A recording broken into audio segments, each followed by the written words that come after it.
Well, good afternoon. Welcome to this Thursday edition of Wire to Wire. Hello from Horseshoe Indianapolis. Alongside Rachel McLaughlin, track announcer John G. Dooley, as we wrap up this four-day stretch.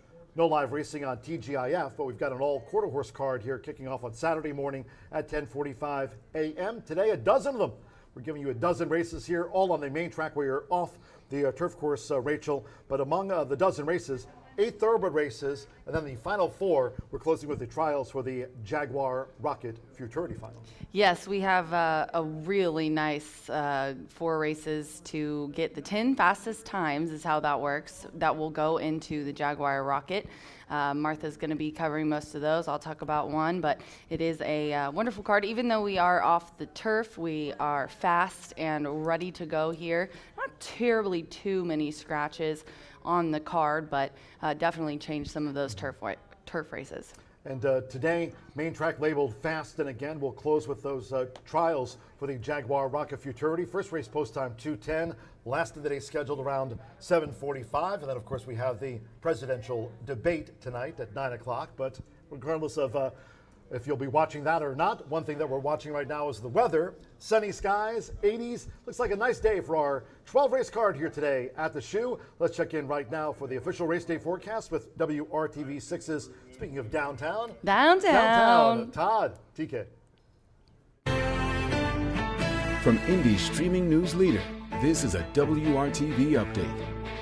Well, John and Rachel couldn't draw up a better day of weather for racing here today. It's going to be absolutely beautiful. Sit out on the patio with a cold one or a margarita, watch the races. Just remember the sunglasses and the sunscreen. Your temperatures today will be in the low 80s with lots of sunshine and a low humidity. As we look ahead, tomorrow partly cloudy skies. As we get to the races on Saturday, even in the morning, there could be some scattered storms around. We'll have to keep an eye on that. It's warmer, it's more muggy as well. And then for Sunday, lower humidity and lots of sunshine.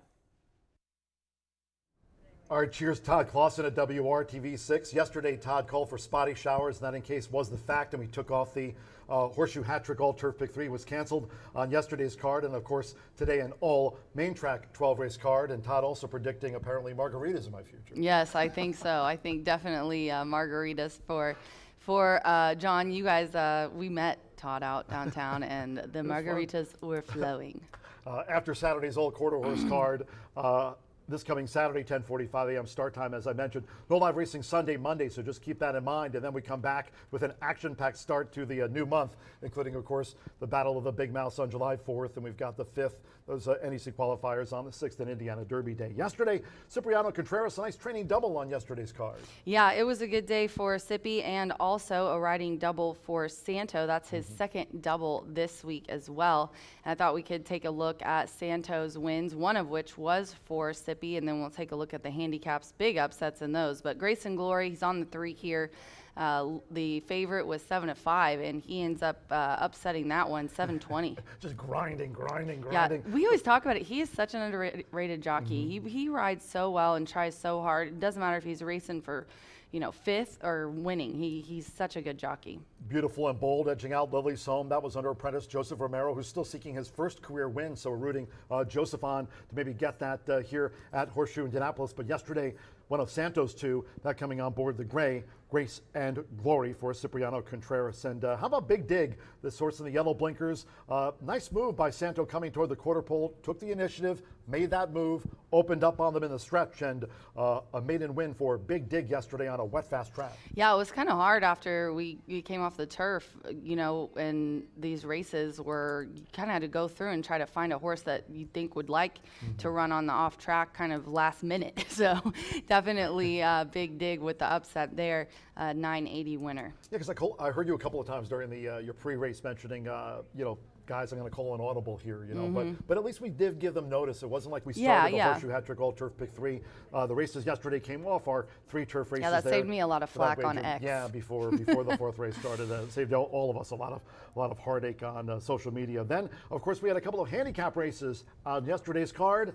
Diamond Solitaire, could she do it again? I mean, this mare, she's always come with her late charge, and last season it seemed like, and in seasons past, her charge would fall short. But she won the Shelby County, And this mare's got the hang of it now for Diamond Solitaire Partnership. I couldn't believe she went off at 10-1, to be honest with you. I had her picked in my pick second, and she paid like $20, and it was just so exciting to watch her fly up past that 14, and the group was so excited. It was like they won the Kentucky Derby. They were so stoked, and they're friends of mine, so I was very, very happy for them. They're wonderful owners, a great addition to Indiana, so can't wait to see what she does for the rest of the meet. She was kind of buried in behind horses turning for home. Yeah, Had a she great didn't have ride. anywhere to Alex go. Achard switched her out, knew that she likes to close here at Horseshoe Talk about Indianapolis. tactical ride. That she did. A couple of handicap wins this season for Diamond Solitaire, there for the Diamond Solitaire Partnership. Congratulations, Alex Achard, for Ethan W. West. Certainly, as Tammy put it in the post-race recap for Diamond Solitaire, sparkled in the checkered flag that she took yesterday. Sparkled through the mud. And then we had the boys and the Nobody Listens, of course, named for the 2023 Indiana Horse of the Year. Her connections ran Pickle Feet. It wasn't to be yesterday for Pickle Feet on a wet, fast track. Some of them, of course, were trying to take hold of the track yesterday, but one that certainly did was a last out winner here, and Win Me Over repeats at the meet. Eddie Perez fits this guy nicely, riding for Bob and Marion Gordon. Yeah, another big upset, $27 winner in this race. And that was one of those races where I would have changed things probably in the first race. This one, I was like, the horses that I like, they're Mr. Chaos. They've ran well on the slop. I would keep it this way. But then when I started looking at the race after, that horse just won on the slop. Exactly, so yeah. it was just something that I think everyone overlooked with all the class and Mr. Chaos in there and everything. So, but what a wonderful payout if you had that one. It's part of that handicapping. You look and you say, well, he did win last time out, a win over the track, a win on an off track, but also has that outside post to overcome. Yeah. So That was tough. It was a tough one, but very, very nice results in those races. Heady ride by Shorty with Eddie Perez on board. Win Me Over, overcoming that outside post, kept them a little closer, and certainly swept to the front turning for home, and got the result in the 2024 Nobody Listens handicap. Speaking of big races coming up, as I mentioned, once we start off a new month of racing, here explosive 4th of July, those NHC qualifiers on the 5th, and Indiana Oaks and Indiana Derby Day on the 6th. Those nominations are out, and I know you've been talking to a lot of trainers, Tammy Knox as well, talking to their assistants, for example, like Ricky Giannini here for Brad Cox comes to mind, trying to put together the fields for the Indiana Oaks and Indiana Derby on the 6th. Yeah, and I got to give a shout out to my girl Erin. I've known her forever. She went through and looked at who Teal, she kind of color coded it, but she put horses that are Iowa Derby cross entered. Dragoon Guard is, but I did hear from Ricky. I told you guys yesterday he's going to run in the Indiana Derby. Braun is a maybe. She's got some in here. The ones that are cross entered are possibles, but I don't see one that definitely hasn't. Then she also has one that is running in a stakes. World record is running in a stake at Churchill, 6:30. So I don't think that one's going to run. But I tweeted it out, and we went through and kind of looked at some of the ones that we've had have possibles yesterday. So some of those I think we can nail down probably beginning of next week, be able to tell you guys exactly who. So lots of nice horses, and looking forward to the race. It's July 4th, and big connections, big owners and jockeys coming in to ride for our Grade 3 $300,000 Indiana Derby. And of course, it's that time during the summer. We'll look forward, of course, Saratoga racing fans, to the Midsummer Derby, the Travers at Saratoga. But for us, of course, it's a real showcase here at the Shoe, and there's also the Iowa Festival of Racing. Thus, horsemen trying to decide whether to run at Prairie Meadows, or of course, as we prefer them, to run here at Horseshoe Indianapolis with the casino open 24/7.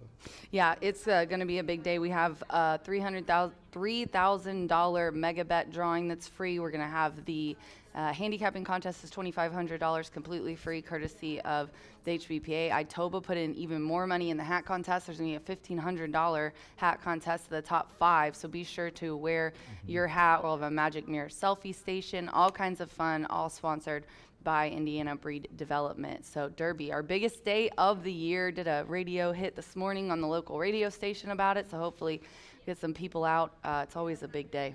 Did you give out Mystic Dan? Yeah, no. Not running here, though. Not running here, but yeah. I did that on Dan's show, and that was like clutch. All his followers were like, how'd she pick that horse? And I was like, don't you guys remember? All I said was that he should bet on it because of his name. I liked it because of his connections. I've known the Gassaways for such a long time. 4G Racing, the black and green hoops, carried to victory by Mystic Dan in the 150th Kentucky Derby. Well, hopefully you'll carry your fishing pole here to the races coming up this coming Saturday. I mentioned an old quarter horse card. We kick off bright and early, 10:45 a.m. No reason. You can put your tackle and gear in the SUV, park it in the casino garage, join us for an old quarter horse card, and then head out for the 4th annual fishing derby. Figures to kick off around 4:15 or so, give or take 15 minutes to a half hour. But it's free and open to all ages, limited to the first 150. The top 3 fish by weight will share $600 in prize money. So this is no joking around. I mean, of course here, 4th annual fishing derby, it's very popular at the shoe, and of course there's money on the line, so go catch them. Yeah, definitely want to get here early. We start at 10:45 a.m. Our very own Riker DeWitt will be singing the national anthem as well. Super excited about that. He is going to college. He is going to Ball State. I went to his graduation party this month, and I'm telling you right now, I've known that kid since he was 5, and it's so weird seeing Gabrielle and like Riker, and I've known them since they were babies. It makes me feel so old, but he's going to be here. And you should be here early as well because it's an amazing card. We got lots of quarter horse action Saturday, lots of fun. I'm going to do some promotions from the Winner's Circle as always, so bring out the kids. And then we will have the fishing derby afterwards, approximately, I think it should say 4:15-ish or whatever. So only the first 150 people, and then we cut it off. You're not so old because you didn't know yesterday that the King Elvis Presley sang. Okay, so say it. What? Ku'uipo. Yeah, see, no. Sweetheart in Hawaiian. I had no Abby idea. knew that. Abby up here in the clubhouse. Abby knew the King. I loved when Elvis. yesterday, speaking of Abby, I Elvis. loved when all the girls ran down yesterday when Diamond Solitaire won. That was so fun. Social media, we've got you covered. Cheers to our sponsors in 2024 as well. Talking about not only breed development, but Brown Forman Tequila Etador, Corbel. Corbel will be here for Derby as well. We're having a Corbel champagne suite, and we're going to do the champagne spray after the Derby. We're going to pop the cork. There's going to be a lot of champagne spray in the Murphy Trailer Sales Winner's Circle. Thanks to their sponsorship this year. You can reach out to them at the number you see on your screen. Terrific customer service and loyalty since 1984. The sponsors of our Winner's Circle this year here at Horseshoe Indianapolis, Murphy Trailer Sales, and the tote board sponsor. Cheers to our friends with B&H Electric and Supply with locations around Indiana. You can reach out to them on the web at www.bh-electric.com. I mentioned social media. Earlier I sent out the jockey standings dirt-wise for our riders this year. Cheers to Horse Racing Nation for those. I sent them out on X. You can reach out to me on social media at John G. Dooley, Racing Rachel, on X and on Instagram as well at Racing Rachel M. Brian Aragoni talks all things pick fives and the races here. One of our on-air talents at Horseshoe Indianapolis, Mr. B. Analyst, and of course, Martha's thrilled. We've got 4 trials for the Jaguar Rocket Futurity, so she's certainly looking forward to talking about the final 4 on today's Thursday card. Yeah, let's just take a minute here to look at those just real quick before we send it to Brian. The 9th race, we do have a field of 8. There is a scratch in there.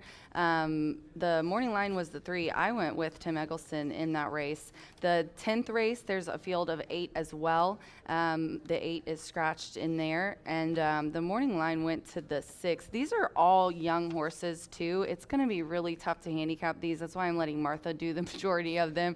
She has taught me a lot, but she is the master. 100%. Yeah, 100%. I went in there with the morning line favorite, the 6, which is Claudio Barazza's Cadet Ivory, and shout out to Claudio winning our last stakes race. He's really doing well. And then the 11th race, we have 9.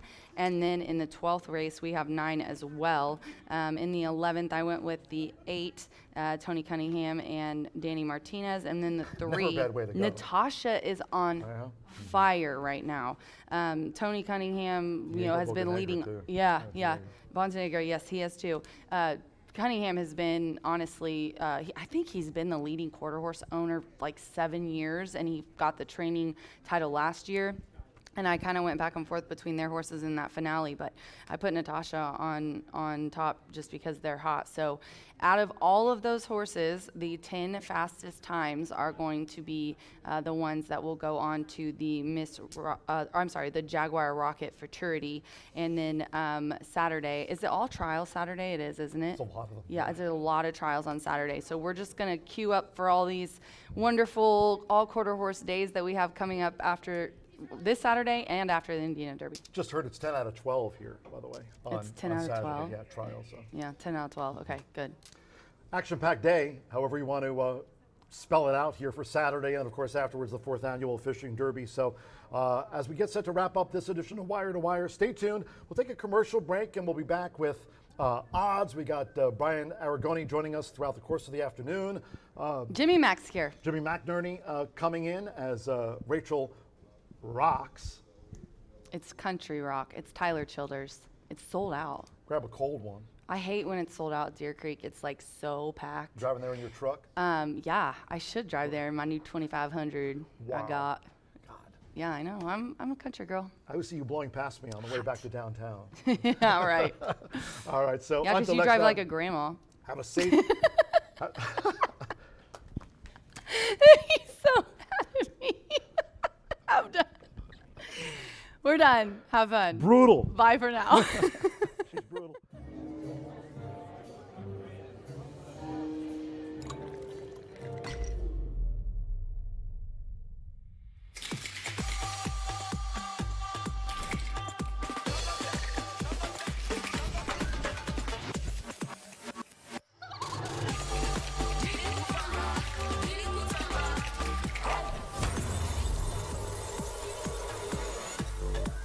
Tequila Herradura. Extraordinary awaits.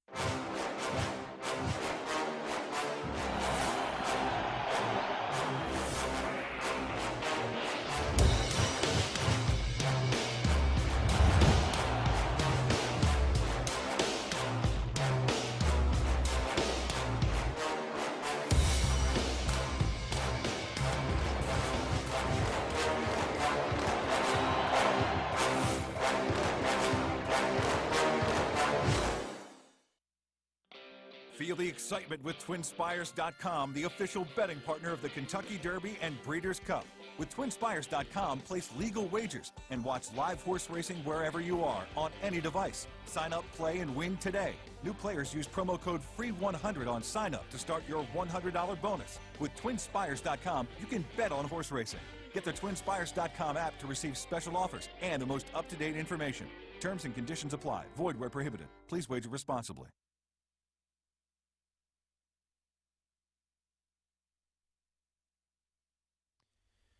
Exciting stuff going on here at Horseshoe Indianapolis. John and Rachel taking you through all of the exciting action as we get ever so close to Indiana Derby Day and excellent July 4th card as well. Let's take a look at this early pick 5, 22 minutes away from the opener on a Thursday here at Horseshoe Indianapolis after a couple of nice handicaps yesterday. Congratulations to the connections that were victorious. We're on a fast main track, and that will be all we will be on today, off the sod for the day. No horseshoe hat trick either as well. Scratch numbers 2 and 6 out of the opener in this spot. I had a tough time viewing this race. I mean, Single Her on paper had a bounce factor, certainly. But with the scratch, this race becomes a lot more competitive, a lot more wide open. Even though we do take out 2 horses, I actually think it's a better betting race now than it was had those scratched horses been in the race. It looks wide open, and almost sheepishly, I am going to use 1, 3, 4, and 5 into this spot. I think the race is wide open. Now, many ticket constructionists would reprimand me for using this many horses in a small field, including your even money favorite. I just think this is a tough race. Sassy Katie at even money, despite the 10-1 morning line with the scratches. I don't see it. Second start off the layoff, Bob Gorham and Shorty Perez teamed up with a winner yesterday, and they've been going in the right direction. I'm sure that last race was just the first off the layoff, but certainly a race that I believe is competitive and more competitive than it was when it was originally carded. 1, 3, 4, and 5 for yours truly to kick off the card in 20 minutes from now. We kick off the early pick 4 in race number 2. We'll go 6 furlongs in here. No scratches, no changes, and another competitive event. This is a race that someone's got to win. I'll just put it that way. Someone will be a maiden no more when it's all said and done. Very few of them bring in good, consistent form. That is why they are at that level. Sweet Daydream does have some upside, but didn't look like much despite that awkward beginning last time. He got Correa off, Sanger on, and I believe that was likely Correa's decision. She probably chose Nobody Loves Me over Sweet Daydream, so make what you want of that. She likely had her choice in this race, and I do believe she potentially chose the right one with Nobody Loves Me, turf to dirt in play, getting class relief as we spread out in races 1 and 2. We start to narrow it down in races 3 and 4. Race number 3, another race where someone is going to be a maiden no more. Do scratch your first-time starter in signature day, and number 6, leg for days. Now, consistency is not something that you are going to find in race number 3. I'm going to trust that Wise Mary, maiden special weight, down to maiden claiming for the first time, is going to improve. Now, this is a horse who has never been within 12 lengths and never finished better than 5th, and that 5th place finish wasn't an 8-horse field, and they were defeated by 23 lengths. So there's not a whole lot to go off of in here. Many people likely to hit the all button. The one thing I'm going to do is take a stand against Emerson's Dream. Emerson's Dream bound to be 3-5 or 4-5, 0 for 17, always cheering for Jeff Greenhill. In fact, I just took off my Jeff Greenhill t-shirt stating Greenhill's the best, but I just can't back a horse at even money who's been defeated 17 times prior. So we'll take the lightly raced Wise Mary along with Ruby Girl, who's only tasted defeat 6 times and changed trainers as well. Lily Gonzalez and Ulola trying to get Ruby Girl home a winner. That's a horse who stretches out for the first time this year and was running on okay late last time out. 1 and 3 for me in race number 3. The single will come along in race number 4. 1 mile that was originally carded to be on the turf course. We're going to be on the main track in here. This will likely be a popular single. Gold Aspen, donning the classic silks of West Point thoroughbreds.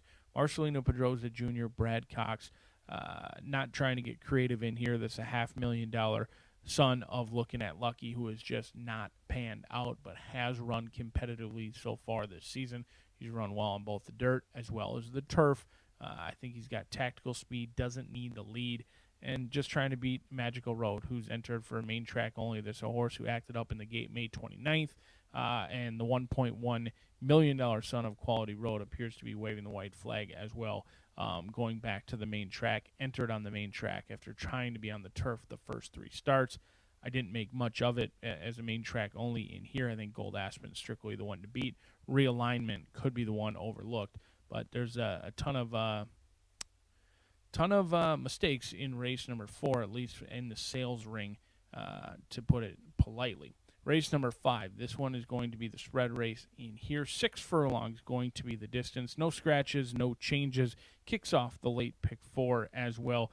This race is competitive. I actually like this race from a betting standpoint. Doe, Exima, Machina for Gennaro Garcia, McKenna Anderson. That horse ran a monster race. Broke sharp, immediately cleared off in hand. The question is, I don't think they can duplicate it. That horse is going to be 4-5. Could easily win. If they run back to that last race, they are hands down a gift. What Pete Aiello would say would be easy money on the 4 if that horse is able to duplicate that performance. I don't think they can. I don't think the 5-year-old who's a gelding who just got his second win in start number 10 is going to be able to duplicate that performance. He had consistently made his way down the claiming ranks and was unable to really put up much fight whenever headed. This is a horse who was just defeated at 6-5 by Eternal Bliss by 9 lengths. Now likely to go off, in my opinion, at even money. If they run back to that May 23rd race, they are a cinch to win. You'll be running to the ATM laughing all the way. But if they don't, I think this even money shot has a very likely a possibility of not hitting the board today. We'll find out a couple hours from now as the race scheduled to go off at 4:15 Eastern Standard Time.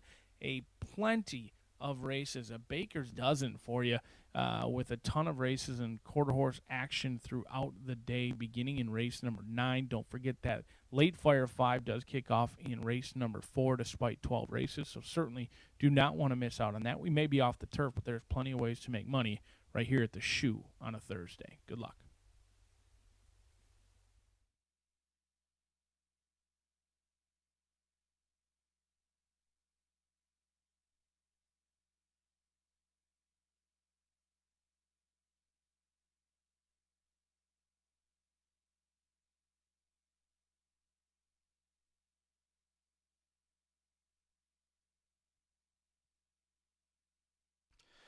Good afternoon, everyone, from Horseshoe Indianapolis. Hello now from the broadcast booth. Great to have you with us.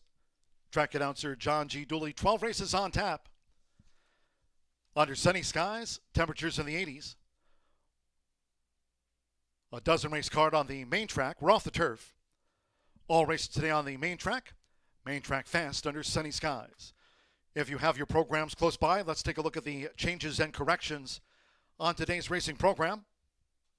210 opener starts the 50-cent early pick 5, just covered by racing analyst Brian Aragoni. And from the 210, scratch number 2, Single Her, and the 6, Americana Anna. With those scratches, no superfecta wagering. It starts the early pick 5, no superfecta, scratch the 2, and number 6. The second race maiden sprint starts the 50-cent early pick 4. In the second race, there are no scratches. Number 1, Sally Bali, a jockey change to Deshaun Parker. Deshaun Parker on number 1, Sally Bali. Following the maiden, third race, From the Mile, scratch number 4, Signature Day, and the 6, Legs for Days. With those scratches, no superfecta wagering. No superfecta on the maiden mile, scratch the 4, and number 6. So the fourth we go. One of those taken off the turf course, an all main track card. Fourth race, the Accelerate Rural Indiana Classic. We welcome them to the Caesars Suite today. Maiden off the turf. It will be run on the main track at 1 mile and 70 yards. Scratch the 6, Interlude, 7, Kauai Breeze, and the 8, Two Beers by 10. Note the 9, Magical Road, entered by the Hall of Famer Steve Asmussen as a main track only, will run. Magical Road, the 9 runs as an MTO, the jockey Fernando de la Cruz. Fernando de la Cruz on number 9, Magical Road in the maiden. The fifth race, scheduled at 4:14, no changes in the sprint, starts the late pick 4, all 8 run, no changes. In the sixth race, another taken off the turf. This maiden will be run on the main track at 1 mile 70 yards. Scratch 3, Sovereign's Joy. 4, Hot Wings. Take out number 6, Millard a Maverick. And scratch the 8, Anglican. No superfecta, no pentafecta wagering. No superfecta, no grand high 5. Scratch 3, 4, 6, and 8. Seventh race maiden sprint. There are no scratches and no jockey changes in the seventh race. Number 5, Peter's Dream, 1 pound over, makes the weight there now 117. All 8 run. Race 8. This is our final thoroughbred mile. Scratch 2, Home Run Happy. Number 5, DeLuca, has also been scratched. No pentafecta wagering. Once again, no grand high 5. Scratch the 2. And number 5, From the Mile. Ninth race, the first of 4 trials for the Jaguar Rocket Futurity. Over the 350 yards, fast track. Number 1, WRS, My Name is Rep 7 over. The 2, HF Kiss This, 5 over. 3, Thunderous, 7 pounds over the listed program weight. Number 4, CV Sky Kiss plus 2. Number 5, La Spirit Moves Me, 7 over. Scratch the 6, Jet Black Candy. Scratch the 6. Number 7, Flash and Jamie, 5 over.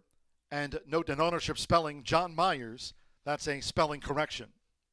M-Y-E-R-S. 9, Coco Kiss is 7 over. Scratch the 6. 10th race, the second of the 4 trials for the Jaguar Rocket Futurity. 1, Game Favorite, 5 over. 2, Lot of Night Rides, 7 over. 3, Sneaking Whiskey is 7 over, and the owner, Gordon L. Tim. Ownership correction, Gordon L. Tim owns number 3. 4, Drinking at a Cartel Bar, 7 over. 5, Dynasties Feature plus 5. 6, Cadet Ivory plus 2. 7, HF My Fabulous Boy, 7 over. Scratch 8, Relentless Motor. Scratch the 8, and the 9, WRS Mirror Image, 2 extra pounds. Makes the weight there now 126. On to race 11. These overweights. 1, CU Dowanabu, 4 over. 2, Our Love Interest, 7 over. 3, It's a Big Secret, 7 over.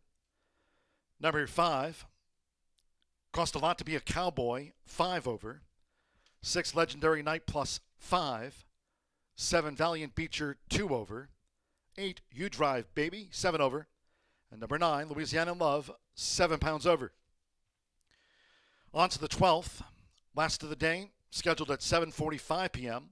Final trial for the Jaguar Rocket Futurity.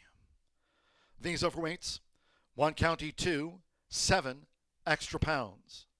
2 Macho Chick, 7 over. Number 3, TW, Trump's Secrets, 5 over with the presidential debate tonight. The 4 Rafa, 5 over. 5 Lati Dati, 5 over. Number 6 He's Secret Rocks, 4 over. 7 Hoosier Eye Candy, 7 over. 9 Cartel's Kryptonite, 5 over. 12th and final on the card, and the last of 4 trials for the Jaguar Rocket Futurity. Nice day. Partly cloudy. More on the sunny side, 80s. All dozen on the main track. We're off the turf. Main track fast. Post time for the first of the day. In 8 minutes, horses in the walking ring.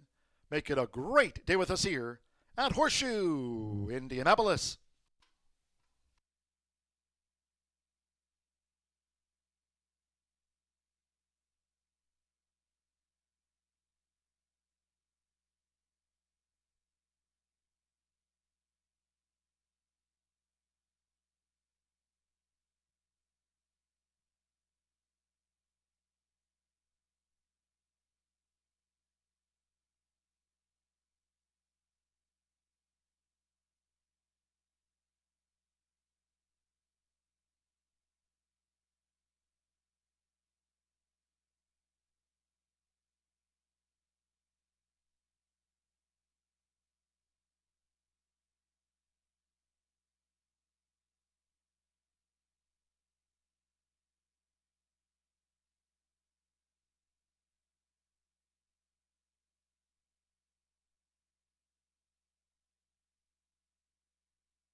The horses coming onto the track for race 1, starting at the mile and a 16th with a field of 5. Scratch 2, Single Her, and 6, Americana Anna. With those scratches, no superfecta wagering. No superfecta, scratch the 2 and number 6. Exacta trifecta, double pick 3, starts at the 50-cent early pick 5. No carryovers on the card. Both pick 5s with the low 11.99% takeout if you're a newcomer. 12 carded, all on the main track. We're off the turf. Main track fast on a beautiful one. Round about 2 minutes to post time. It's due into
less than 1 minute to post time.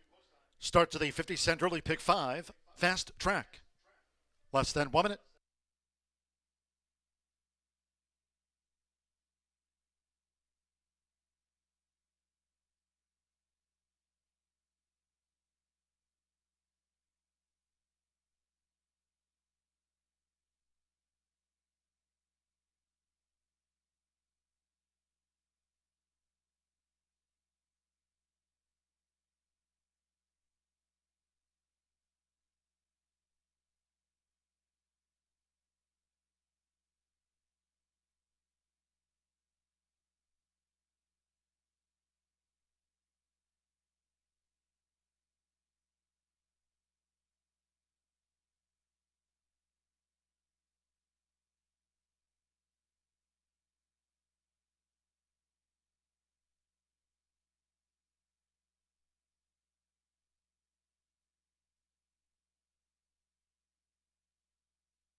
The horses are approaching the starting gate.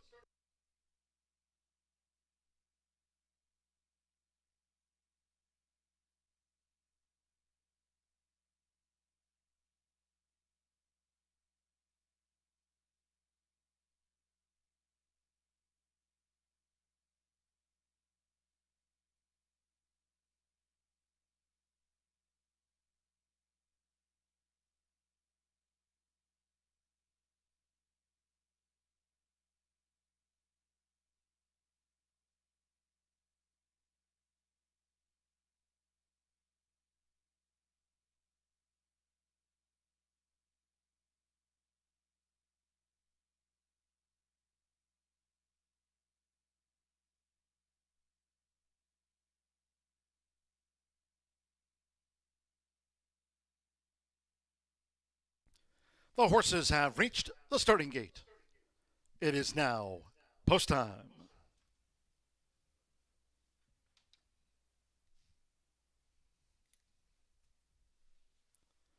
Manny Esquivel with Forever Pink.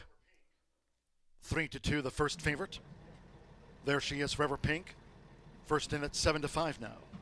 Santos Sandro with Artist has joined Forever Pink. Eddie Perez with Sassy Katie. Couple of back. Marcelino Pedroza Jr. with Trafalgar Shore, the Lord Nelson mare. This over the mile and the 16th. One more, Alberto Burgos with No More Fake News. This field with 20 wins between them. All 12 races today on the main track. Main track fast. They're in the gate.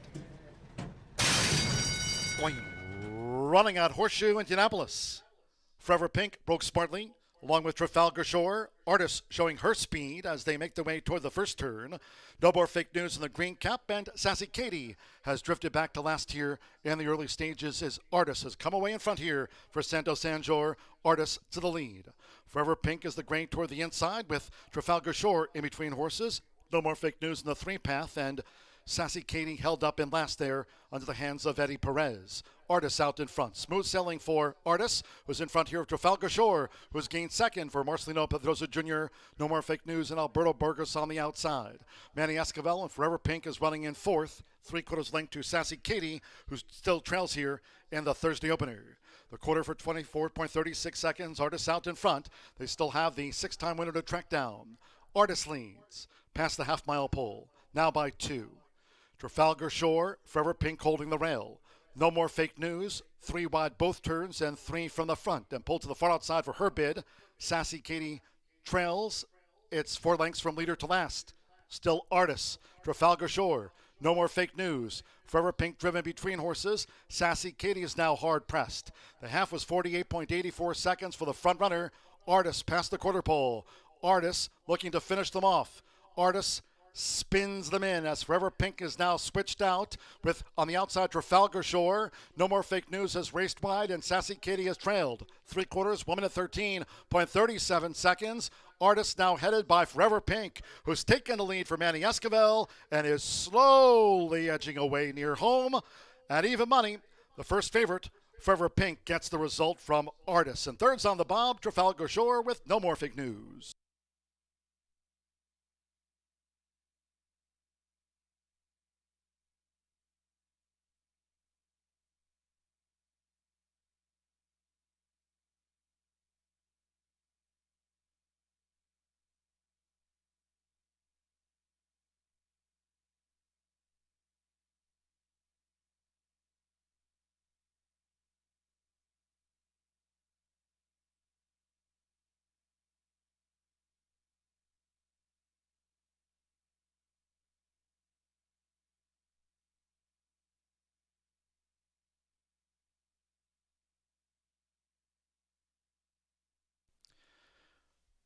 One, 3, and then a show photo after the running of race 1, 146.79.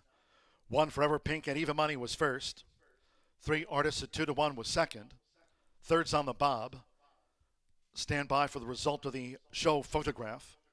First favorite home here, even money, Forever Pink. Manny Esquivel for Joel de la Cruz Major, Liz Squires homebred. There she is, Forever Pink. The first favorite starts the early pick 5 with a dozen carded.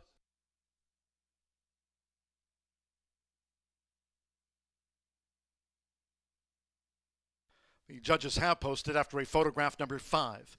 Trafalgar Shore at 5 to 1/3. 7 No More Fake News was 4th, but there was no superfecta wagering. 1-3-5-7.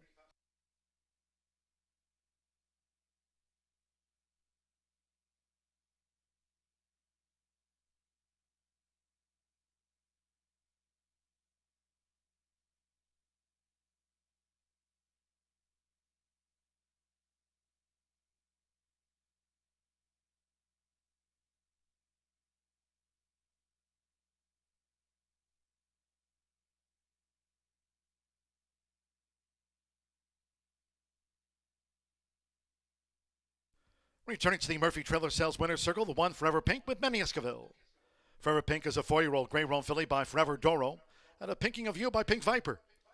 Bred in Indiana by Honorable Squires and trained by Joel Delicos Magia. Horseshoe Indianapolis congratulates the winning connections of Forever Pink and Even Money.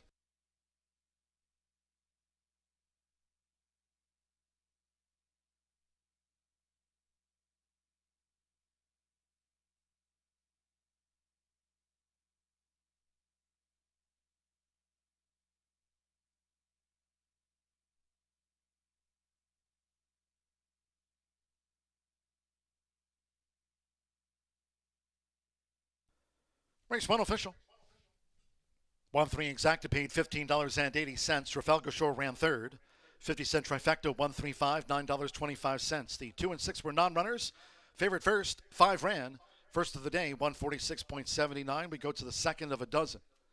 Race 2 maiden sprint, no scratches. 1 Sally Bally, the jockey Deshaun Parker.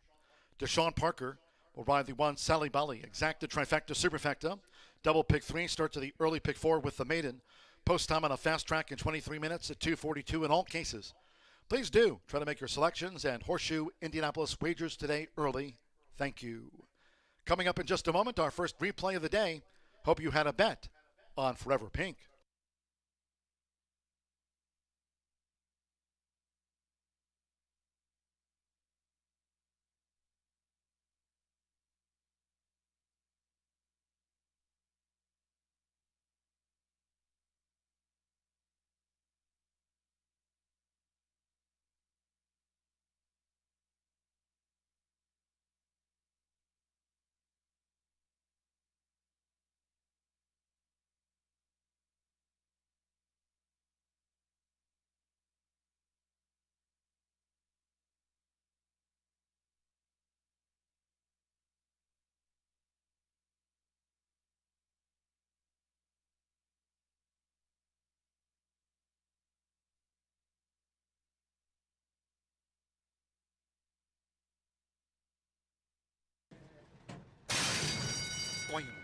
Running at Horseshoe Indianapolis. Forever Pink broke smartly, along with Trafalgar Shore. Artist showing her speed as they make their way toward the first turn. No more fake news in the green cap, and Sassy Katie has drifted back to last here in the early stages as Artist has come away in front here for Santo Sanjor. Artist to the lead. Forever Pink is the grain toward the inside with Trafalgar Shore in between horses. No more fake news in the 3-path, and Sassy Katie held up in last there under the hands of Eddie Perez. Artis out in front. Smooth sailing for Artis, who's in front here of Trafalgar Shore, who's gained second for Marcelino Pedrosa Jr. No more fake news, and Alberto Burgos on the outside. Manny Esquivel and Forever Pink is running in fourth, 3/4 length to Sassy Katie, who still trails here in the Thursday opener. The quarter for 24.36 seconds. Artis out in front. They still have the 6-time winner to track down. Artis leads past the half-mile pole, now by 2. Trafalgar Shore, Forever Pink holding the rail. No more fake news. 3 wide both turns and 3 from the front. And pulled to the far outside for her bid. Sassy Katie trails. It's 4 lengths from leader to last. Still Artis. Trafalgar Shore. No more fake news. Forever Pink driven between horses. Sassy Katie is now hard pressed. The half was 48.84 seconds for the front runner. Artis past the quarter pole. Artis looking to finish them off.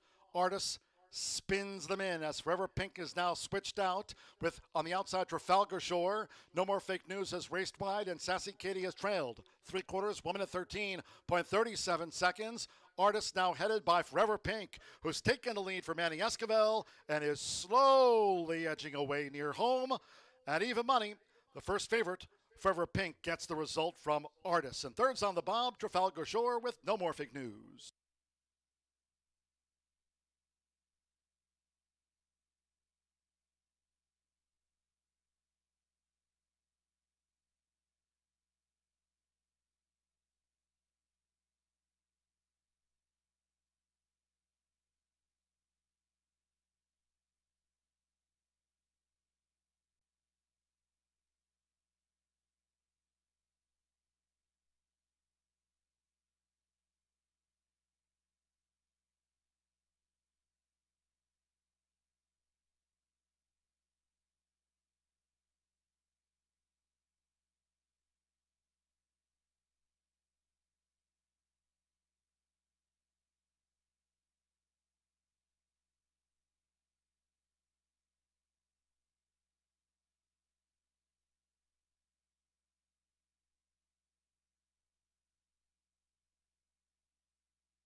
We are 11 minutes to the second race here at Horseshoe Indianapolis, and we have a filly mare 3-year-old nut maiden claiming for 12.5, 6 furlongs on the fast main track.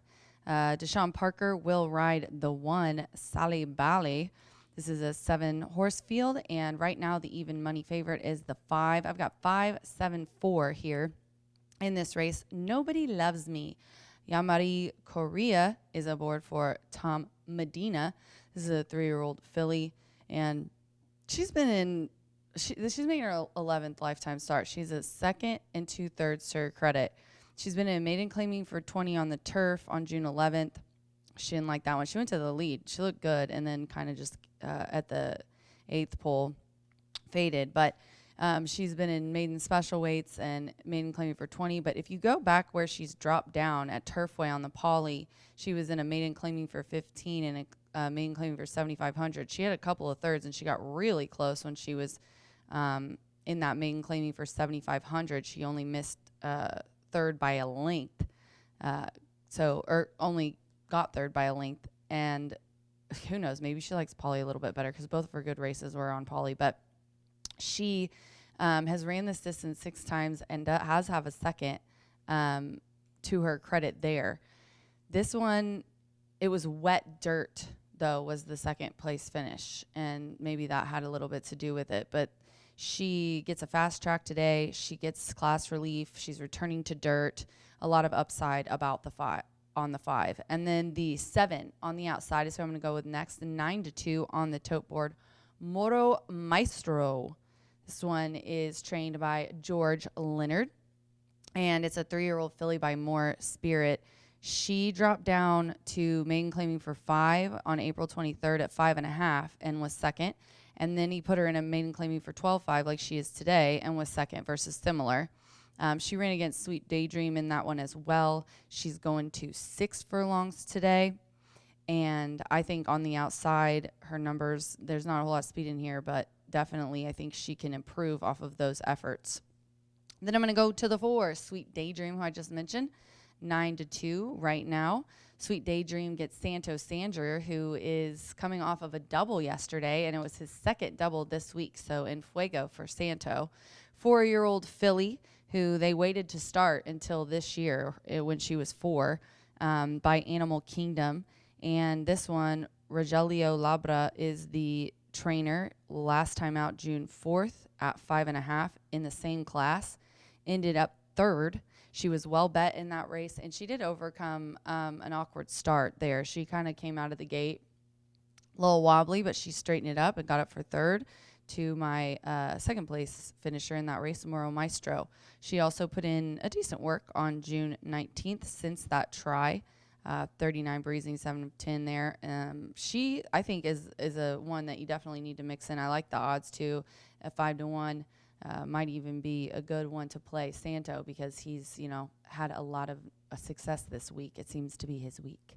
5-7-4 for me here in the second race. Good luck.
The horses stepping onto the track, parading now for the second race maiden sprint at 6 furlongs, a field of 7.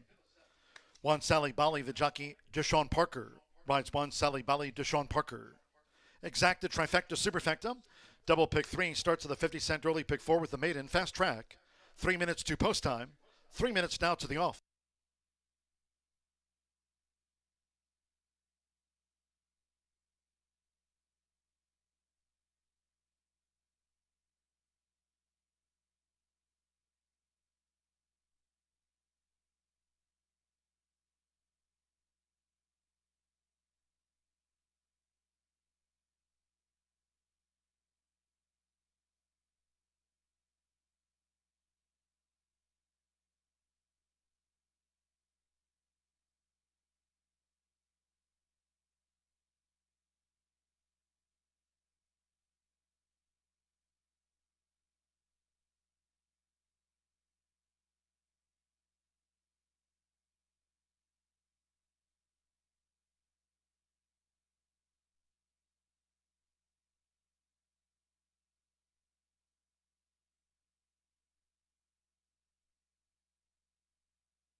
Two minutes to post time. 2 minutes.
Less than 1 minute to post time. Start to the 50-cent early pick 4, fast track. Less than 1 minute.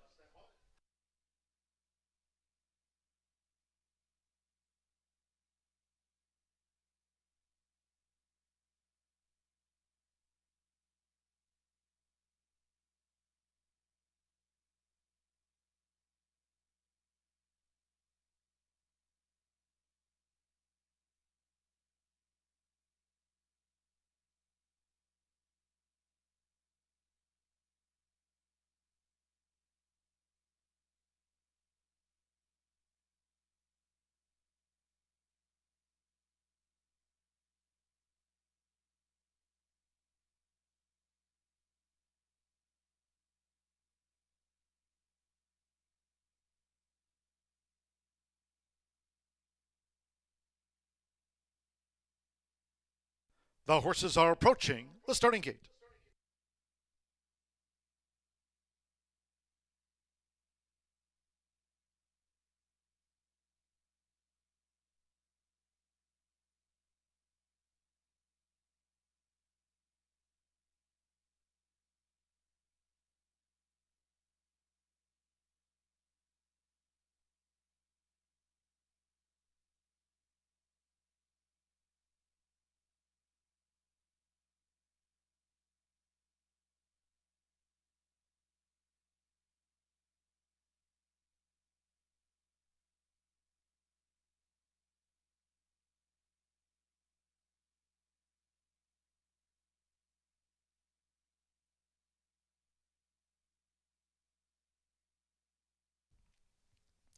The horses have reached the starting gate. It is now post time. Loading in front of starter Ray Kuick. Deshaun Parker with Sally Belly.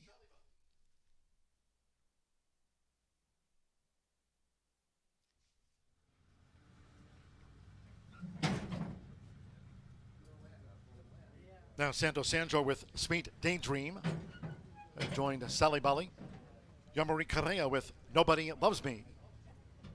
Evan Roman, Don't Touch. Now Alberto Burgos with Jenny Lowe, drew 3. Josh Morales, here's And Joe Business. That's 6 furlongs. One more. Orlando Mexico with Moro Maestro.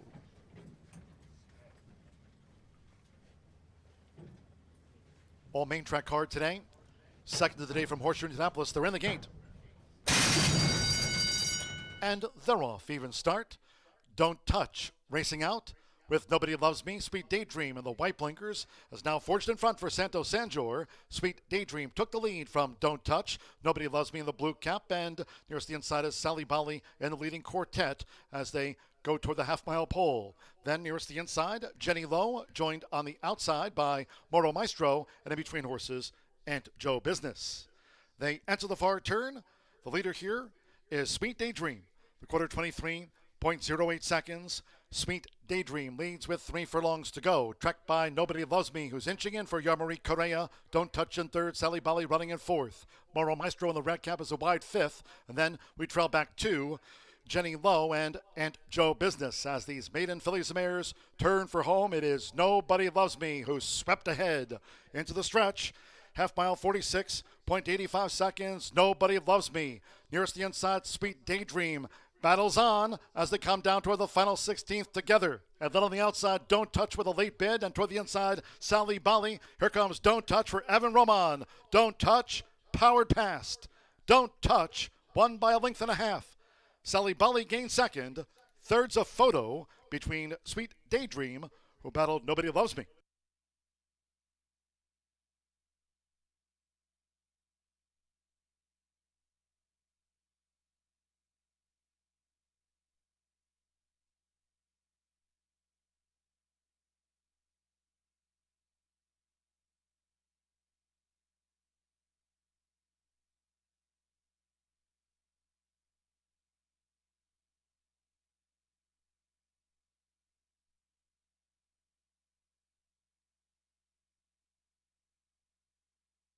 $113.25 after the maiden. 2 Don't Touch at 7-1 first. It was 7-1 on the one. Sally Bali We'll get into the exacta. Third's on the bob. Third's a photo up to the judges. It's Don't Touch. Starts the early pick 4 at 7-1. Evan Roman for Brian Cook. John O'Mara's homebred gets off the mark. The Flame Away filly in her 7th run at 7-1.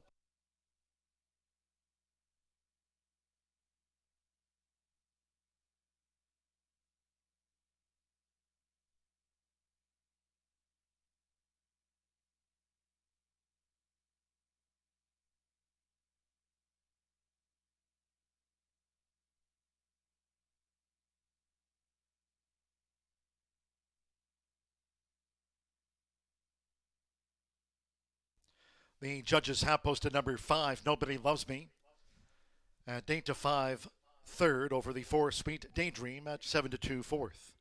2-1, 5-4.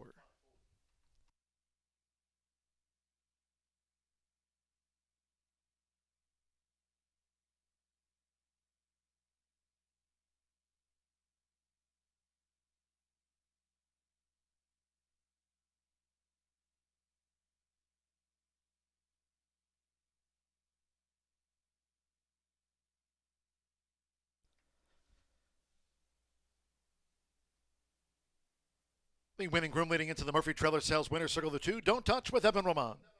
Don't Touch. 3-year-old Chestnut filly by Flame Away. Out to the Any Given Saturday mare. Costella, bred in Kentucky by owner John O'Mara and trained by Brian K. Cook. Horseshoe Indianapolis congratulates the winning connections. Don't Touch. Out to the maiden ranks.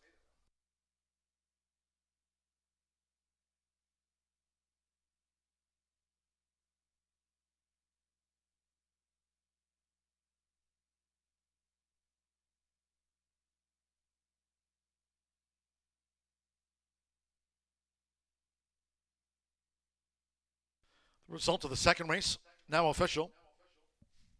2-1 exacta, returned $92 even.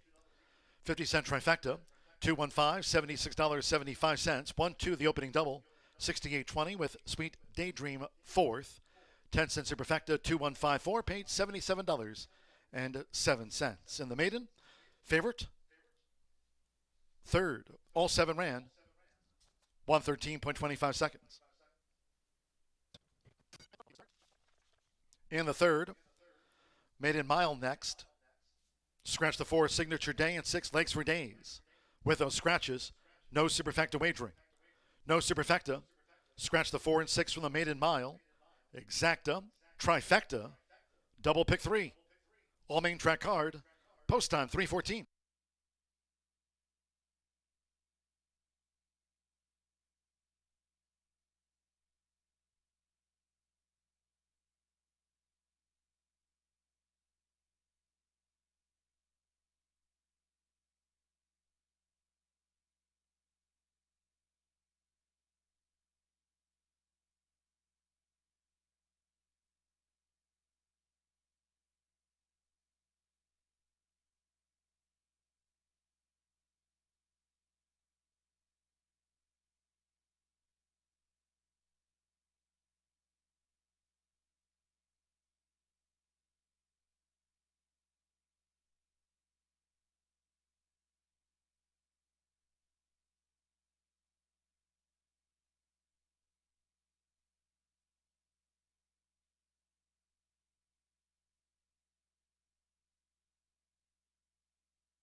And they're off. Even start.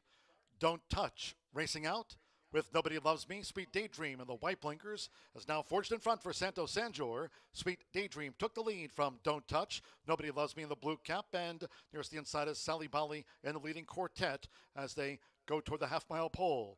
Then nearest the inside, Jenny Lowe, joined on the outside by Moro Maestro, and in between horses, Aunt Joe Business.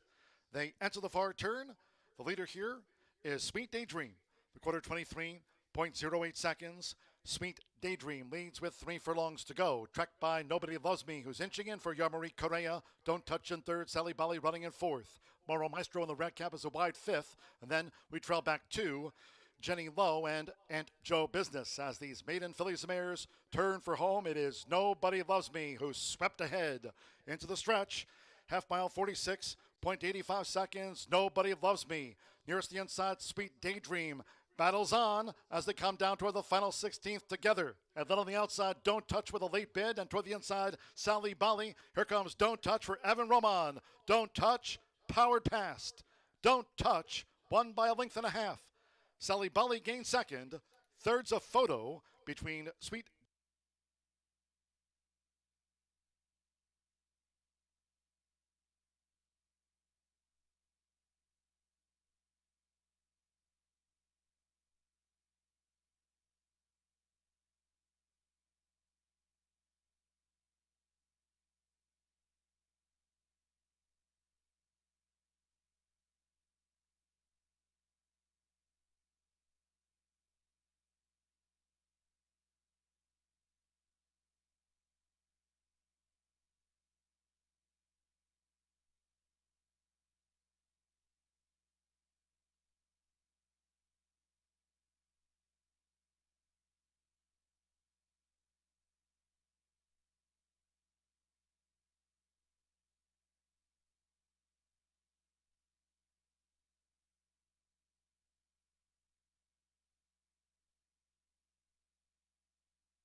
Well, good afternoon once again. Track announcer John G. Dooley here with today's edition of Dooley's Data, reminding all no live racing tomorrow, but this coming Saturday will kick off bright and early.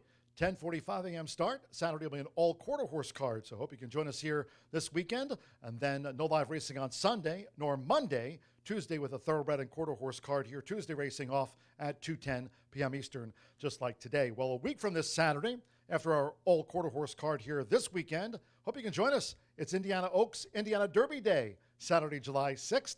And this week we've been doing this Indiana Derby Dooley's Countdown to Indiana Derby Day edition of Dooley's Data. It's day 4, as we've been talking a lot about the Indiana Derby and the run-up to next Saturday's big Grade 3 Indiana Derby here at Horseshoe Indianapolis. So it's day 4 of 8 days of Dooley's Derby Data. Let's take a look at some more statistics concerning the big race of the season, Indiana's biggest day of racing. Hope you can join us again on Saturday, July 6th. But talking again about this year's Indiana Derby, a total of 37 horses nominated to the 2024 Grade 3 Indiana Derby, and that is an increase of 27% from last year. So great to see a good number of horses nominated to this year's Indiana Derby, as we're still sorting out the, of course, probables, possibles, and those definite starters in the July 6th Indiana Derby. Again, it's a Grade 3, biggest day of the season here. Also includes the Indiana Oaks, and those nominees also announced this week. Of the horses nominated to the Indiana Derby, 22 have graded stakes experience, and 6, in fact, ran in this year's 150th historic $5 million Kentucky Derby, of course won by Mystic Dan. Medal of Valor, who was a winner here on Tuesday this race week at the Shoe, is the only horse on the Indiana Derby noms list that is run here at Horseshoe Indianapolis.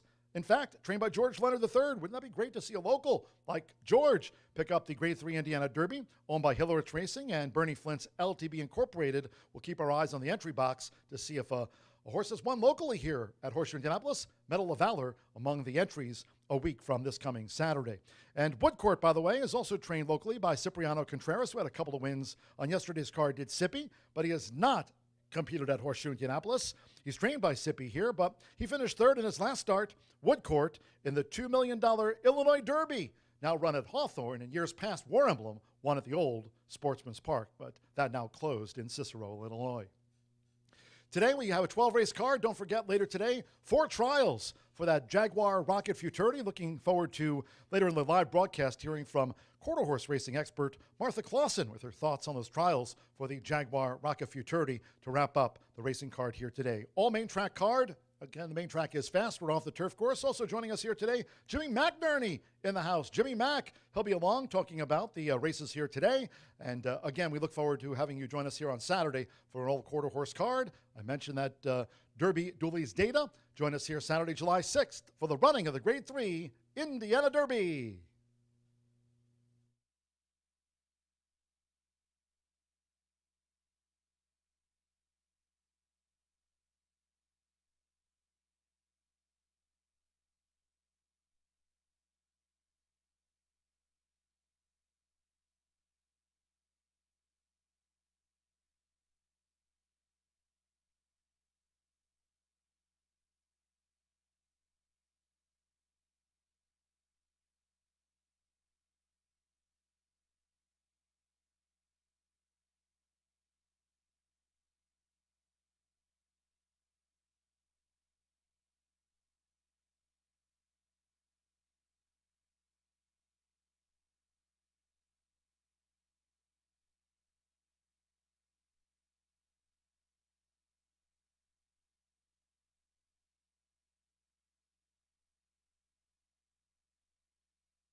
Good afternoon, race fans, and welcome into the show here with 8 minutes to race number 3 as we kicked off that pick 4 back in race number 2 with a pretty good price winner, a 7-to-1 shot getting up in the final strides. First 2 winners here this afternoon came from off the pace. I don't really think there's a track bias yet. I just do think they were probably the best horses. Now, race number 3 coming up is a maiden Indiana-bred filly and mare claimer, 15,000. They'll stretch out to a mile here. We got a couple of scratches. The 4 and 6 are both out. The 4 and 6 are scratched. Right now, a lot of the money's coming in on the horse I'm going to have on top in here. Quarter of the will pays on the doubles and pick 3s, and of course the morning line as well. Looks like the 2 will end up going off favorite, and that was a horse that I wanted to beat. That's a horse that's had plenty of chances to break the maiden, a 17-time maiden. So I'm going to go elsewhere, and I'm going to go with the horse that currently right now is your pick as well. 4 to 5. That's number 3, Wise Mary, coming from the barn of Anthony Granitz. I was in between this horse and the outside horse, and I just thought this horse might have been a better price, but I guess you guys did as well. So all the money's on Wise Mary right now. She's a 3-year-old making her 3rd start of the season.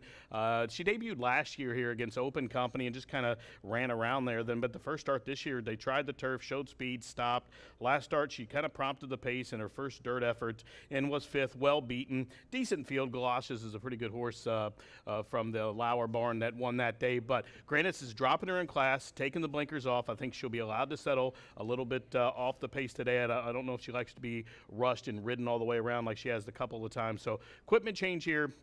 The Granitz barn's always dangerous, as you see her getting a little sponge off there from the assistant, and will be equipped with that yellow shadow roll, that cotton piece going across the nose there to kind of keep her focused and keep her head up as well. So Wise Mary at 4 to 5 is who I'm going to go with. Now, for my second spot, I was in between the 2, like I mentioned, the 3 and the 7, but number 7, Say Yes Annie, is a horse who I think will be on the lead and possibly could get loose on the lead. I don't really see with the scratch of the 6 legs for days anybody that has the speed to go with her. Maybe Ruby Girl might, from that inside draw on the stretch out, have some speed, but Say Yes Annie was a length off the pace sprinting here on her debut effort for the 15 level, where she was 3rd with the 10-pound apprentice that day. Came back, they tried her off that effort in a straight maiden race, being not eligible to be claimed in a maiden special weight restricted race. Now they dip back in for the 15. Kaio Karamori's always dangerous, and he really knows his way around the condition book. He knows how to enter these horses, and when he goes from sprint to route, he hits at about 16%.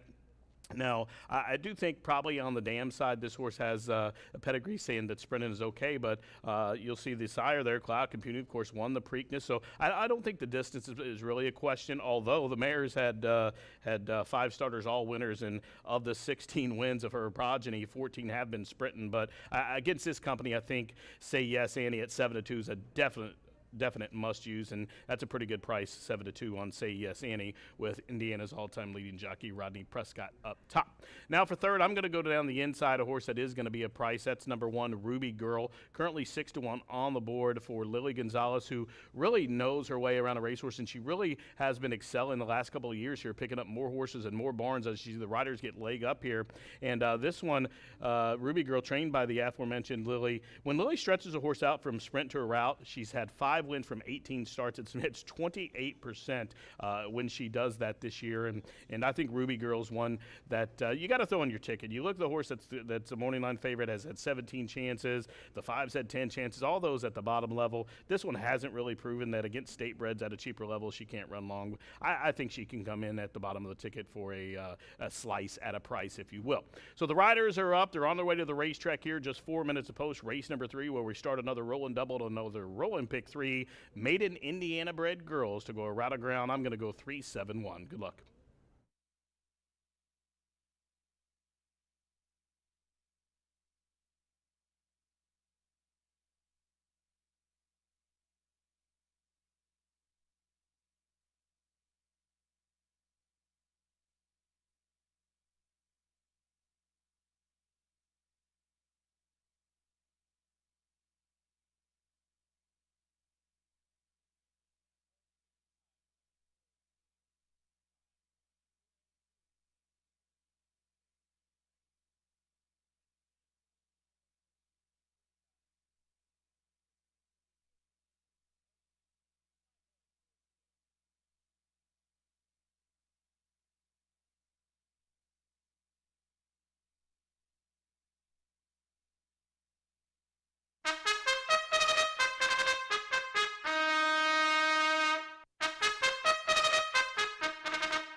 The horses parading now for the third race. Discarded over the mile. 5 maidens run. Scratch the 4 signature day and 6 lengths for days. Scratch the 4 and 6 from the maiden mile. No superfecta wagering. No superfecta. Race 3 features Exacta, the 50-cent trifecta, the start of another rolling double, and pick 3 on an all main track card. Main track fast, 2 minutes to post time, 2 minutes.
Less than 1 minute to post time. The horses are approaching the starting gate.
The horses have reached the starting gate. It is now post time. Andres Aloha with 6 times started. Ruby Girl first in. Loading at the mile. Santo Sanjor with Emerson's Dream.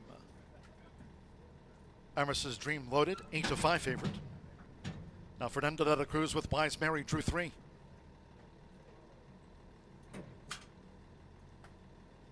Hannah Leahy with Carolyn's Angel. The Baryshnikov mare. One more. Rodney Prescott with twice started. Say Yes, Ani. Emerson's Dream now the 6-5 favorite, all in. Thorough. Emerson's Dream broke well. Carolyn's Angel. Ruby Girl holds her spot with the rail as they enter the first turn across the track. It is Ruby Girl who has pole position here for Andres Aloha. Ruby Girl to the early lead from Emerson's Dream close up, along with Wise Mary and Say Yes Ani is 4 wide. And toward the rail for Hannah Leahy, Carolyn's Angel has drifted back to last as these fillies and mares go to the back of the track. It's Ruby Girl. So Ruby Girl leads. Emerson's Dream right up there for Santo Sanjor. Ruby Girl and Emerson's Dream for the run to the half-mile pole. 25.63 seconds for the lead part, with Say Yes Ani running a wide third for Rodney Prescott. And then comes Wise Mary toward the inside part of the track for Fernando de la Cruz. And Carolyn's Angel trails 5 lengths from leaders to last. The leaders Ruby Girl and Emerson's Dream. They remain locked together the half mile as they enter the far turn, up in 51.15 seconds. Emerson's Dream has taken a short lead from Ruby Girl, who tries to respond to the move by Emerson's Dream, but now with inside 3 furlongs to go. Say Yes Ani closing up on the outside. Ruby Girl is now in third, coming toward the quarter pole. Wise Mary and the trailer remains Carolyn's Angel. They come to the top of the stretch, and it is Emerson's Dream who's opened up a 6-length lead. Emerson's Dream into the stretch for Santo Sanjor after 3 quarters. In 1 minute 16.87 seconds, she's now an 8-length leader. Emerson's Dream looking good. Ruby Girl trying to hold second from Say Yes Ani, whose blade flattens out. Then Wise Marilyn Carolyn's Angel has trailed. The daughter of Flat Out, Emerson's Dream, in her 18th run. Emerson's Dream was second to none. Ruby Girl the runner-up. Wise Mary finished third.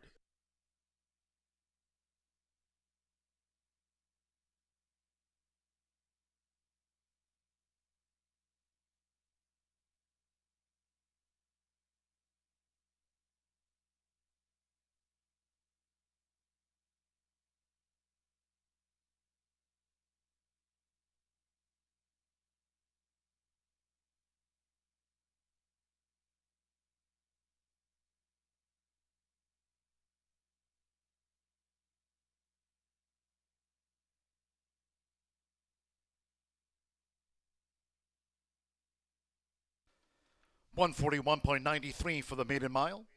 2:135. The unofficial run order number 2, Emerson's Dream. 3-5 first. 1 Ruby Girl at 4-1 was second to the maiden. Number 3, Wise Mary at 3-1 third. 5 Carolyn's Angel 4th, and 7 Say Yes Ani was 5th. 5 ran No Superfecta. 2-1-3 for the trifecta. Santo Sanjor here for Jeff Greenhill. Bo Sharon Stables. She gets off the mark in her 18th run. Emerson's Dream out to the maiden ranks.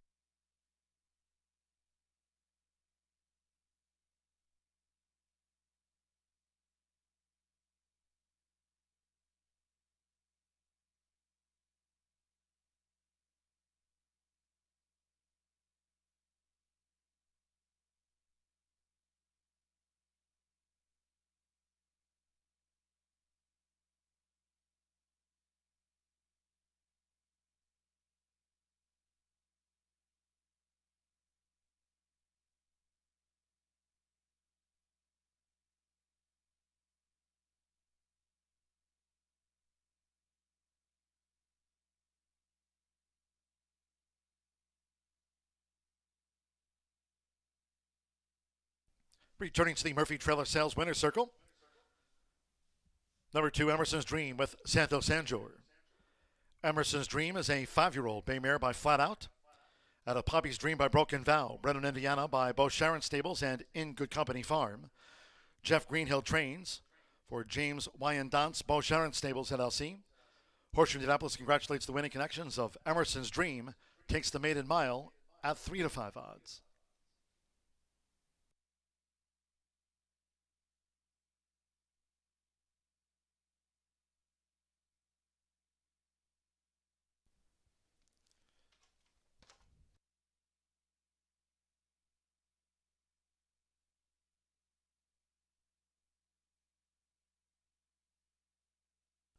Result official.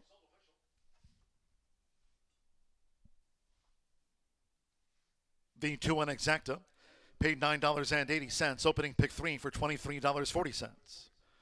Wise Mary third, 50-cent trifecta 213, $4.70. 2-2 double, paid $39.40. 5 rand, 141.93. In the fourth race, one of those taken off the turf course. Today an all main track card. Main track fast. Fourth race will be run on the main track at 1 mile, 70 yards. Note that distance change. 1 mile, 70 yards. Scratch the 6 interlude. 7 Kauai Breeze and 8 2 Beers by 10. Scratch the 6, 7, and the 8. 9 Magical Road draws in as a main track only for Steve Asmussen. The jockey there will be Fernando de la Cruz. Fernando de la Cruz takes the call from the Hall of Famer. Rides the 9 Magical Road and MTO. Fast track, exacta, trifecta, superfecta.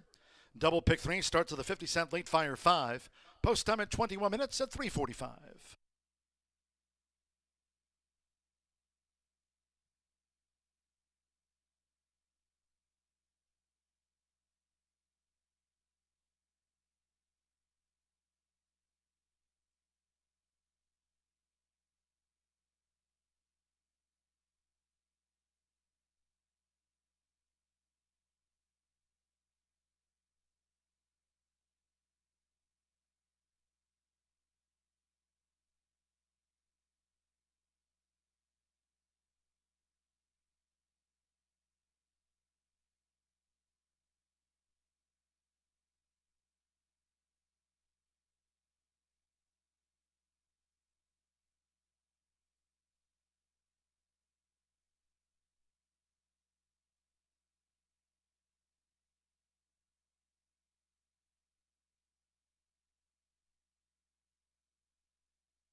They're off.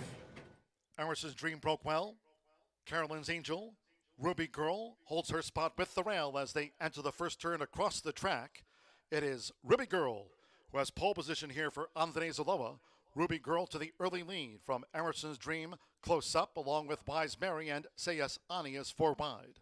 And toward the rail for Hanalei, Carolyn's Angel has drifted back to last as these fillies and mares go to the back of the track. It's Ruby Girl. So Ruby Girl leads. Emerson's Dream right up there for Santo Sanjor. Ruby Girl and Emerson's Dream for the run to the half-mile pole. 25.63 seconds for the lead part, with C.S. Ani running a wide third for Rodney Prescott. And then comes Wise Mary toward the inside part of the track for Fernando de la Cruz. And Carolyn's Angel trails 5 lengths from leaders to last. The leaders Ruby Girl and Emerson's Dream. They remain locked together the half mile as they enter the far turn, up in 51.15 seconds. Emerson's Dream has taken a short lead from Ruby Girl, who tries to respond to the move by Emerson's Dream. But now with inside 3 furlongs to go, Sayas Ani closing up on the outside. Ruby Girl is now in third, coming toward the quarter pole. Wise Mary and the trailer remains Carolyn's Angel. They come to the top of the stretch, and it is Emerson's Dream who's opened up a 6-length lead. Emerson's Dream into the stretch for Santo Sanjor after 3 quarters. In 1 minute 16.87 seconds, she's now an 8-length leader. Emerson's Dream looking good. Ruby Girl trying to hold second from Sayas Anis, whose blade flattens out. Then Wise Marilyn Carolyn's Angel has trailed. The daughter of Flat Out, Emerson's Dream, in her 18th run. Emerson's Dream was second to none. Ruby Girl, the runner-up. Wise Mary finished third.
This may be a life changer.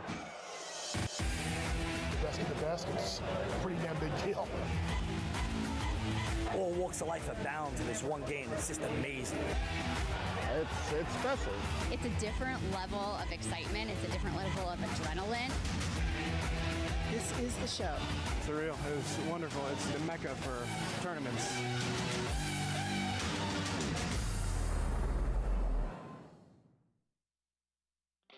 Feel the excitement with TwinSpires.com, the official betting partner of the Kentucky Derby and Breeders' Cup. With TwinSpires.com, place legal wagers and watch live horse racing wherever you are on any device. Sign up, play, and win today. New players use promo code FREE100 on sign up to start your $100 bonus. With TwinSpires.com, you can bet on horse racing. Get the TwinSpires.com app to receive special offers and the most up-to-date information. Terms and conditions apply. Void where prohibited. Please wager responsibly.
Minutes away from the late Fire 5, and we've still got plenty of racing action. We've got 4 qualifiers later on for the quarter horses as well that Miss Martha will take you through. Thankful to have Jimmy McNerney signed on as well throughout the remainder of the card. The boys will be taking you home between John, Jimmy, and myself. We are off the turf for this upcoming event now on a main track that's listed as fast, a mile and 70 yards, do scratch 6, 7, and 8. I do believe this race remains fairly competitive in here, but we got heavily backed favorite in Gold Aspen in this spot. 1-2 right now, being bet heavily. In fact, the bettors have really keyed in on Gold Aspen at 2-5. This will be the first time in the 3-race career for the son of Looking at Lucky that they have gone off favorite, have yet to go off favorite, and that's rare for a Brad Cox trainee, especially when the Silks are that of West Point thoroughbreds in here. But this Looking at Lucky colt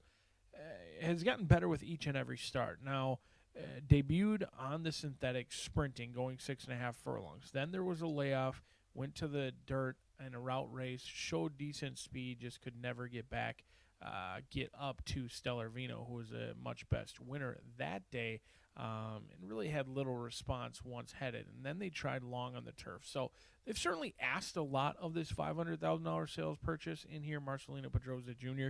should be familiar with the 3-year-old. It is his third start. He's been aboard each and every start since shipping over to Horseshoe Indianapolis. Turf to dirt in play, and on paper, based on those recent races, strictly the horse to beat, but maybe the horse to bet. Could be right to the inside. It's a first-time starter. The unknown in here is Realignment, a first-time starter for the Block gang, and in fact, it's homebred for them by Twirling Candy out of Lights Camera Action. The dam was a graded stakes placed earner of $235,000 for Team Block as well. So the family lines certainly run deep in here, and Team Block owns, trains, and bred Realignment. This is the first foal from the mare Lights Camera Action, who was plenty successful in her day on the racetrack, and I'm sure Team Block would be equally as happy if she is that successful as a brood mare as she was on the racetrack. The unknown in here is Realignment, who's a little bit chilly on the board right now, 9-1. An overlay, despite 3 scratches in this race, 9-1 versus 6-1, as all the money has come in on Gold Aspen. I do expect some late action in on Realignment, who ships over from Hawthorne. Could have easily debuted there, but they will debut in Indiana with Lasix today. The outside runner not taking any action at all is Magical Road, the main track only, the only horse who wanted to be on the main track. This is the only MTO in the race. Everyone else wanted to be on the turf. Uniquely, Magical Road had been entered 3 previous starts all on the turf. It's somewhat of a exchange in here where they always wanted to be on the turf. Now they're going to be entered to run only on the dirt. The lone dirt start, they broke slow, draw a line through it, lost to Luna Tap, who I think highly of, Fernando de la Cruz. Going to be calling the shots in here. We did single the 5 in the early pick 5. We're going to spread out and go 3 deep in the late fire 5. I think race number 5 provides maybe the best betting race of the day. The 5th and the 7th, I do believe, are most competitive in here. Let's talk about the off-track single in race number 6. We are off the turf. We were originally scheduled to be on the turf, going 1.70 yards on the main track now. Scratch numbers 3, 4, 6, and 8 in race number 6. And this is a single I happen to fancy quite a bit. First of his name. For Storyteller Racing, Rudy Brissett, Alex Achard, a horse who has experience on the main track and experience going 2 turns. A horse who's getting better with each and every start. A 3-year-old by Catalina Cruiser, who really didn't show much at 2, but has become much better and getting better with each and every start. The buyers are certainly going in the right direction. The results are as well. A 2nd and a 3rd so far this meet. I think Turf to Dirt is the play. Despite appearing to fade late, if you're following the Equibase chart line, the horse moved 4 wide, challenged for the lead, and I thought ran a really big race after breaking slow and being well back. A little bit surprised they're staying in here. I thought they may want to be on the turf, but before that, an off-turf event ran just fine. They lost to Luna Tap, who I also think highly of. That's was a well-meant firster for Calumet Farms. The Riders getting the leg up. It's late fire 5 time as we are just 5 minutes away from kicking off the final late fire 5 of the week.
The horses stepping onto the track now for the fourth race.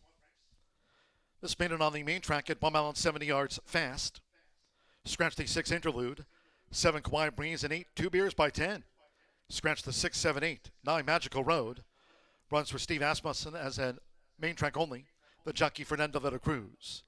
Fernando de la Cruz for the Hall of Famer stable with the 9 Magical Road. Fast track, exacta, trifecta, superfecta. Double pick 3 starts at the 50-cent late fire 5 with the maiden. We welcome the Accelerate Rural Indiana Classic Group here to the races. 2 minutes to post time. 2 minutes.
Less than 1 minute to post time. Starts at the 50-cent late fire 5. Fast track for all races today. Less than 1 minute.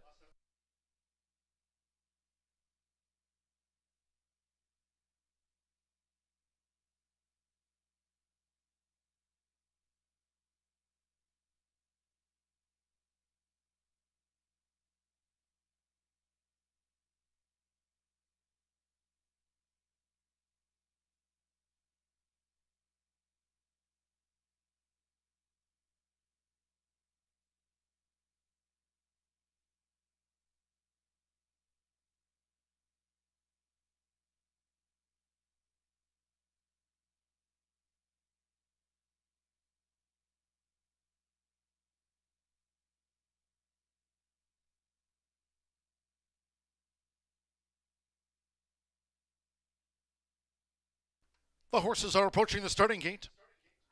Going down to the 1 mile, 70-yard start for the maiden. Fast track.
The horses have reached the starting gate. It is now post time. Alex Ashard, Westeros up first. 3-time started at Laurel. Westeros given a 12-1 chance. Now Alberto Burgos with the first-time starter, Kentucky Go-Go. Black gold chevrons for Calumet Farm.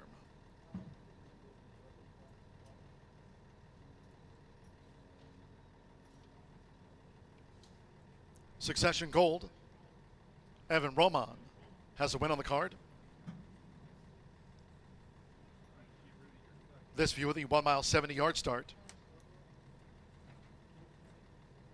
Gold Aspen, the 1-2 favorite to take out the maiden.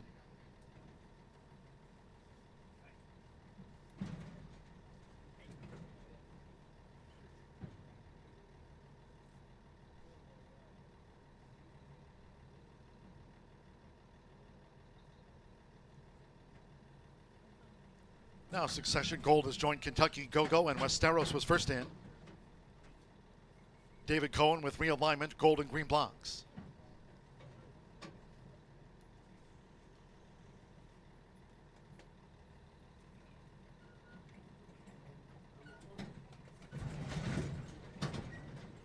Now the 2-5 favorite, 3-time started Gold Aspen.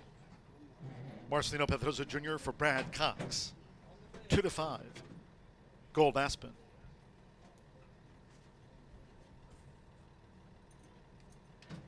At 1 mile and 70 yards, all main track card here, fast track, and one more. That is main track only entered, Magical Road. Fernando de la Cruz for Hall of Famer Steve Asmussen. 2-5, Gold Aspen. Starts at the late fire 5. They're in the gate. And they're off. Gold Aspen broke well. Succession Gold and toward the inside, Westeros and Magical Road strides up on the outside, and then the newcomers, Realignment and Kentucky Go-Go. They enter the first turn. It's Gold Aspen. Gold Aspen to the early lead for Marcelino Pedroza Jr. Westeros tight at the leader's heels. Westeros takes back into the hands of Alex Ashard as Magical Road improves his position on the outside for Fernando de la Cruz as they go to the backstretch. Westeros now third upon, settling with Succession Gold running in fourth. Then toward the inside is Kentucky Go-Go and the Team Black newcomer. Realignment trails the maiden sextet. The opening quarter covered in 23.97 seconds, making this run toward the half-mile pole, Gold Aspen. At 2-5, Gold Aspen dictates the field. Magical Road stays right there. Westeros and Succession Gold racing third and fourth. It's a break of 3 more to Kentucky Go-Go and Realignment. Gold Aspen, Magical Road remain 1-2. Half mile 48.66 seconds. They have just over 3 furlongs left as Magical Road launches this bid outside of Gold Aspen. Magical Road and Gold Aspen. They take this confrontation toward the quarter pole. Length and a half to Westeros. Succession Gold is under pressure running in fourth. Realignment on the outside is mounting a bid, dropping back Succession Gold and Kentucky Go-Go. Magical Road and Gold Aspen. They turn for home together.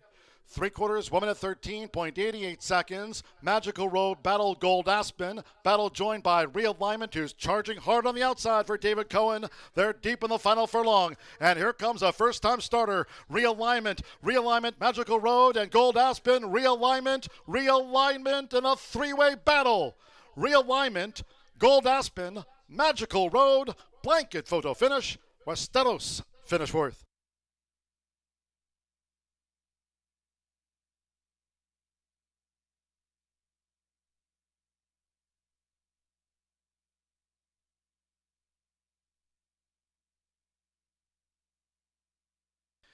.144.27 seconds after the maiden. 144.27. Who do you like? Photo finish.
We welcome the Accelerate Rural Indiana Classic Group joining us here today at Horseshoe Indianapolis.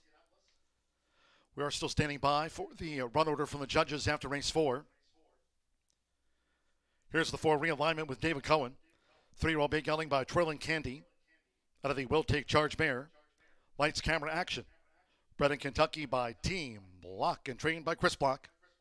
First time starter 9-1 was realignment. They've taken the Cody photo and stand by for the run order from the judges after the 4th. Welcome to the Accelerate Rural Indiana Classic Group. To the races and the Caesar Suite.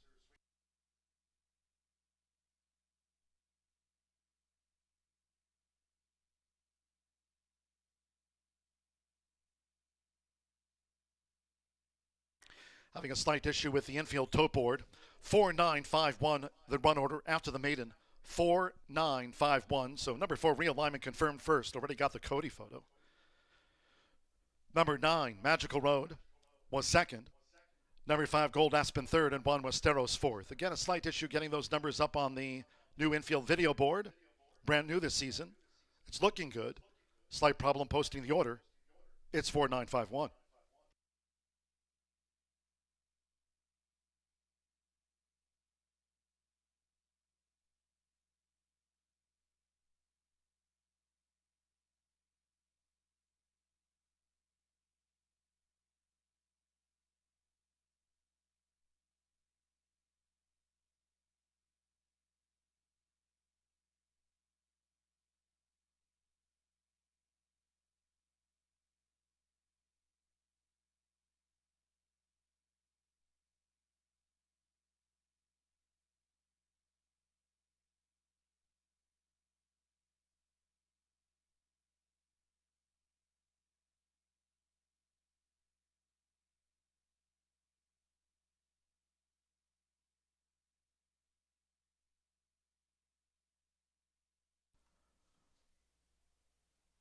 Once again, just to repeat, the order finish for the 4th race was 4-9-5-1.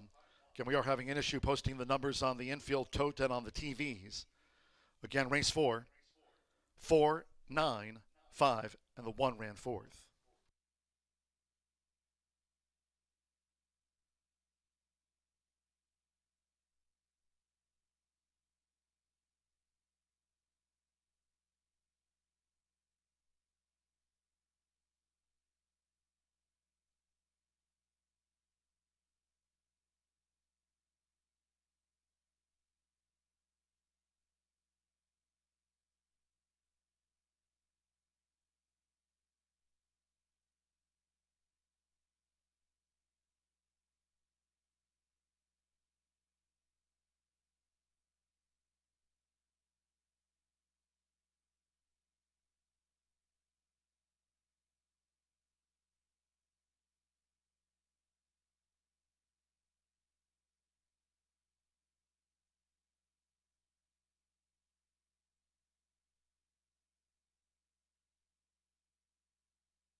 Fourth race official. Again, we're still having an issue with the infield tote board, but it's even out there posted as official now. So here are the results and prices after the running of race 4. $21.60 to win on realignment. Got up on the line. 4-9-5-1. Pick 3, 308.20. The $2 exacta, $130.60. $2 trifecta, $271.60. 2-4 double paid $41.40. $1,445.20 on the $2 superfecta. Pays out on 4-9-5-1.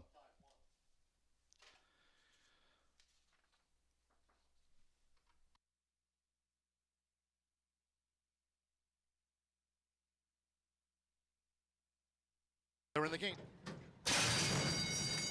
And they're off. Gold Aspen broke well. Succession Gold, and toward the inside, Westeros and Magical Road strides up on the outside, and then the newcomers, Realignment and Kentucky Go-Go. They enter the first turn. It's Gold Aspen. Gold Aspen to the early lead for Marcelino Pedroza Jr. Westeros tight at the leader's heels. Westeros takes back into the hands of Alex Achard as Magical Road improves his position on the outside for Fernando de la Cruz as they go to the backstretch.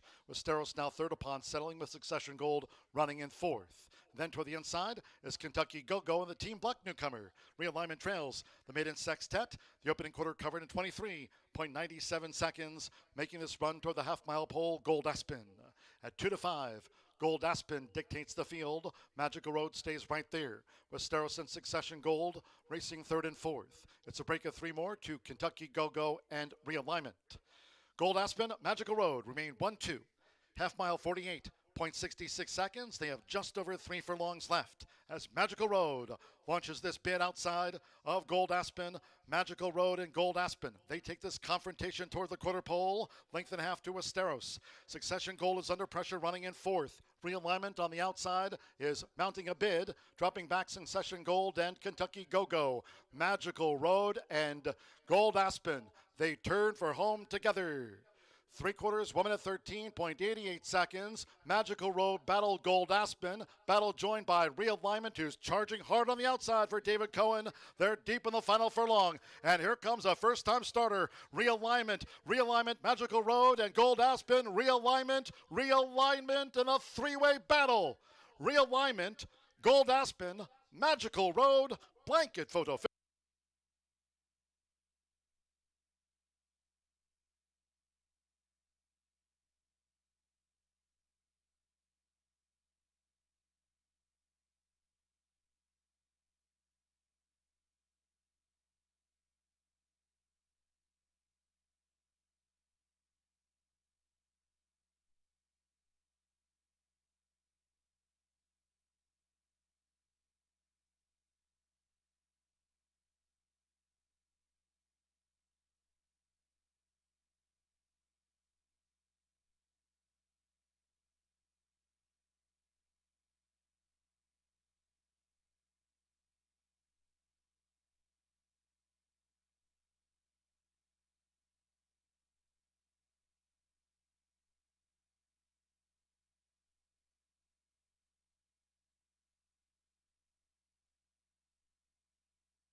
Noting there are no changes in the upcoming fifth race sprint, no changes in the fifth. Exacta, trifecta, superfecta. Double pick 3 starts the late pick 4 fast track. 4:15 post time.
Five minutes.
The horses coming onto the track now for the fifth race. The sprint at 6 furlongs, a field of 8. There are no changes. Exacta, trifecta, superfecta, double pick 3 starts at a late pick 4 on an all main track card. Main track fast, parading.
Less than 1 minute to post time.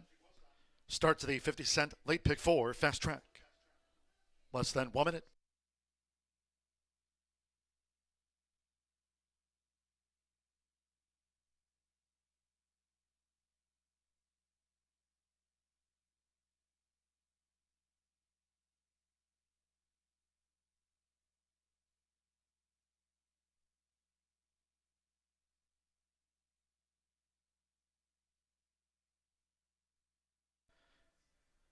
The horses are approaching the starting gate.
The horses have reached the starting gate. It is now post time. Evan Roman with Eternal Bliss. Fernando de la Cruz, Good Sugar coming up. Joins Eternal Bliss. We're loading up. Jean-Marie Correa with Moonlight Joker. Alberto Burgos, Applegate. Orlando Mexica, Ship Shape True 7. Alex Achard with Bold Adventure.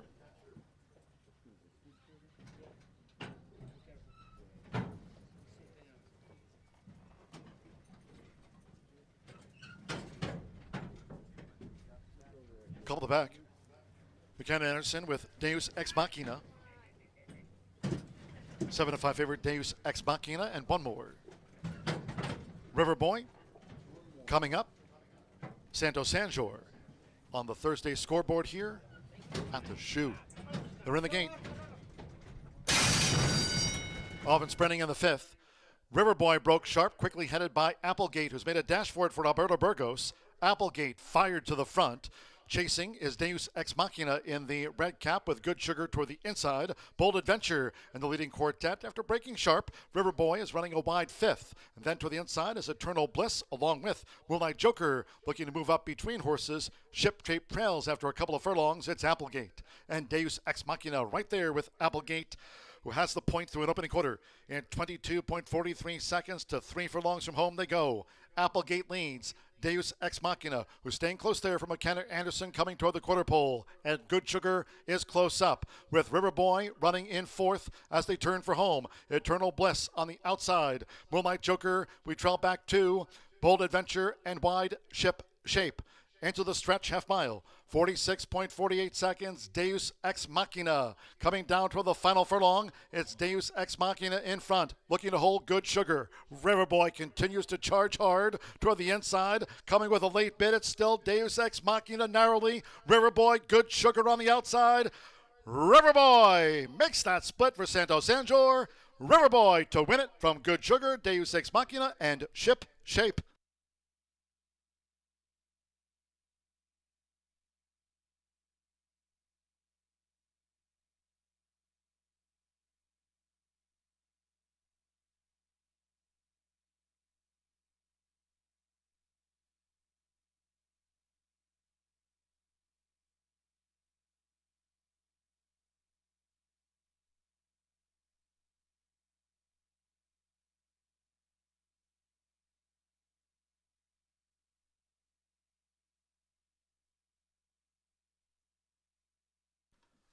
(1:12.26 after the sprint. 1:12.26 seconds. They've called for another photo. It was 16-1 on 8. River Boy will get the result. 5 Good Sugar, 7-1. Number 4, Deus Ex Machina. 3-5 favorite was third, and 7 Ship Shape at 9-2 for the Superfecta. Stand by for judges' confirmation. 8-5-4-7. River Boy. Couple wins on the card for Santo Sanjor. Here for Israel Garcia. A 16-1 to kick off the late pick 4.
Santo Sanjor won the second race maiden with favorite Emerson's Dream.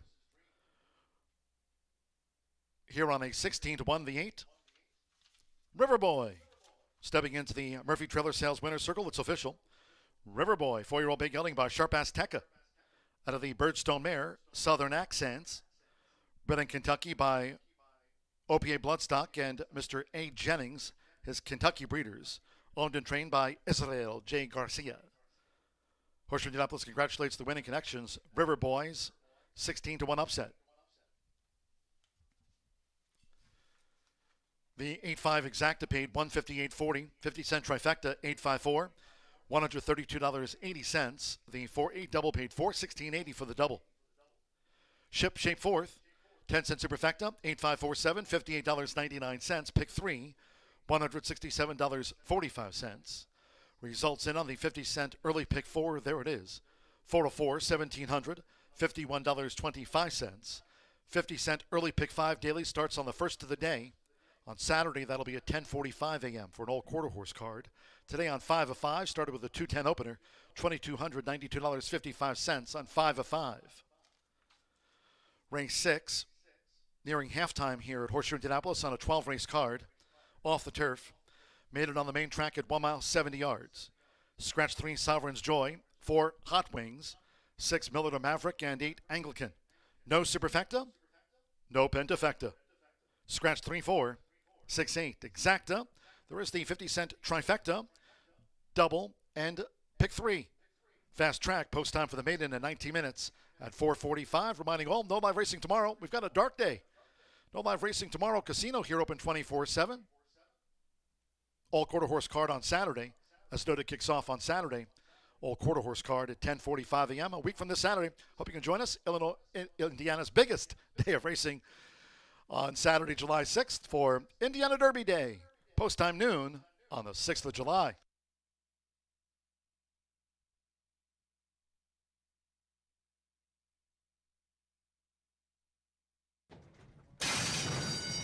Off and sprinting in the 5th.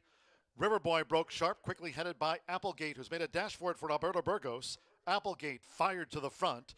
Chasing is Deus Ex Machina in the red cap with Good Sugar toward the inside. Bold Adventure in the leading quartet. After breaking sharp, Riverboy is running a wide 5th. And then to the inside is Eternal Bliss, along with Moonlight Joker, looking to move up between horses. Ship Shape trails after a couple of furlongs. It's Applegate. And Deus Ex Machina right there with Applegate, who has the point through an opening quarter in 22.43 seconds to 3 furlongs from home they go. Applegate leads. Deus Ex Machina, who's staying close there from McKenna Anderson coming toward the quarter pole. And Good Sugar is close up with Riverboy running in 4th as they turn for home. Eternal Bliss on the outside. Moonlight Joker, we trail back 2. Bold Adventure and Wide Ship Shape. Into the stretch half mile. 46.48 seconds, Deus Ex Machina. Coming down toward the final furlong, it's Deus Ex Machina in front, looking to hold Good Sugar. Riverboy continues to charge hard toward the inside. Coming with a late bid, it's still Deus Ex Machina narrowly. Riverboy, Good Sugar on the outside. Riverboy makes that split for Santo Sanjor. Riverboy to win it from Good Sugar, Deus Ex Machina, and Ship Shape.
Nice ride by Santos Sandra there in the 5th. Certainly spices up the late pick 4 as well as that late flyer 5 as River Boy comes home to score, and John G. Dooley certainly having to earn that paycheck today. Numerous photo finishes as some tight races down the lane. We'll see if that trend will continue as we're only halfway through the card. In fact, 10 minutes away from being halfway through the card here at Horseshoe Indianapolis on a marathon Thursday with plenty of opportunities. This is a race that was originally carded to be on the turf course, now run at a distance of 1 mile and 70 yards on a fast main track. Scratch numbers 3, 4, 6, and 8. I happen to fancy first of his name quite a bit in here. This is an improving sort who's by Catalina Cruiser, who's 0 for 5 with a 2nd and 2 third-place finishes. That last third-place finish I thought was an impressive one. In fact, yeah, I completely understand why they wanted to have this horse back on the turf today, and also why why I would understand keeping this horse in on the main track. They've run well both on the turf and in their lone off-turf event. Let's start with this last race, May 29th. They broke incredibly slow, and they were well back early, and that was new for a horse who had routinely always broken alertly and been near the front. But they settled in nicely, weren't ranked, weren't pulling or anything, had to move about 4 wide. Challenged for the lead at the top of the lane, ended up losing a photo finish behind Double Neat and Angelican, who also was originally scheduled to be in this race, but is scratched out of this race. So that first of his name ran huge last time out. 2 back on May 9th in an off-turf event on a fast main track. They broke from the inside, showed a ton of speed, and they were pushed every step of the way that day. They got ran down by a nice Calumet first-time starter in Luna Tap. They break from the outside today. Tactical speed and a new ability to sit off the pace. I think this horse is strictly the horse to beat in here. Number 7 is Indy Charge, another one who's shown speed. Now, I figured this one would be overlooked off that -0 buyer in this spot, but broke sharp, opened up, and I thought it was under a really tight hold, like a lot of restraint, maybe fighting the rider, using plenty of energy, but I like that the horse broke alertly, wanted to do more on the front end. Potentially Alberto Burgos have a little bit more ability to get this one to settle down today, as Fernando de la Cruz was never really able to settle down the 3-year-old colt by Take Charge Indy, and it led to a soft finish. We'll see if there's any improve for the second time. Going 2 turns on the main track today, and the blinkers do come off for Indy Charge. Vincita, Kenny McPeak, CJ Hernandez jockey trainer combination that is always one you want to be on the lookout for, as Hernandez was aboard over at Keeneland. I didn't feel it was the strongest race. It was maiden claiming 50,000 over at Keeneland. Now, many people will be attracted to a Keeneland runner shipping in for a trainer like Kenny McPeak, who has certainly been pushing all of the right buttons over Triple Crown season dating back to May. But Vincita is just, I don't really know how to put it. Not an intriguing sort overly by any means. Trains okay, but haven't really shown a ton of heart or ability to finish races strongly in the lane. Comes in off of a brief freshening, certainly gets class relief in here today, and Vincita on the board at 5-2. But the bettors right now are saying the $200,000 purchase of Special Justice for Spencer Farm, strictly the horse to beat. This is a horse who was a beaten favorite last time out, now stretches out for the first time today. They were involved in a 3-headed duel last time out, did give way and missed the board as the beaten favorite. I've certainly gotten my questions and concerns about your even money favorite. As you can tell, the top 3 does not include the Brad Cox trainee on the stretch out, but bet against Brad Cox if you wish. He only wins at 32% with maiden second-time starters, and that certainly fits the bill in here with Special Justice. Can absolutely appreciate the money coming in, but I am hopeful that first of his name for Rudy Brissett and Alex Achard is the real deal. We'll find out if it's fact or fiction 6 minutes from race number 6.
Horses call postward for the 6th race, another one taken off the turf course here today. Main track fast, the maiden at 1 mile and 70 yards. Note the distance, 1 mile, 70 yards on the MT. Scratch 3, Sovereign's Joy. 4, Hot Wings. Take out the 6, Bellada Maverick, and scratch the 8, Anglican. No Superfecta, no Pentafecta wagering. Scratch 3, 4, 6, and number 8. Exacta, Trifecta, double pick 3. 2 minutes to post time. 2 minutes.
Less than 1 minute to post time.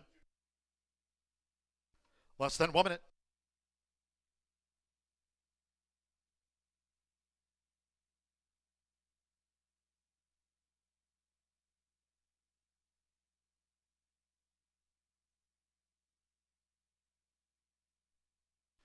The horses are approaching the starting gate. Going down to the 1 mile, 70 yards start for the maiden. Track fast.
The horses have reached the starting gate. It is now post time loading. Eddie Perez with El Peligro. Now Special Justice, Marcelino Pedrosa Jr. for Brad Cox.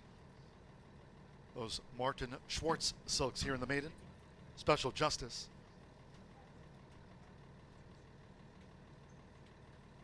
First of his name, 6-5 favorite. 2-1, Special Justice, and 5-2, Vincita head the market. Special Justice joined El Peligro. Colby Hernandez with Vincita, son of Enticed. Couple them back. Alberto Burgos with Indy Charge. 1 mile and 70 yards. One more. Alex Achard with 5 times started, first of his name. Loaded 7-5 favorite, all in. They're off. And there's Indy Charge. Toward the inside, Special Justice in the orange cap, and El Peligro holds the position from the rail for Eddie Perez as they make their way into the first turn. Vincita and first of his name. It's El Peligro. So El Peligro has pole position in front here of Special Justice as they go to the back with on the outside Indy Charge, black with the gold chevrons, Vincita, and first of his name. The leader, El Peligro, easily out in front here for Eddie Perez. El Peligro takes them through an opening quarter in 23.35 seconds. El Peligro leads the 3-year-old quintet to a half mile from home as Indy Charge starts a bit on the outside for Alberto Burgos. Marcelino Pedrosa Jr. and Special Justice right there racing a joint second. It's El Peligro by just over 2.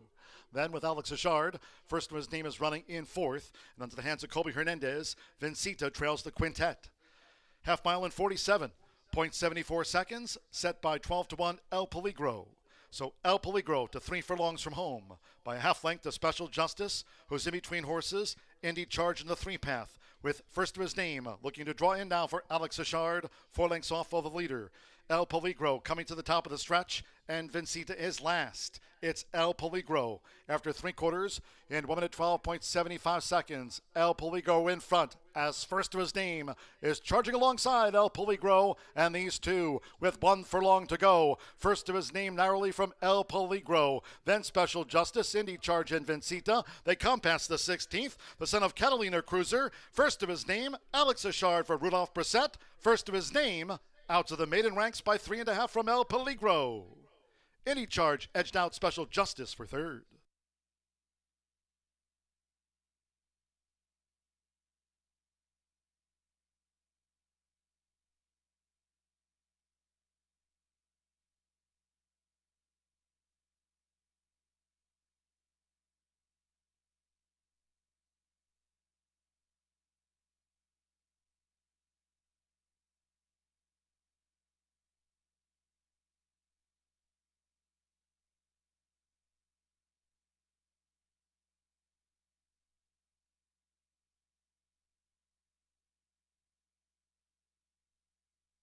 Nine, 1, and then a show photo.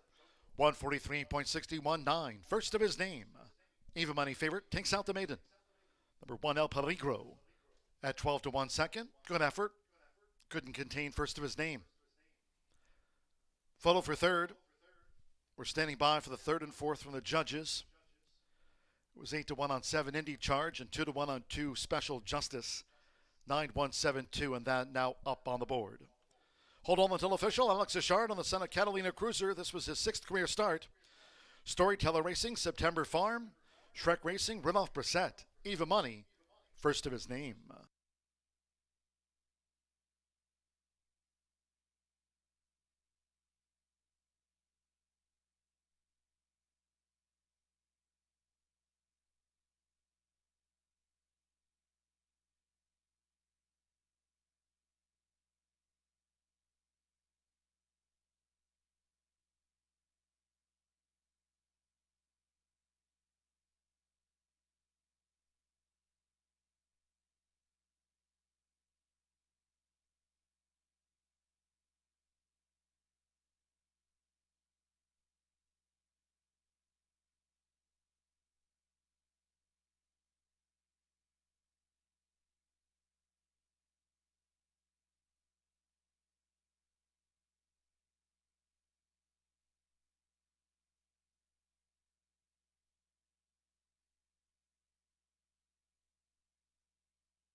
Result official.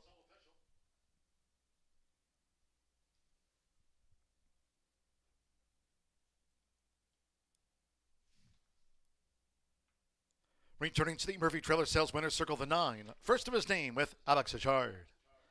First of his name is a 3-year-old big gelding by Catalina Cruiser. And a Super Allison by Super Saver. Bred in Kentucky by Mark Marhall and Tama Valley Farm. Rudolph Brissett trains for Mary Nixon's. Storyteller Racing. Brooke Brissett's. September Farm LLC. And Michael Schreck's Schreck Racing LLC. Horseshoe Indianapolis congratulates the winning connections of first of his name takes out the maiden. Paid even money. 9-1 exacta, $39.60. The pick 3, $304.90. Superfecta and Pentafecta wagers were out. Indy Charge, 50-cent trifecta, 917, $39.40, and the 8-9 double, $97.80. 5 ran, favored first, 143.61. Seventh race, another maiden on the card. Juvenile sprint over the 5 furlongs, a field of 8. No scratches, no jockey changes. 5 Peter's Dream add 1 pound to the listed program weight. The 5 is an extra pound, makes it there 117. Exacta trifecta superfecta. Here are the 10-cent grand high 5. Pentafecta featured on the maiden juvenile sprint. Double pick 3. Race 7 of a dozen in 21 minutes at 5:16.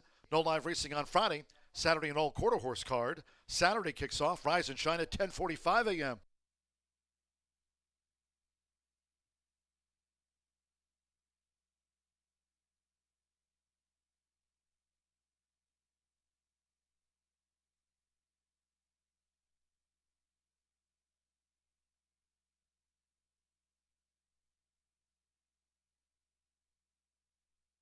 Five favorite all in. They're off. And there's Indy Charge toward the inside. Special Justice in the orange cap, and El Peligro holds the position from the rail for Eddie Perez as they make their way into the first turn. Vincita and first of his name, it's El Peligro. So El Peligro has pole position in front here of Special Justice as they go to the back with on the outside Indy Charge, black with the gold chevrons, Vincita, and first of his name. The leader, El Peligro, easily out in front here for Eddie Perez. El Peligro takes them through an opening quarter in 23.35 seconds. El Peligro leads the 3-year-old quintet to a half mile from home as Indy Charge starts a bit on the outside for Alberto Burgos. Marcelino Pedroza Jr. and Special Justice right there racing a joint second. It's El Peligro by just over 2. Then with Alex Achard, first of his name is running in 4th. And under the hands of Colby Hernandez, Vincita trails the quintet. Half mile in 47.74 seconds, set by 12-1 El Peligro.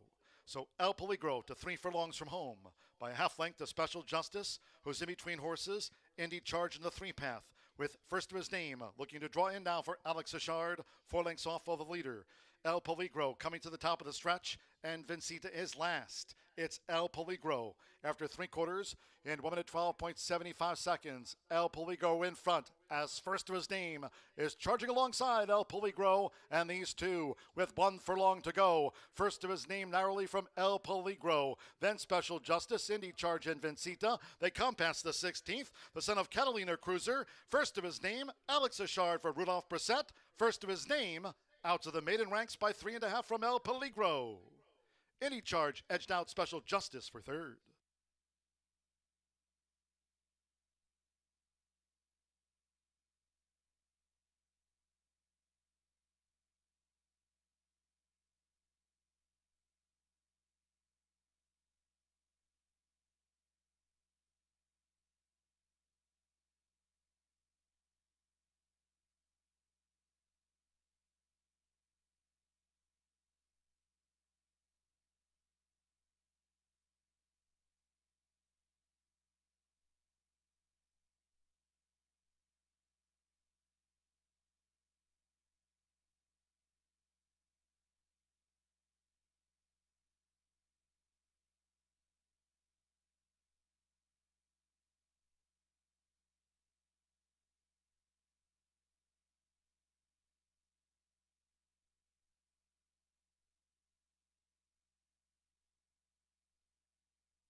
Hello, race fans. Once again, 10 minutes to post for the 7th race here at Horseshoe Indy. And coming up in race number 7, which features that 10-cent Grand High 5, is a sired 2-year-old straight maiden race to go 5 furlongs, a field of 8, and all the money as expected coming in on one of the Gennaro Garcia first-time starters. I thought both of them would probably take some money, but right now, number 2, Bold Justice, 8-5 on the board. I'm going to try to beat both of the Gennaro horses with a price horse, and right now, the third longest shot on the board, number 7, Unbridled Hero, being left alone at the windows, 12-1 on the board.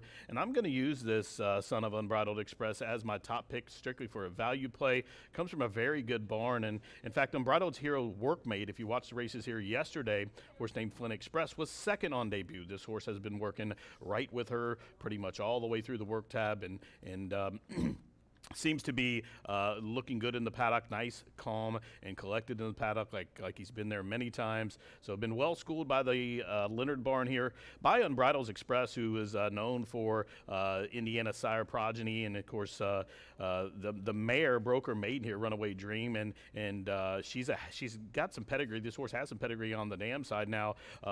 Runaway Dream's a half to Mr. Misunderstood, who broke his maiden here before going on to win 9 stake races and made nearly $1 million. But this one, like I said, just on the value play now as I speak, is down to 9-1. But I just was searching for a price play here. George Leonard always has his horses ready to go, and Unbridled Hero gets the services of Evan Roman, who's riding very well here at the meet. And that's going to be my top pick for those reasons. For second, number 3, Rapid Justice, currently 6-1 on the board, up from those 4.5-1 morning line odds. Now, this one debuted, had a slow start here at Horseshoe Indy on debut, and then come running, was last early, ended up third, beating 7 lengths. But the way the horse did it did close on willingly, took dirt in the face, was inside, outside. Now, got a little green through the lane on debut where went to lugging in, and it was just greenness issues that day, but has a start under his belt, shown some tenacity, and overcame some adversity there on debut, and another one appears well turned out in the paddock. I think with that race under the belt and a little bit of break, this horse will be a force to be reckoned with, and I like that it has experience as well. Now to the outside, Monarch of Motion, the other Gennaro Garcia, is the one I leaned on here from the 2 Garcia entrants. This one's 4.5-1, currently on the morning line. Now is drawn to the outside, which I like that 2-year-old sprint races. I like being drawn outside, away from the traffic, not down inside of horses, and this one gets Marcelina Pedrosa, and another one by Unbridled Express. This one has a really good pedigree out of Maggie Slew, who was a horse, I believe, from the Pat Byrne barn that has had good luck with her offspring as well. Has 6 to the races, 5 winners. Now she was a 4-time winner and made about $200,000. Now she had 4 wins, 3 of those allowance wins, all came at Churchill Downs. She never won a race racing against state breds, and she's shown some runners too. Now she's like the likes of Mac the Slew, a 3-time winner. Now Mac the Slew, a half to this one, was from the Tom Proctor barn, another Swifty homebred who had 2 stake wins at 2. So I like that this one's pedigree between Unbridled Express throwing those 2-year-old winners. In fact, Unbridled Express I think has had 38 winners as 2-year-olds, and that dam side shows some support for those young runners as well. Horses getting bet now a little bit, 3.5-1, just exact those morning line odds as well. So for those reasons, those are my picks. Like right now, the favorite is the other Gennaro horse at 2-1. I didn't really like that horse down drawn to the inside. If he doesn't get away cleanly, he's going to take a lot of stuff in his face and going to have to overcome too much. That's why I went to the outside with those 2 runners as my first and third picks. But I'm going to take a swing here and go for a price horse from the George Leonard barn. Unbridled Hero with Evan Roman, 738 for me, race number 7. This offers that 10-cent Grand High 5 wager, and again, fast main track, just 6 minutes supposed to get those wagers, and a lot going on here at the track this week, and in fact the next 9 days. So don't forget, we got the Indiana Derby coming up, and Saturday here, special post time, 10:45, 12 races on this quarter horse Saturday here. First 2 normal races, followed up by 10 Futurity trials, the Gordon Mobley and also the Heartland Futurity, 5 of each of those trials here on Saturday. Followed up Saturday, the Fishing Derby, 4th annual, will be here that day as well. So a lot going on here at the track. Excited for the next 7 to 9 days here. We hope you stay with us and come on out and see us here. Race 7, though, is up next in 6 minutes. Good luck.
Here they come.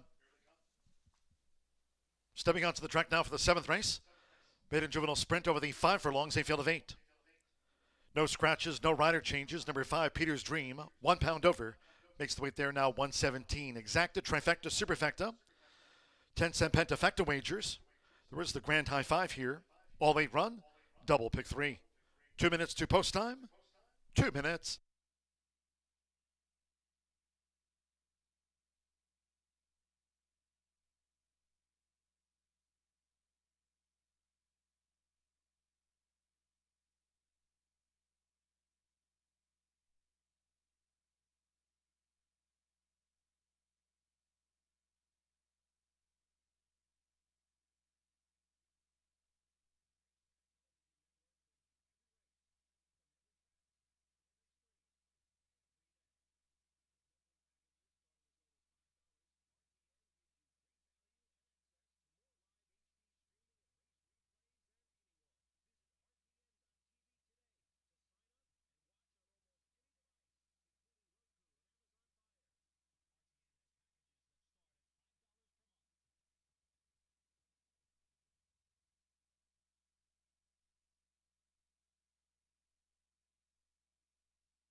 Less than 1 minute to post time. Less than 1 minute.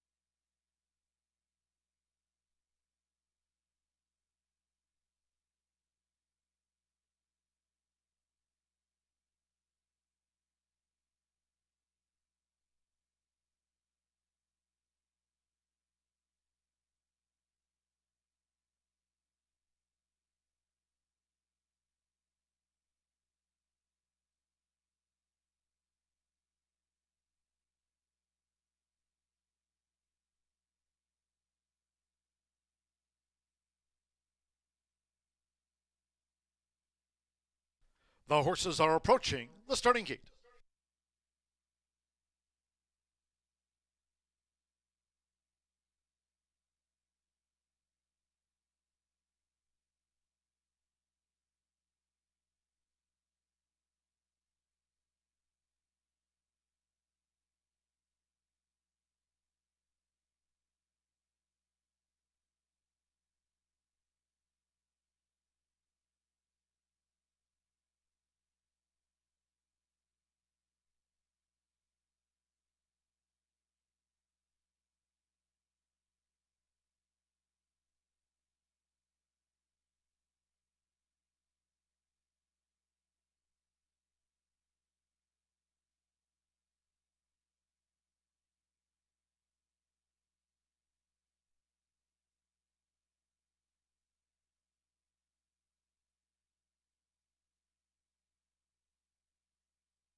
arriving at the gate.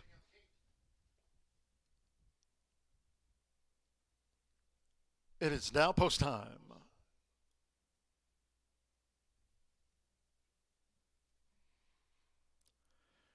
Deshaun Parker with me, Sargento, was fourth here on debut.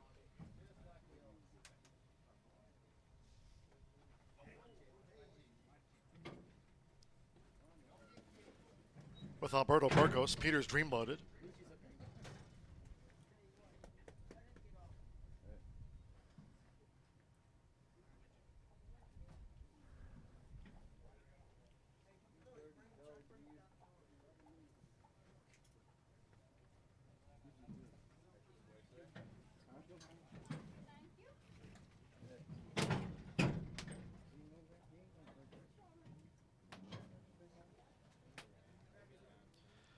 McKenna Anderson, Engine Soul, joined Peter's Dream.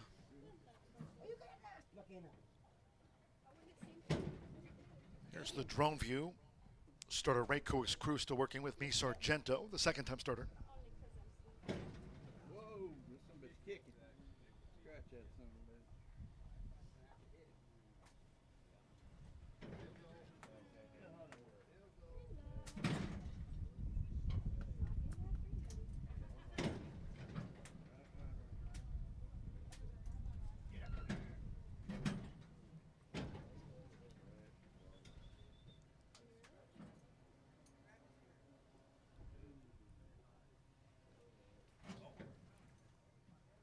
Scratching, boy.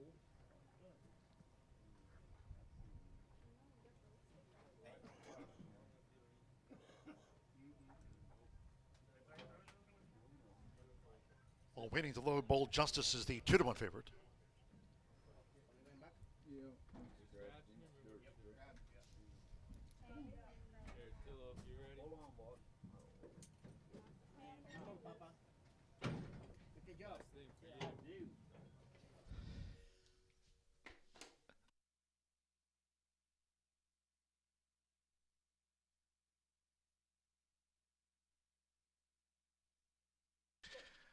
The stewards have ordered the scratch of the 1, me, Sargento. With enjoying Peter's Dream and Engine Soul in line, the stewards ordering the scratch of the 1, me, Sargento. All wagers here on 1, me, Sargento refunds. 9 and 1 will be a consolation double. 9-1 consolation double. Those using number 1, me, Sargento, a late gate scratch in multi-race wagers. You'll now receive the post-time favorite as a substitute in any multi-race wagers on the 1, me, Sargento, ordered scratched by the stewards at the gate.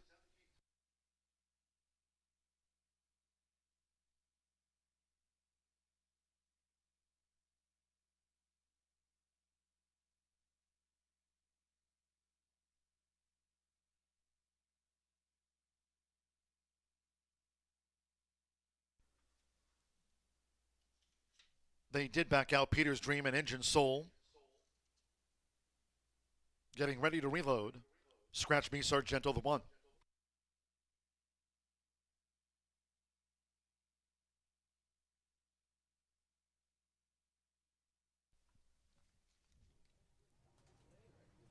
There you go.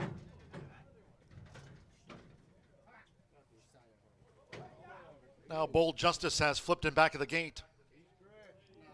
They loaded Peter's Dream. Engine Soul waiting to load. And Bold Justice now fractures him back at the gate. This son of a bitch broke before we go, huh?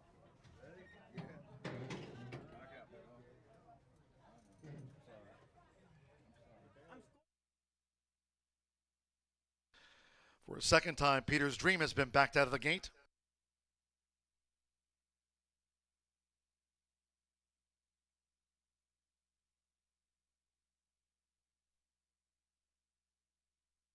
Now on advice of the track veterinarian, by order of the steward, scratch number 2, Bold Justice from the maiden juvenile. We're about 7 minutes past due. Latest scratches on the 2, Bold Justice, who flipped and back to the gate. Ordered scratched by the stewards upon recommendation of the track veterinarian. There'll be a 9-2 consolation double to join the 9-1 consolation double. And again, Multi-race wagers on 2 Bold Justice. This late scratch transferred to the post-time favorite. Scratch 1, Me Sargento. 2 Bold Justice. Now ordered scratched.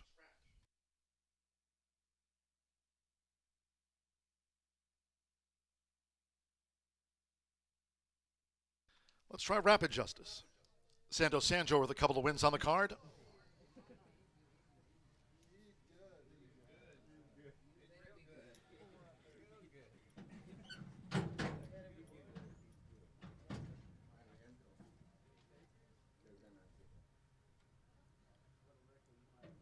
Rapid Justice first in. After the late scratches on 1 Me Sargento and 2 Bold Justice. Jean-Marie Correa with Sligo Time joined Rapid Justice. So again, Alberto Burgos, Peter's Dream going in for a third time. And again went in well. McKenna Anderson, Engine Soul to reload for a second time. 2 back. Evan Roman with Unbridled Hero debuts.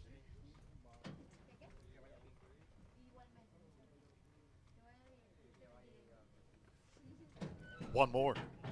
Marcelino Pedrosa Jr. with Monarch of Motion making his bow. Late scratch on 1 Me Sargento and 2 Bold Justice. 1 and 2 non-runners away. They're off. Racing 5 furlongs. Engine Soul broke sharply. Sligo Time of the Purple Silks. Peter's Dream with toward the inside. Rapid Justice.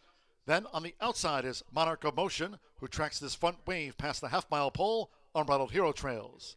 So here's Peter's Dream up to engage Rapid Justice. Just over 3 furlongs to go with the rail for Santos Sanjor. Rapid Justice leads as they round the far turn. On the outside is Peter's Dream as they come toward the quarter pole. 23.49 lead seconds. And then comes Engine Soul with toward the inside Sligo Time. Monarch of Motion straightens away in 5th. And Unbridled Hero is wide as these maiden 2-year-olds come for home. Rapid Justice. Rapid Justice leads Peter's Dream off the turn by 3.5. Rapid Justice down toward the last. Gets those left-handers and holds on to this advantage from Peter's Dream. Engine Soul. Monarch of Motion with a late gain and toward the inside is Sligo Time. But now they're well inside the final 16th. Rapid Justice at second asking for Santos Sanjor. Hat-trick of wins on the card. Rapid Justice won by 6 from Monarch of Motion. Unbridled Hero third. Sligo Time, Peter's Dream, Engine Soul.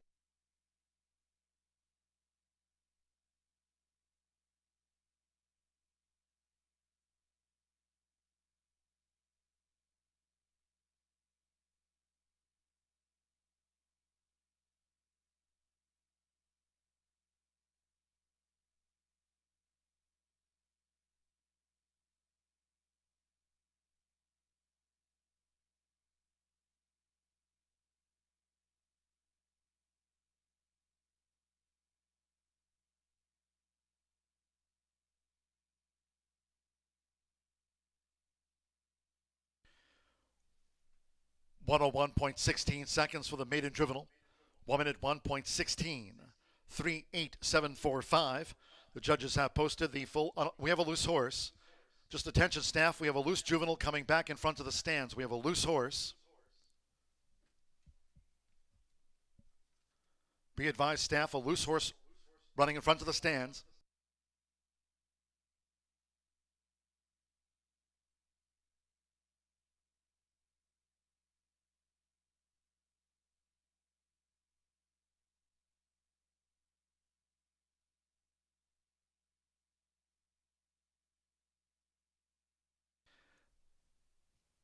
That loose horse was one of the late scratches. The 6 that ran making their way back here in front of the stands. So again, with the Outriders in pursuit of one of those late scratches. Were the late scratches on 1 Me Sargento and 2 Bold Justice. Unofficial 3.8745, 3 Rapid Justice, 5-2 first, 8 Monarch of Motion, 6-5 second, 7 Unbridled Hero, 5-2 third. 4 Sligo Time, 19-1 fourth, and 5 Peter's Dream was 5th for the Pentafecta.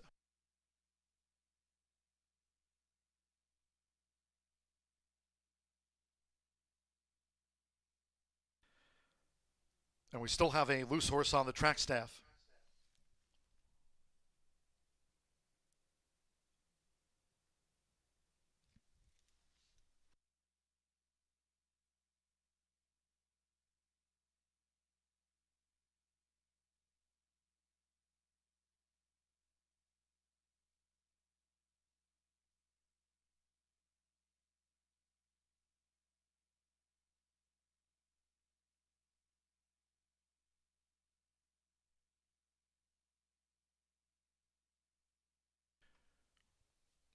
Just of note, the outrider does have a hold of that loose horse.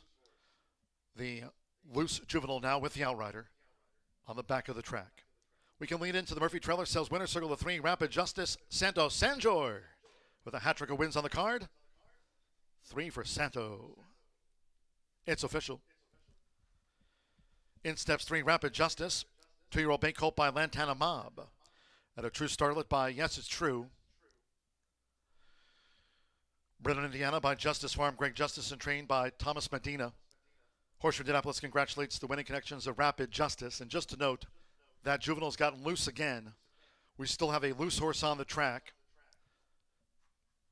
Getting loose again was one of those juveniles.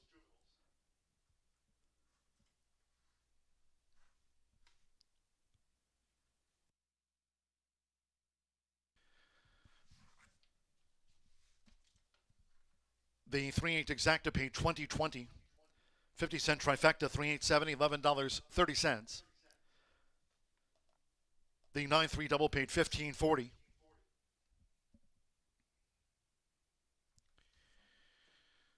$10 superfecta, $11.43. Pick 3, $155.25.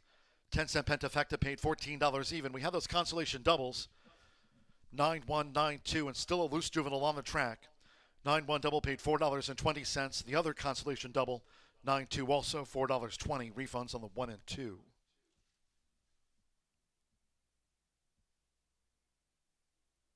And they're still trying to corral this loose juvenile.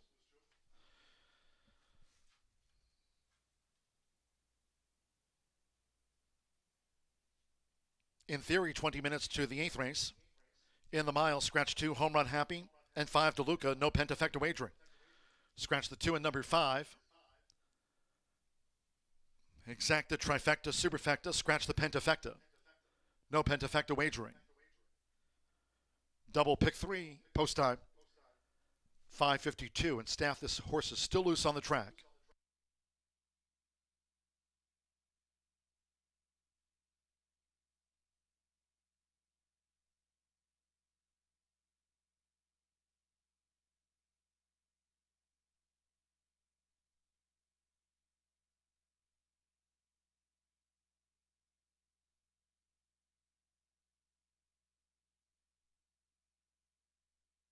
Two non-runners away.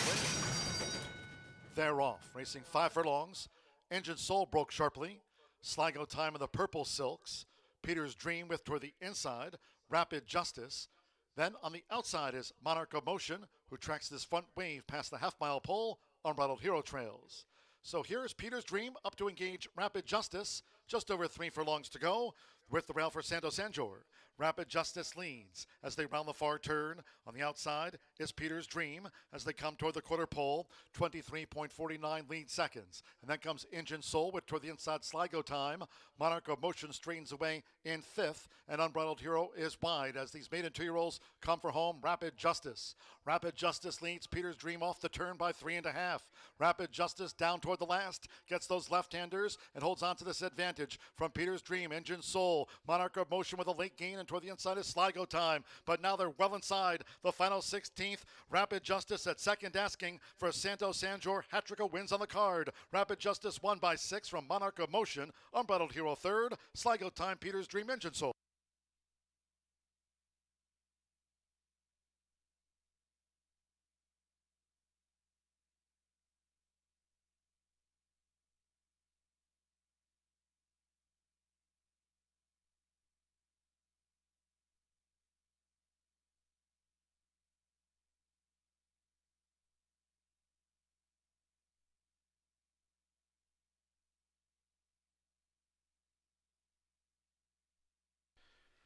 And just a note for fans that the loose juvenile, now with the outrider being led back to his connections, was one of those loose juveniles from the 7th race. Again, ahead to the mile. Scratch the 2 and the 5 with no pentafecta wagering. 5:52 post time for the mile.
just chat.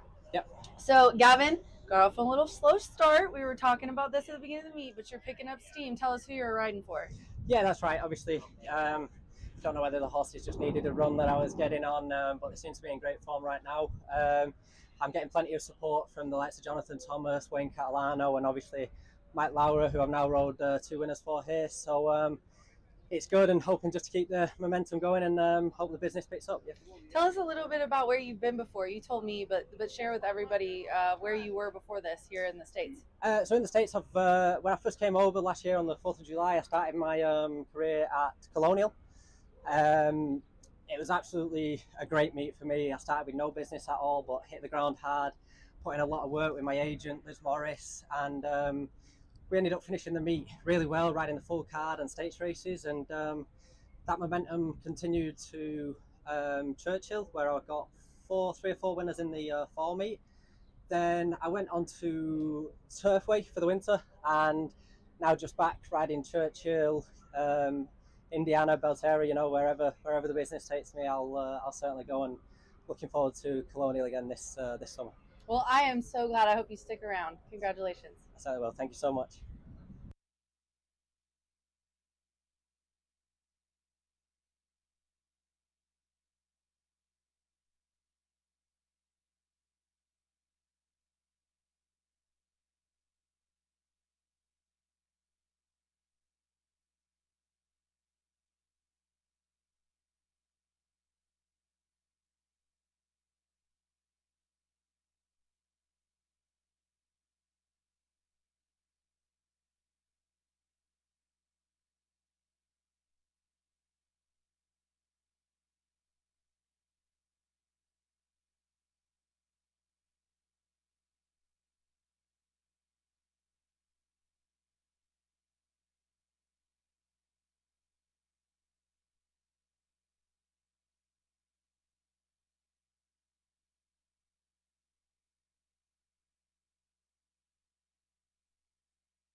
What a big day for Santos Sanders. He gets his 3rd win of the afternoon with 5 races left on the card. Again, he takes the 7th race with that 2-year-old for Tomas Medina, picking up his 3rd win. Big day for Santos. Speaking of big, how about the Battle of the Big Mouths coming up here just a week from today here. Excited for that event with Pete Aiello and Gabe Pruitt. Again, they'll be racing a harness standardbred horses on the turf here. Been a lot of excitement and build-up leading up to that, and I'm looking forward to that. You can follow along more at on X at HS Indy Racing, or follow announcer Pete or Gabe Pruitt there as well to find out some more about that event. Now, I said 5 races left to go on the card. Race 8 is the first of those 5 still to come, with 9 minutes to post as we dive into this race. This is a non-winners of 2 $5,000 claiming event to go a mile. We do have 2 key scratches. Both the 2 and 5 are out. That leaves us down to a field of 6 here.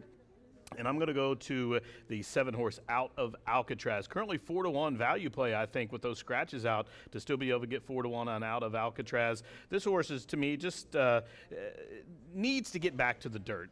Throw those last 3 races out. The horse has never showed anything on the turf. He's never showed anything on the synthetic, but his best races, if you go back, the last time he raced on the dirt was here at the end of the meet last year in a 12-5 non-2, was a runner-up. Time before that was 4th beaten 2 lengths, 4th beaten 6 lengths, broke the maiden on the dirt at Oaklawn for 20. The horse likes the dirt, likes the route dirt, finally get back to what he likes, and I think he's in a field where he has a big chance to get that elusive non-2 win.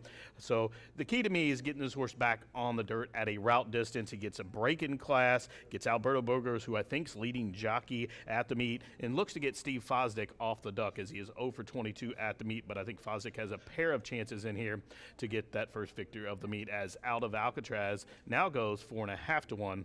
As we take a closer look to my second horse, who opened up as a favorite, still is, number 3, Boulder Bay. This one coming from the Rob Dobbs barn, and this is the only one in the race that's won more than 2. Now, I said it was a non-winners of 2 for 5,000, but Indiana maiden in Indiana claiming races that were for a claiming tag of 5,000 or less are not considered in eligibility, meaning the horse could have won a maiden race and all the Indiana races he wanted for 5 or less and still be eligible for this non-2 restricted lifetime event per those conditions. Now, this one was 10 to 1 in the morning line. Throw those scratches out, that's about half the line in points. So Boulder Bay obviously going to come down 2 to 1. I think it's a little short, but I do like the horse. The horse is, again, probably the class of the field, the only one, of course, with multiple wins, 3 wins from 19 starts. And this is one that I think will benefit from an increase in distance. My only thing about this whole race, and probably one of the main reasons I liked Out of Alcatraz, because the pace is going to be hot. I think Boulder Bay, with that stretch out to go on the route distance, will be a little closer, but I don't think he's going to be on the lead. I think this race is all about those who's going to sit and pounce, and Boulder Bay fits that description. Now, number 6, Judo, the other one from the Steve Fosdick barn, is another, taking a drop in class, and another, just like the stablemate drawn to the outside of him, that will benefit from the route and dirt. The horse sprinted last time, was 7th beaten 9 lengths, takes a drop in class to the $5,000 level. If you go back to this one's last dirt start, when it was claimed here by the Fosdick barn, was on the pace throughout, was 3rd beaten 4 lengths at a 12-5 non-2 level. I think getting back to the dirt, getting back to the route distance, and the dip in class gives Blaine Davis and Steve Fosdick a chance here. And currently right now, the bettors have this one at 5 to 2, as you see Steve coming out, petting the horse on the blinkers. You see jockey Evan Roman in those patriotic silks, the red, white, and blue of Mr. Blaine. They're getting some instructions from Steve.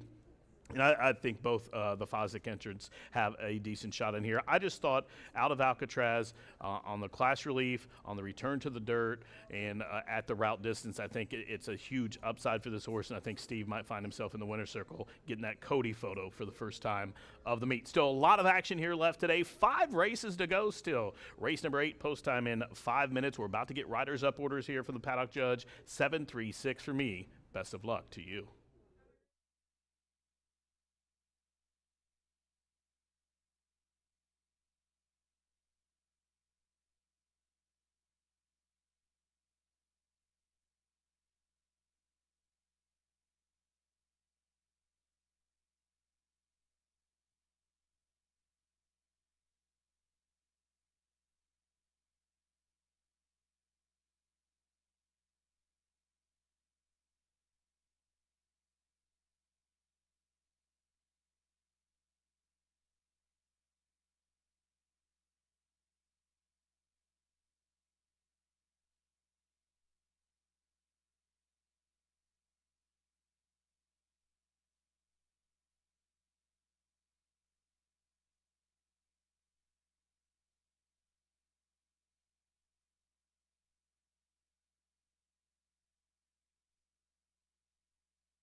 The horse is stepping onto the track now for the 8th race. This carded as a main track mile. A field of 6. Scratch 2, Home Run Happy, and 5, DeLuca. Scratch the 2 and number 5, no pentafecta wagering. No pentafecta on parade. Exacta trifecta. Double pick 3. 3 minutes to post time. 3 minutes to the mile. I'm wishing Sammy Bermudez a very happy birthday from all of us here at Horseshoe Indianapolis, his home track. Sammy B on 3, Boulder Bay, wishing Sammy Bermudez a very happy birthday today.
Less than 1 minute to post time. Less than 1 minute.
The horses are approaching the starting gate.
The horses have reached the starting gate. It is now post time, loading for the mile.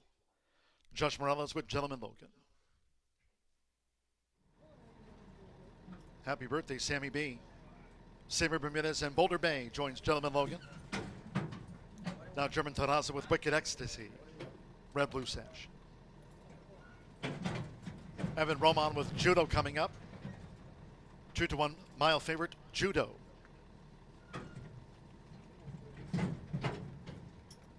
Couple them back. Alberto Burgos with Out of Alcatraz. One more. Fernando de la Cruz with Palhanco. Over the mile. They're in the gate. They're off. Wicked Ecstasy broke sharp.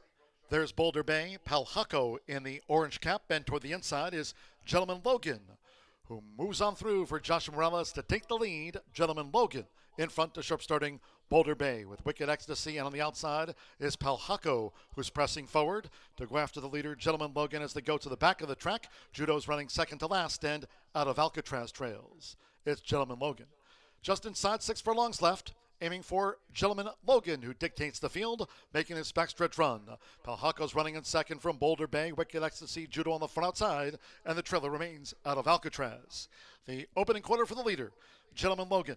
23.58 seconds for the 15-1 front runner.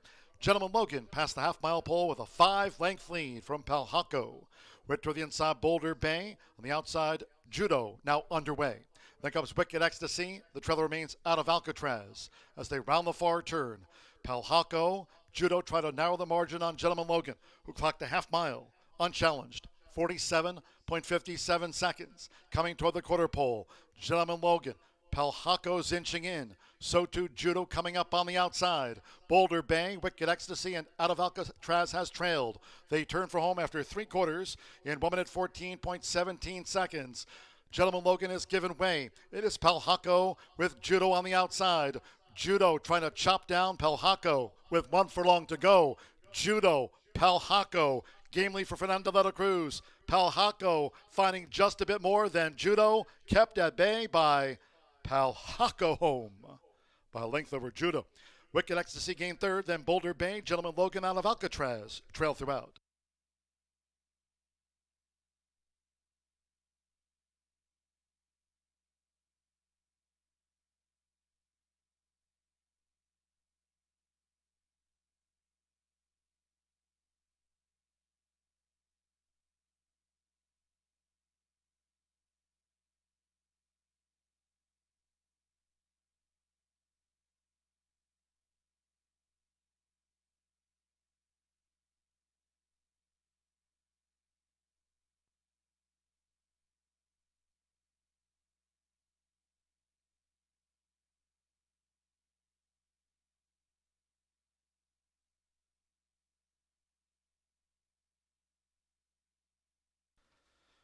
$141.35 after the mile. 8.6431 the unofficial. 8 Palhanco. 7-1 first. 6 Judo. At even money was the runner-up. 4 Wicked Ecstasy at 29 to 1 odds third. 3 Boulder Bay, 9 to 5 fourth, and 1 Gentleman Logan for the fifth position, but there was no Pentafecta featured. 8-6-4-3 for the Superfecta. Fernando de la Cruz for Antonio Moraz comes in from the south side. Palhaco at 7-1.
Returning to the Murphy Trailer Sales winner circle, the 8 Palhaco with Fernando de la Cruz. Palhaco is a 3-year-old chestnut gelding by Practical Joke out of Remarkable Remy by Hennessy. Bred in Kentucky by Betts Thoroughbreds Incorporated, Peter V. La Mancha, and the Practical Joke Syndicate, his Kentucky breeders. Antonio Meraz trains for Araceli Barraza. Horseshoe Indianapolis congratulates the winning connections of Palhaco. It's official. There was no Pentafecta.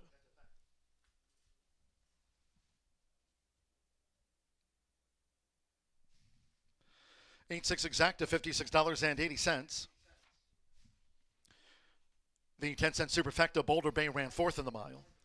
8-6-4-3, $42.88. Pick 3, $62.30. That 50-cent trifecta, 8-6-4, $100.90. 3-8-double-64, 60, 50-cent late pick 4, $1,582.95 on 4 of 4. And there's that 50-cent late fire 5 result on 5 of 5. $7,513.20. The mile, 141.35. First of 4 trials next for the Jaguar Rocket Futurity. Over the 350 yards, fast track, scratch the 6, jet black candy, scratch the 6. No jockey changes. 1 WRS, my name is Rip, 7 over. 2 HF Kiss This plus 5. 3 Thunder is 7 over. 4 CV Sky Kiss 2 over. 5 Last Spirit Moves Me plus 7. The 6 at non-runner. 7 Flash and Jamie 5 over. 9 Coco Kiss plus 7. The first of 4 trials for the Jaguar Rocket Futurity. Post time 6:18.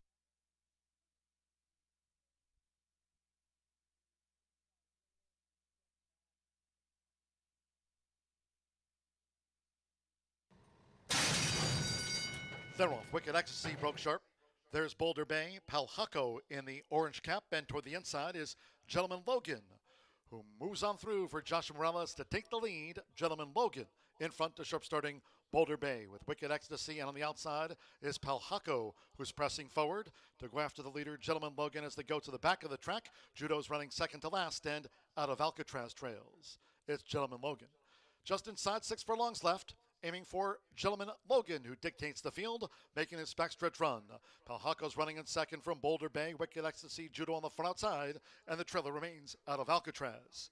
The opening quarter for the leader, Gentleman Logan, 23.58 seconds for the 15-1 front runner.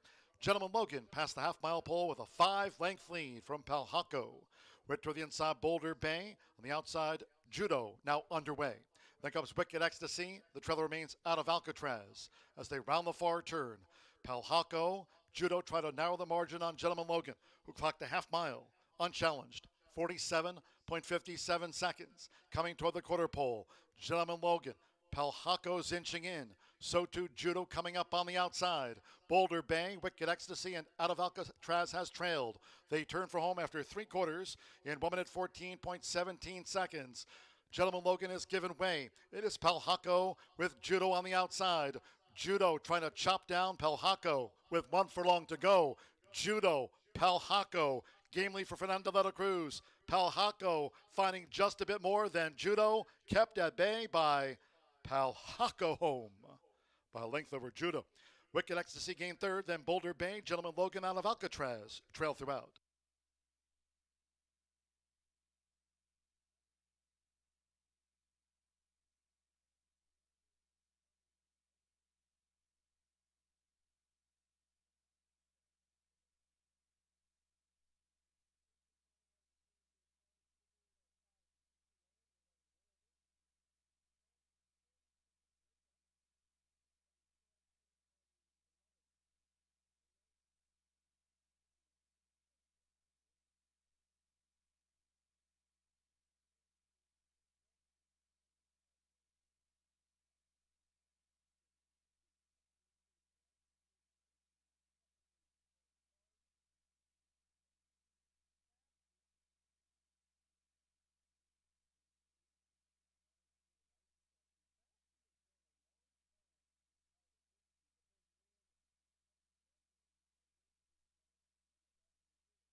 The results are in for today's contest, and today's winner is Gary Steichel.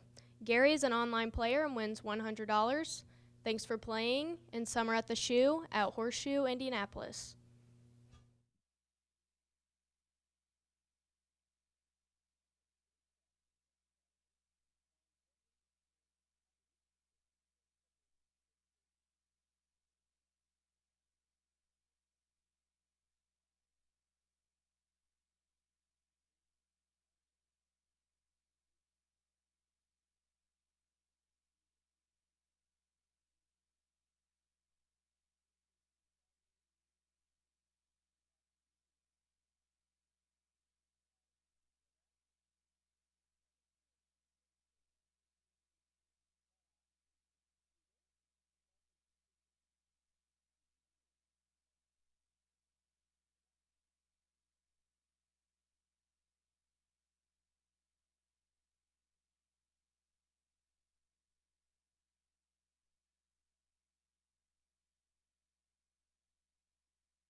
Well, we have quite a busy afternoon at Horseshoe Indianapolis. The last 4 races of our Thursday card are trials for the Jaguar Rocket Futurity. This is a futurity for registered Indiana-bred 2-year-olds, and the 10 fastest clockings, this distance this year is 350 yards, will return for the final, which will take place on Saturday, July 20th. That, I think, is going to be our 3rd all-quarter horse day. Very excited about that.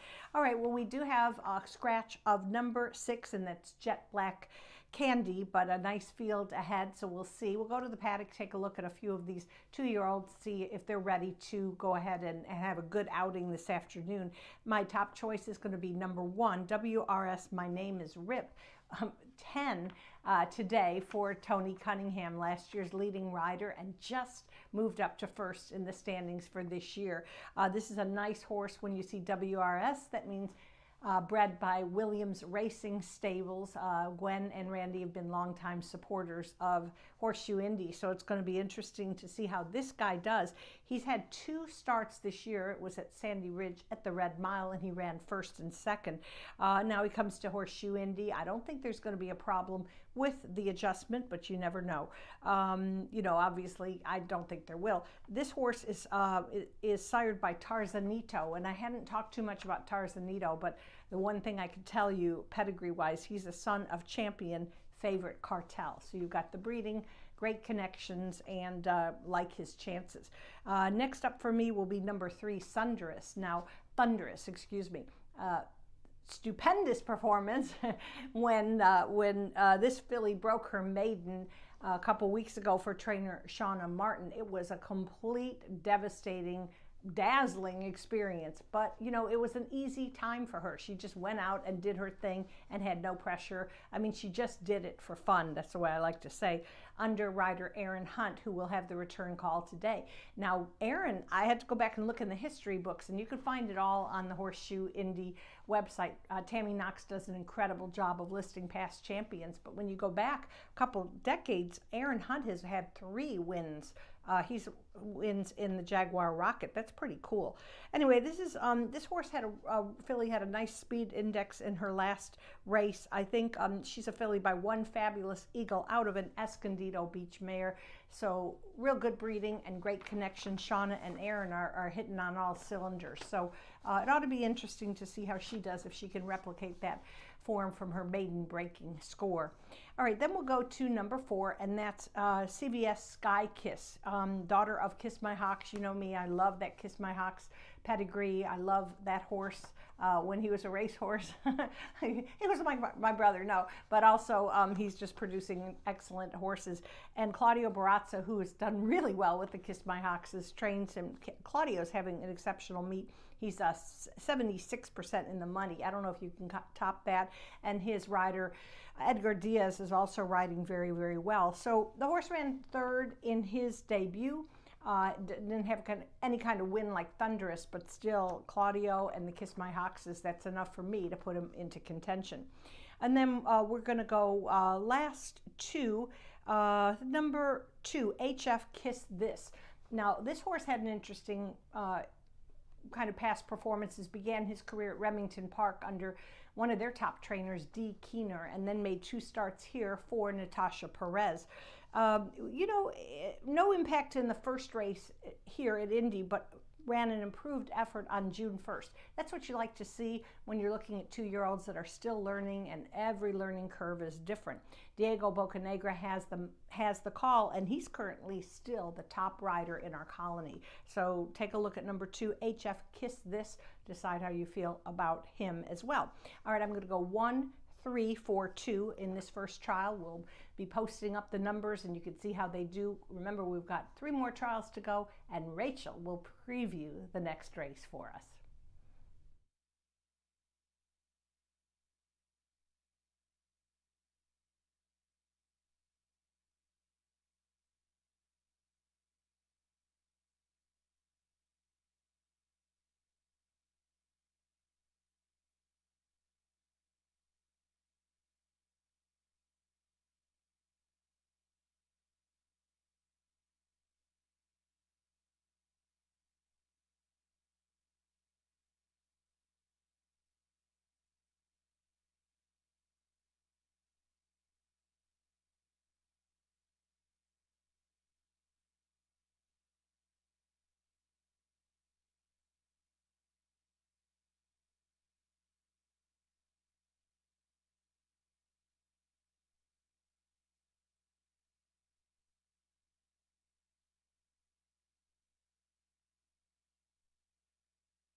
The horses call postward now for the 9th race. The first of 4 trials for the Jaguar Rocket Futurity. Over the 350 yards, here scratch 6, Jet Black Candy, scratch the 6.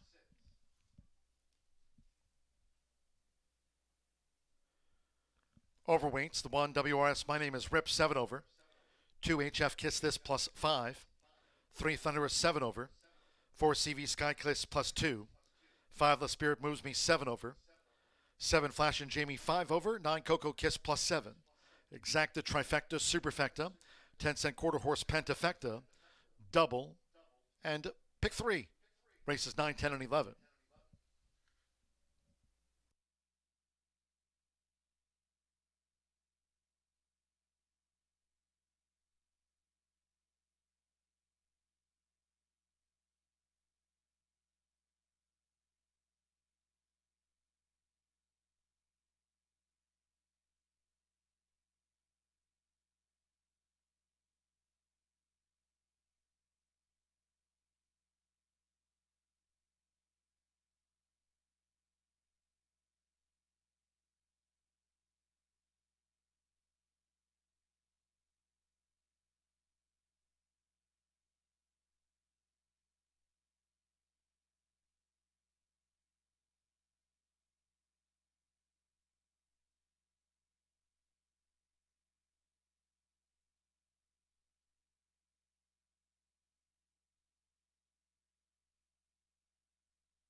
Arriving out the gate,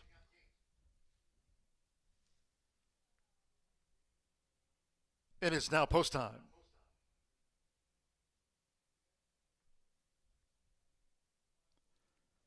WRS My Name is Rip uses the flipping halter.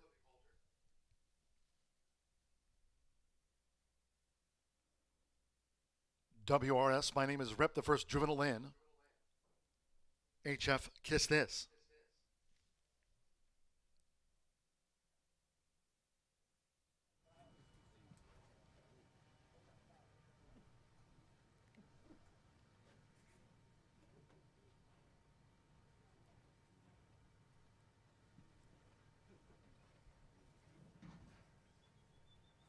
Bidding up La Spirit Moves Me.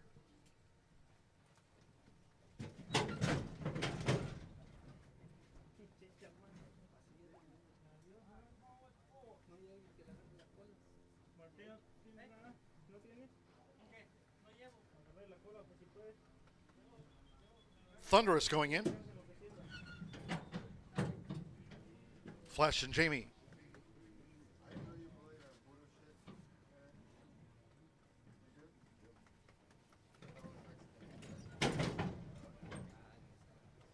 CV Skykiss drew 4.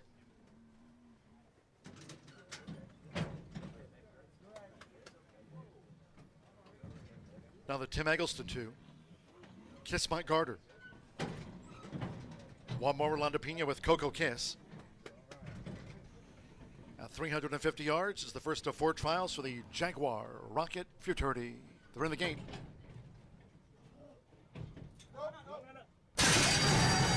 And they're off.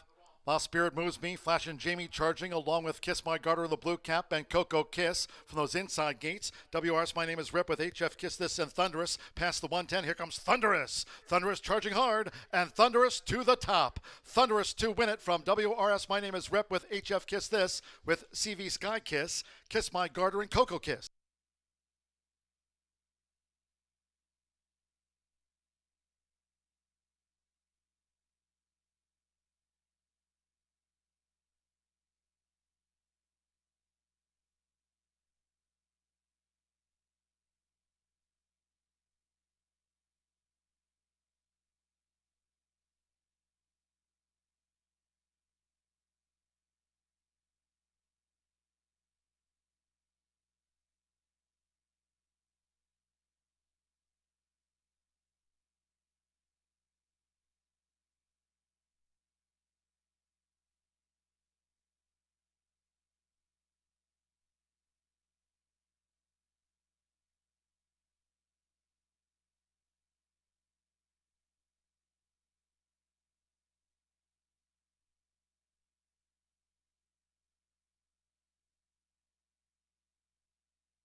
At 3-5, number 3, Thunderous first. In the first trial for the Jaguar Rocket Futurity. We're standing by for the remaining order finish. Aaron Hunt for Shauna Martin. Diaz Farms, 1 here on debut. Thunderous in at 3-5. And we're standing by for the final 350-yard time. Top 10 fastest go on to the finals here next month for the Jaguar Rocket Futurity.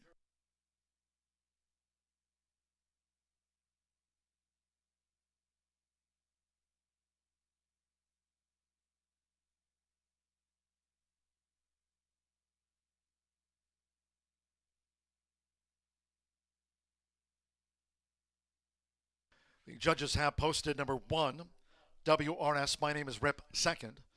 Number 2, HF Kiss This, third. Number 4, CV Sky Kiss, fourth. It's a dead heat for fifth. Between the 8, Kiss My Garter, and 9, Coco Kiss, the 8 and 9 dead heat for fifth. There'll be a couple of winning quarter horse pentafectas. 3-1-2-4-8, 3-1-2-4-9, the other winning quarter horse pentafecta. Thunderous clocked 17.936, fast no wind 17.936. Thunderous with the time to beat.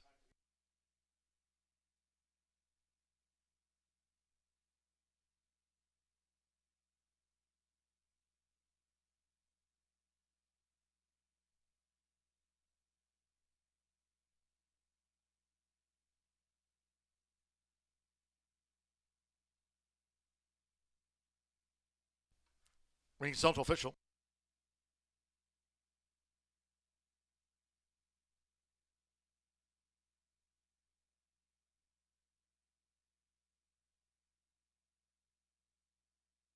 Returning to the Murphy Trailer Sales Winner's Circle, the 3, Thunderous with Aaron Hunt. Repeats at the meet and takes the first trial for the Jaguar Rocket Futurity. Thunderous, 2-year-old black filly by One Fabulous Eagle out of Thunder Beach by Escondido Beach. Bred here in the Hoosier State by Sherry Miller. Shauna Martin trains for Diaz Farms of Arnaldo Diaz. Horseshoe Indianapolis congratulates the winning connections of Thunderous. Wins the first trial in 17.936.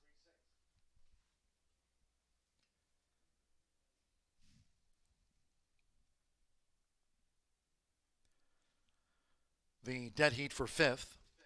3-1 exacta paid $18.20, 50-cent trifecta. $36.10. Pick 3, return $64.45. The double combining Palhaco with Thunderous, 8-3 double 54.60, 10-cent superfecta, 3-1-2-4, $22.49, and those quarter horse pentafectas, 3-1-2-4-8, $74.07. 10-cent pentafecta 31249, $57.16. 17.936. The second trial for the Jaguar Rocket Futurity carded as the 10th of 12. Scratch 8, Relentless Motor, Scratch 8. 1 game favorite, 5 over. 2 Lot of Night Rides, 7 over. 3 Sneaking Whiskey, 7 over. Note the ownership there is Gordon L. Tim. Just reverse it. Gordon L. Tim owns 3 Sneaky Whiskey. 4 Drinking at a Cartel Bar is 7 over. 5 Dynasties Feature plus 5. 6 Cadet Ivory plus 2. 7 HF My Fabulous Boy, 7 over. The 8's a non-runner. Scratch number 8 and 9 WR's Mirror Image, 2 pounds over. Second Jaguar Rocket Futurity trial, exacted trifecta, superfecta, 10-cent quarter horse pentafecta, double, and final pick 3 of the day. Post time in 14 minutes, scheduled at 6:45. Tractors paddock on the track.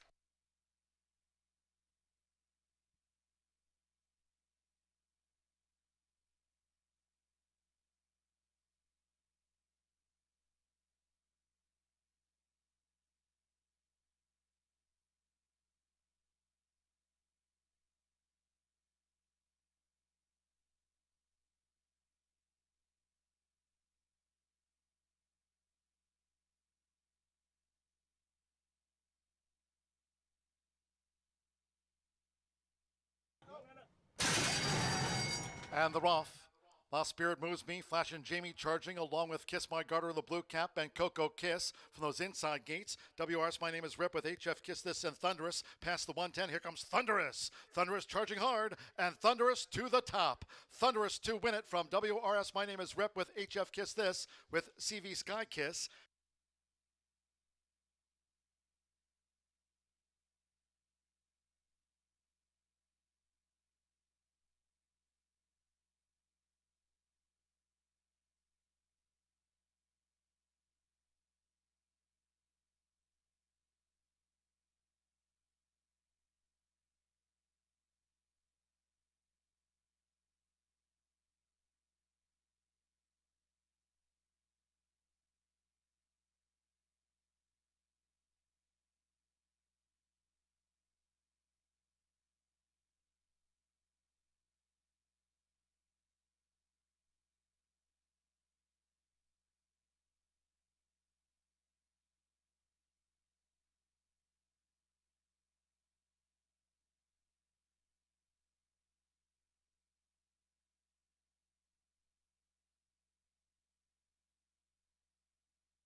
2 of 4 trials here for the Jaguar Rocket Futurity, and we have a field of 8 with a scratch of Relentless Motor out of here.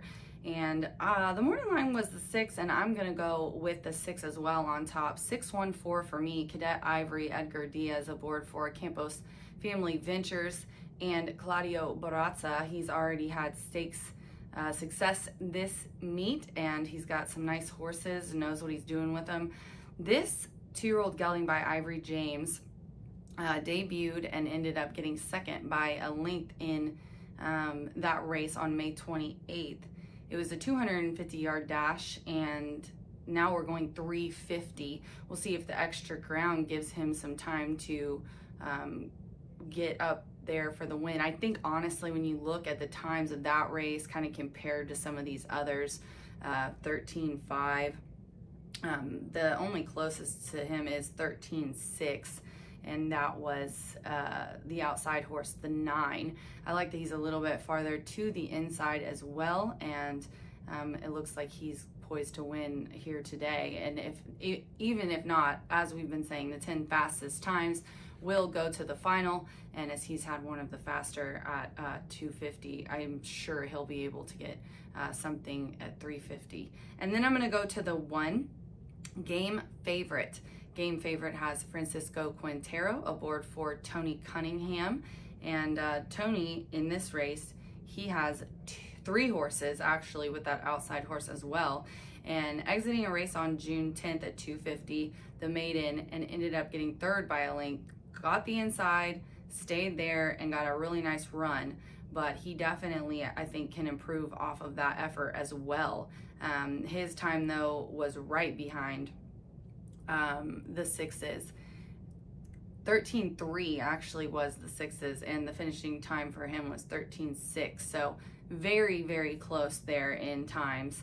And then I'm going to go to the 4 Drinkin' at Cartel Bar. 2-year-old filly by, you guessed it, this one's 5 Bar Cotel. So I love seeing the Corona Cartel in the breeding for these horses. One of my favorites. And then Dwayne Swingley bred this one. Brian Elmore and Chris Duke own this 2-year-old filly. Tony Cunningham trains as well. Danny Martinez, one of the better jockeys. He's really amazing and talented. Had a little bit of trouble at the start, missed it, and then in the debut at 300 yards, and then 250 was second by a nose in that race. Now, I like this one a lot because it has ran a little bit longer. The young horses, you never know how they're going to take to it. Doesn't sound like a lot, but I mean, these are quarter horses. They're going really fast in a really short amount of time. So hopefully having that experience at 300 will help him with 350 yards today. 614 for me here in the 10th. Good luck.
Stepping out to the track now for the 10th race. Second of 4 trials for the Jaguar Rocket Futurity. This is 350 yards, scratch 8, relentless motor. No jockey changes. Exacta, trifecta, superfecta. 10-cent quarter horse pentafecta, double, and final pick 3 of the day. Fast track at post time.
The horses have reached the starting gate that is now post time.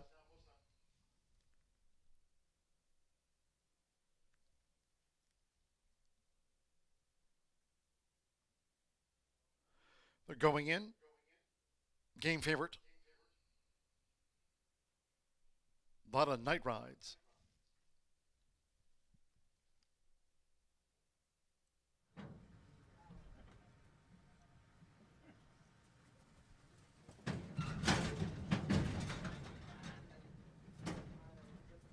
A lot of night rides has joined game favorite. Now Sneaky Whiskey.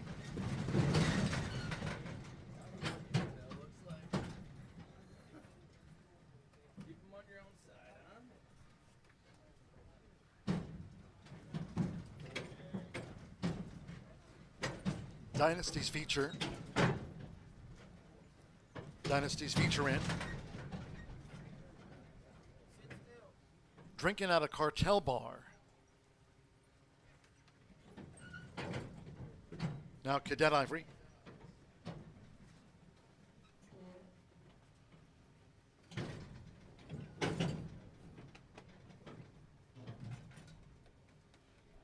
HF, My Fabulous Boy, drew 7. Cadet Ivory, the 3-5 favorite. One more for the second trial for the Jaguar Rocket Futurity. Shanley Jackson with WRS Mirror Image. Coming up, fast track, Thunder is clocked 17.936 in trial 1. They're in the gate. And they're off. WRS mirror image peeled away. Here comes Cadet Ivory charging in between horses toward the inside. Sneaking Whiskey with game favorite and drinking at a cartel bar. It is Cadet Ivory near home with toward the inside, drinking at a cartel bar. Who's gained the advantage? Drinking at a cartel bar to get and beat Cadet Ivory. HF, My Fabulous Boy, and then Sneaking Whiskey, game favorite, and WRS mirror image stand side.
Result in for the second trial for the Jaguar Rocket Futurity. Stand by for the final time.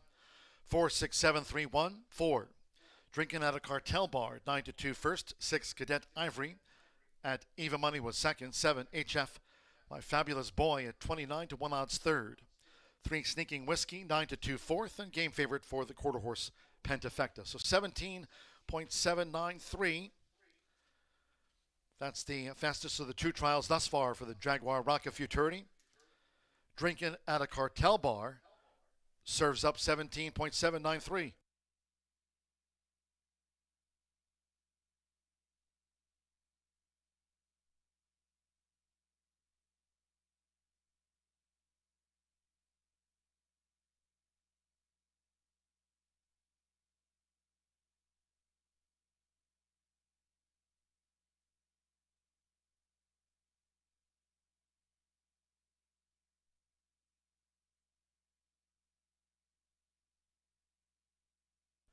It's official.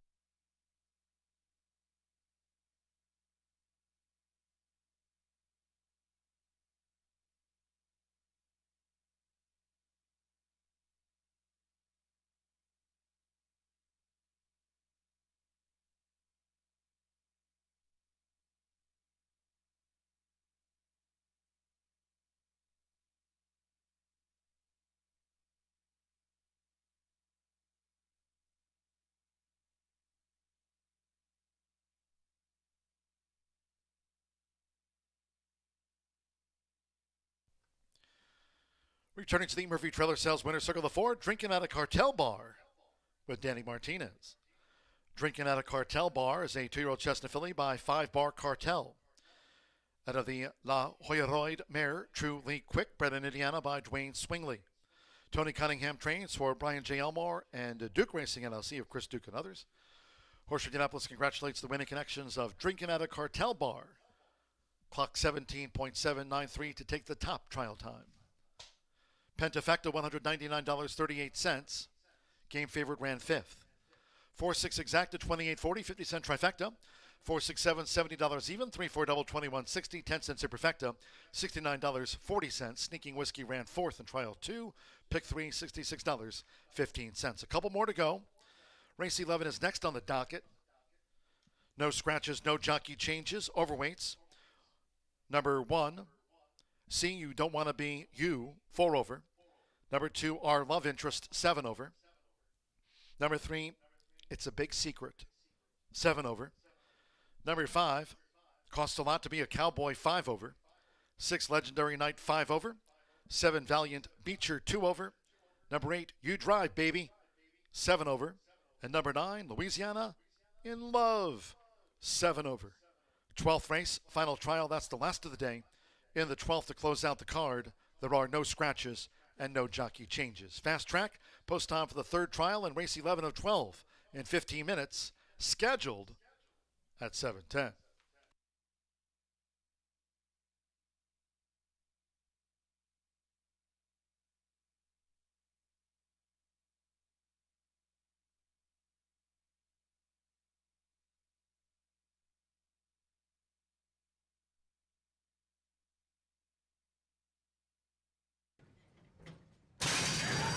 And they're off.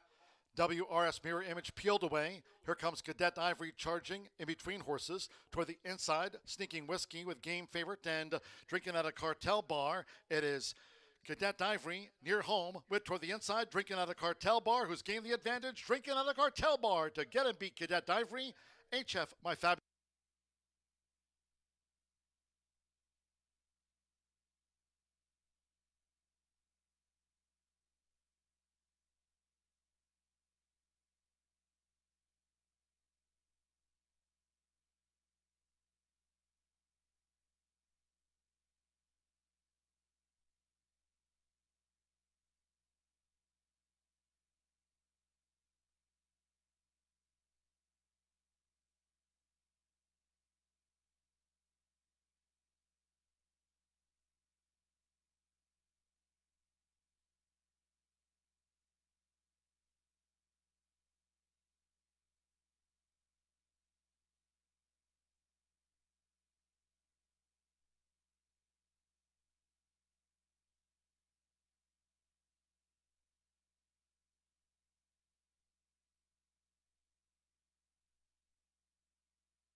Next up on the Thursday card at Horseshoe Indianapolis is the third of 4 trials for the Jaguar Rocket Futurity. These are registered Indiana-bred 2-year-old quarter horses.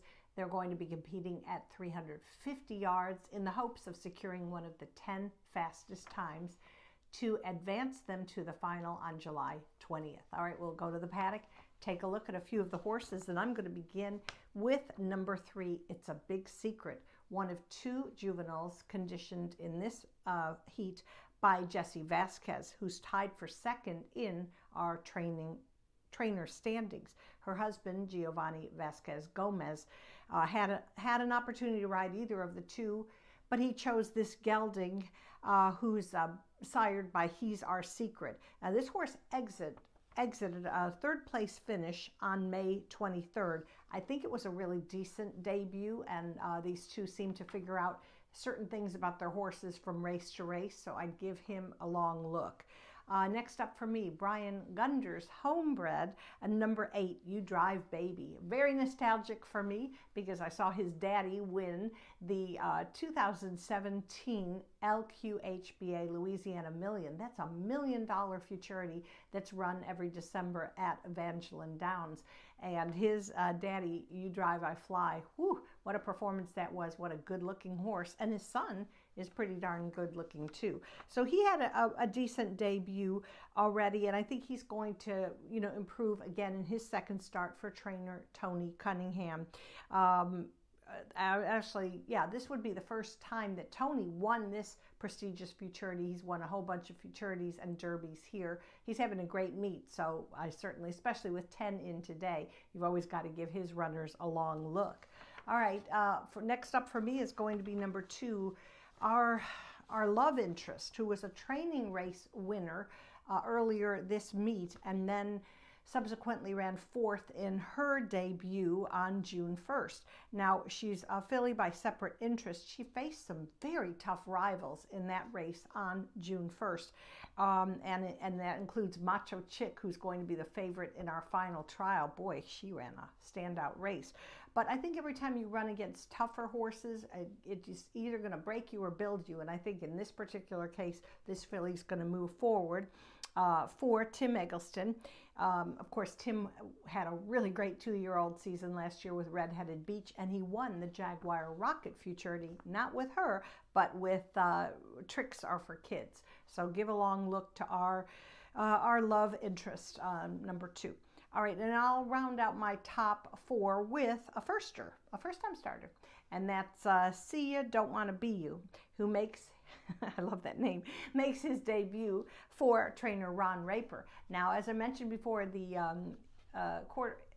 Horseshoe Indy website has some terrific history on these races. Tammy Knox puts it together, just does a tremendous job.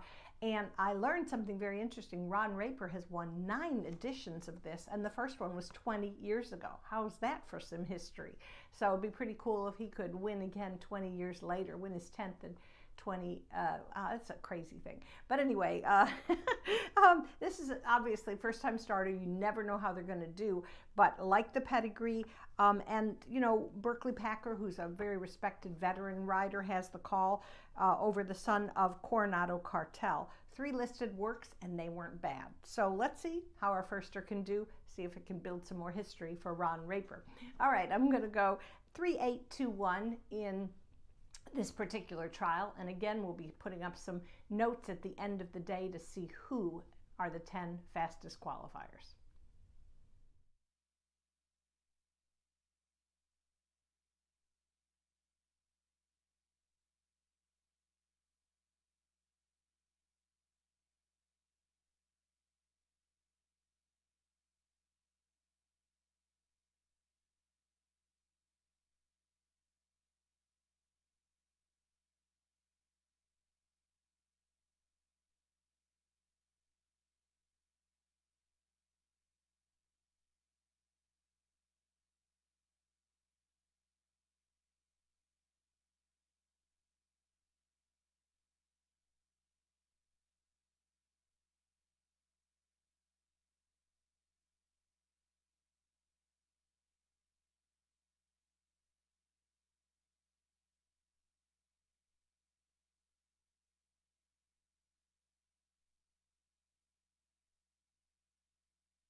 Here they come for race 11, the third of 4 trials for the Jaguar Rocket Futurity. Again, over the 350 yards for these juveniles. All 9 run. Overweights, 1, See You Don't Want to Be You, 4 over. 2 are Love Interest, 7 over. 3, It's a Big Secret, plus 7. The 5, Costs a Lot to Be a Cowboy, 5 extra pounds. 6, Legendary Night, 5 over. 7, Valiant Beecher, 2 over. Number 8, You Dry Baby, 7 over. 9, Louisiana in Love, 7 over. There are no scratches, no jockey changes in the 12th and final. Exacta, Trifecta, Superfecta, another quarter horse pentafecta featured here on the third trial, starts the late double.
The top 10 fastest times out of our 4 trials for the Jaguar Rocket Futurity advance to the final here on Saturday, July 20th. We're now less than 1 minute away from post time.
The horses have reached the starting gate.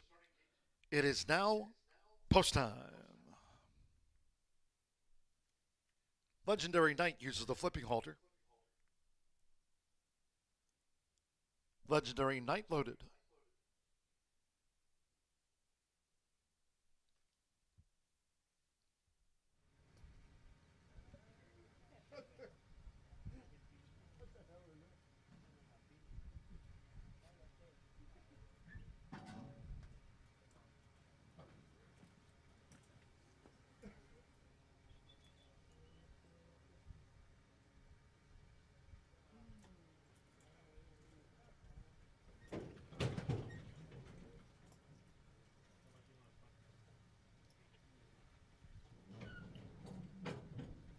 You Drive Baby, Danny Martinez going for a double with Tony Cunningham.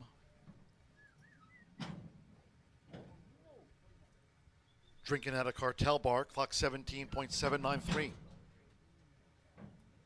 See You Don't Want to Be You.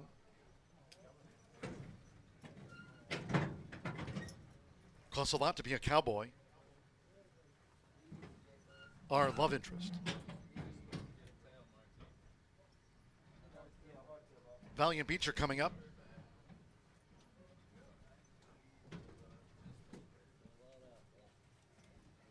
It's a Big Secret. Valiant Beecher, Like You Drive Baby, and Costs a Lot to Be a Cowboy for Tony Cunningham.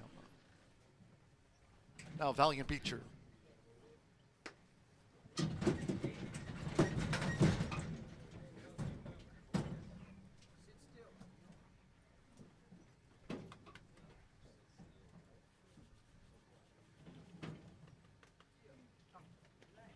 Couple them back. APH Battle Captain. It's a Big Secret, ready to get on with it.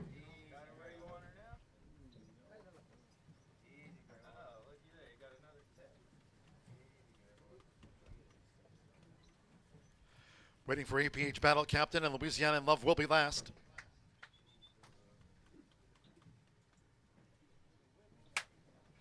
Nine to 5 on You Drive Baby. One more. Hugo Macias with Louisiana in Love. Over the 350 yards, they're in the gate.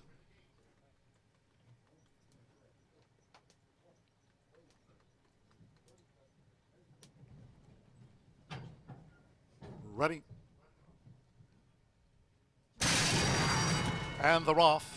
Squeeze back was the Palomino. Costs a lot to be a cowboy. Charging out. Legendary Night past the 220. It's a Big Secret toward the inside. Our Love Interest. And a leap bit on the outside by You Drive Baby. They're close to the finish. It is Legendary Night emerging. Legendary Night at the finish. Clear-cut win from Photo. You Drive Baby with on the outside. Among those next to home were Valiant Beecher.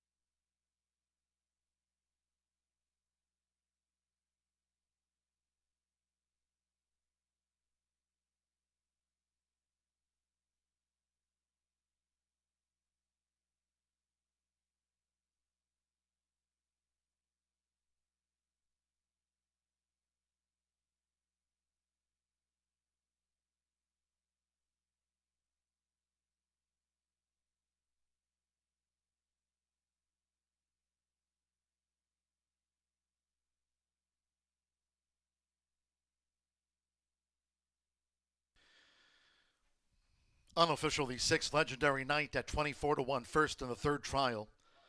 Photos for the balance. Inquiry into the start. Trainer's objection. Ron Raper, the trainer of the 1, See You Don't Want to Be You, has claimed foul against Aaron Hunt on 2, Our Love Interest, alleging interference at the start. There's an inquiry into the 350-yard break. Trainer's objection. Ron Raper, trainer of 1, See You Don't Want to Be You, has claimed foul against Aaron Hunt on 2, Our Love Interest, also alleging interference there at the start. Hold all tickets.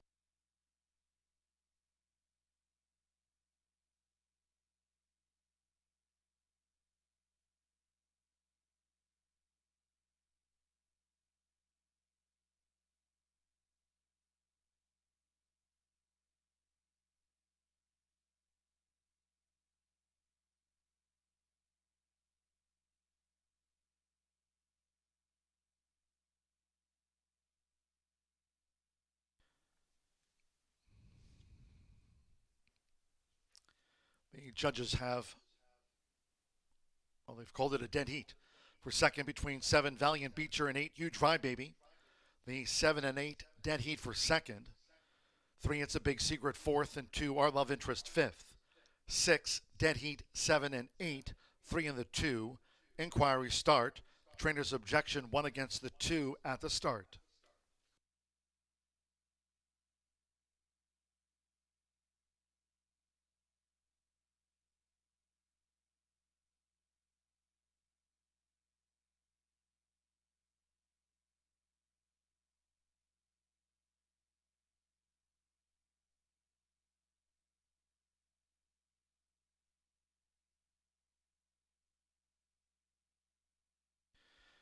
It's a 24-1 upset for Legendary Knight. Out to the maiden ranks in 18.162 for that third trial time, 18.162.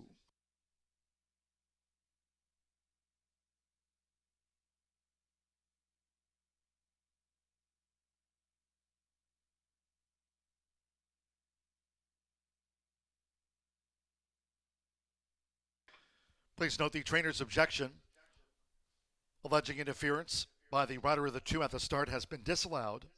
There was a steward's inquiry into the start and no action taken. This result will stand pat. 6, place dead heat 7 and 8, 3 4th and 2 5th, 18.162.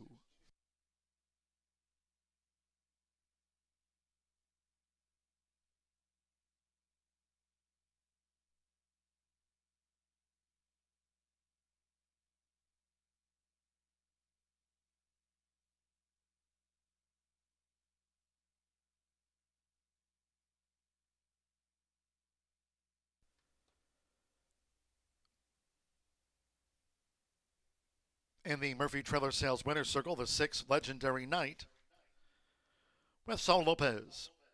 Legendary Knight. 2-year-old Sorrel gelding by Separatist out of Born to Beat Ya by Lead the Field. Bred in Indiana by owner Ted J. Harpole, trained by Shelby Weintraut. Maiden win. Trial time of 18.162. After the third trial for the Jaguar Rocket Futurity. It's official.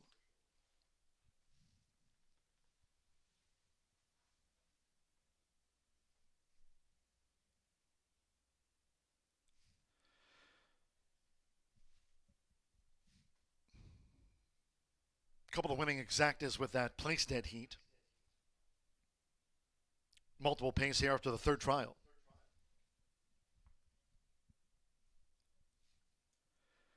The 6, well, here's some will pays. 18.162. Results and prices on race 11 being shown on the infield tote. 51.40 to win on Legendary Knight. And again, multiple payoffs with that place dead heat between the 7 and 8. A couple of winning exacta, trifecta, superfecta, and 10-cent quarter horse pentafecta winning combinations. To the 12th we go. No scratches, no jockey changes. Overweights, 1 County 2 plus 7, 2 Macho Chick plus 7, 3 TW Trump's Secrets 5 over, 4 Rafa 5 over, 5 Lati Dati 5 over, 6 E Secret Box 4 over, 7 Hoosier Eye Candy plus 7, 9 Cartel Kryptonite plus 5, Exacta Trifecta Superfecta, 10-cent quarter horse pentafecta, closing out the card in 16 minutes at 7:40.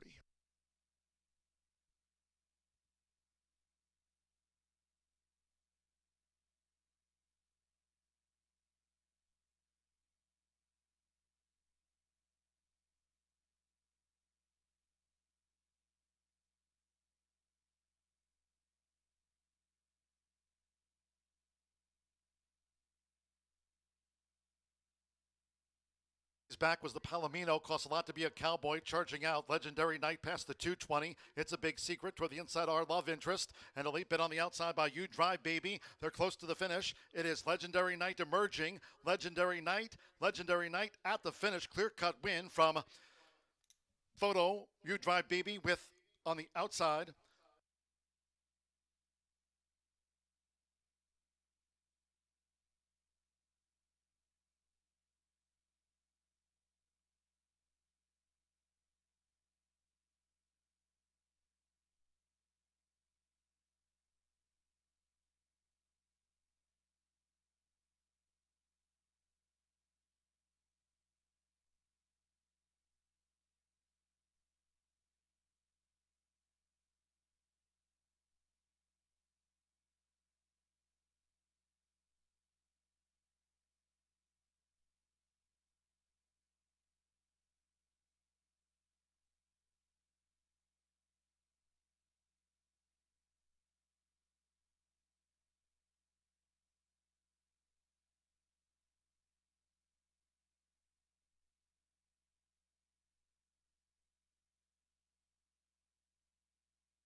All right, we're going to close out the Thursday card with the fourth of 4 trials for the Jaguar Rocket Futurity, 350 yards for registered Indiana-bred 2-year-olds.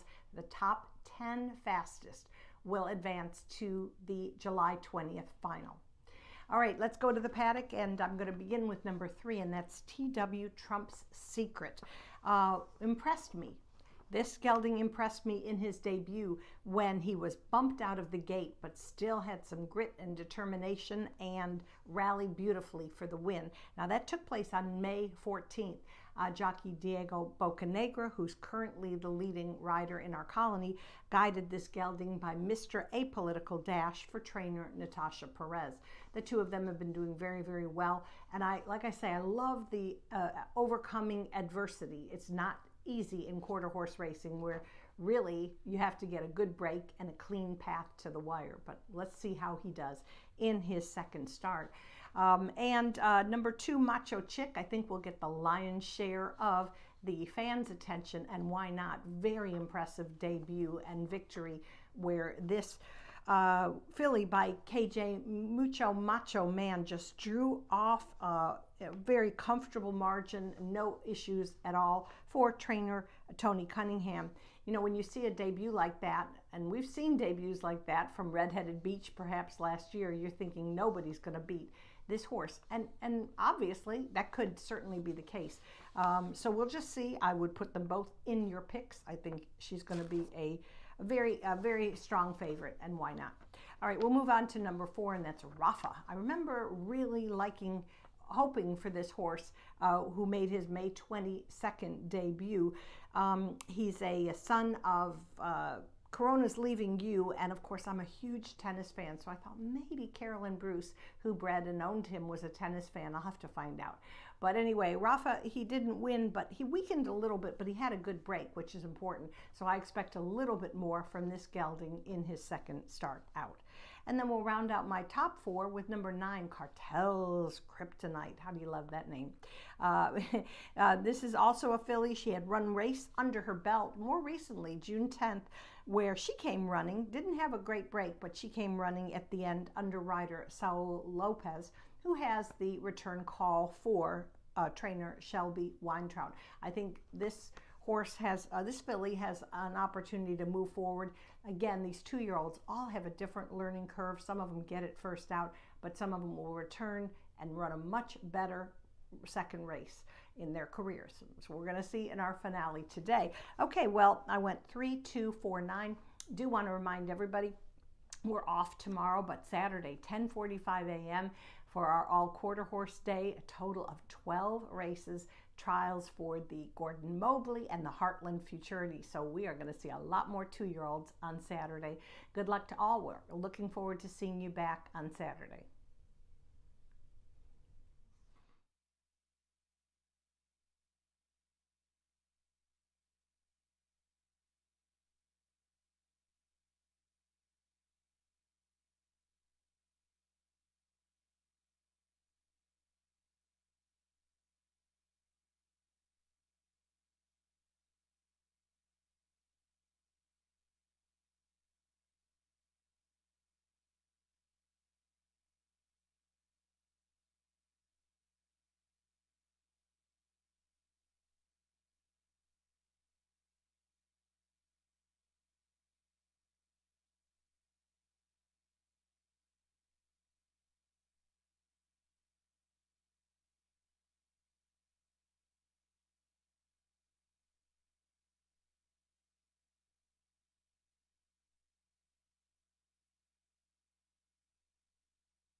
The horse is stepping onto the track now for the 12th and final.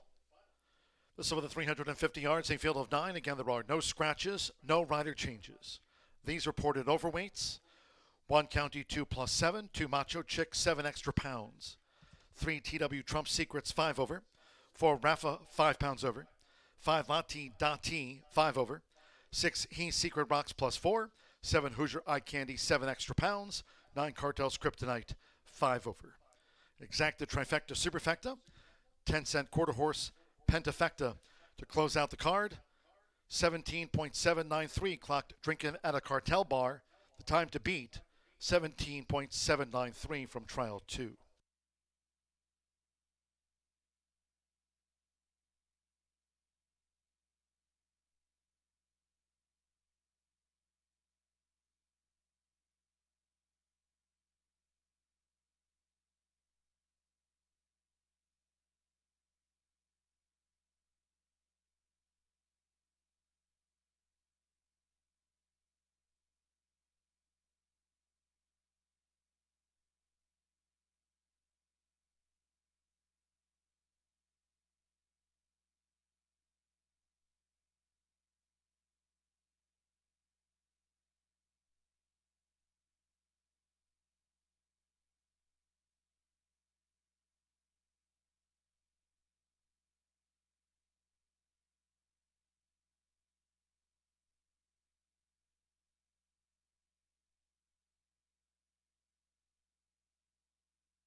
Heading into the final trial for the July 20th Jaguar Rocket Futurity final.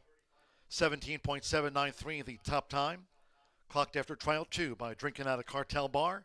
There's the top 10 with 1 trial to go.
The horses have reached the starting gate.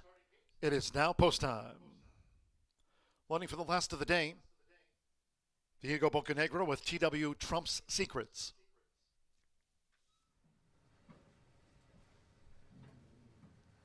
TW Trump's Secrets uses the flipping halter, was winning here on debut. County 2.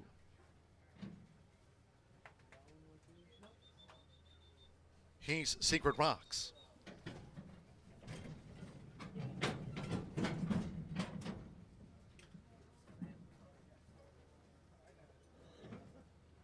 Up comes Macho Chick. 8-5. She's the final favorite, Macho Chick.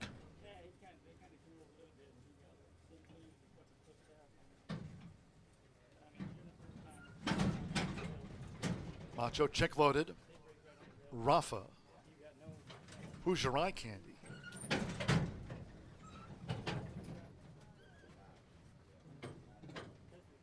La-Ti Da-Ti.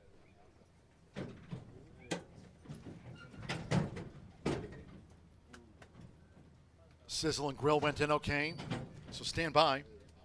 One more, Cartel's Kryptonite. Saul Lopez going for a double with Shelby Weintraut. Saturday All Quarter Horse card kicks off at 10:45 a.m. Last of the day. They're in the gate. And they're off the final trial for the Jaguar Rocket Futurity, and Rafa rockets away.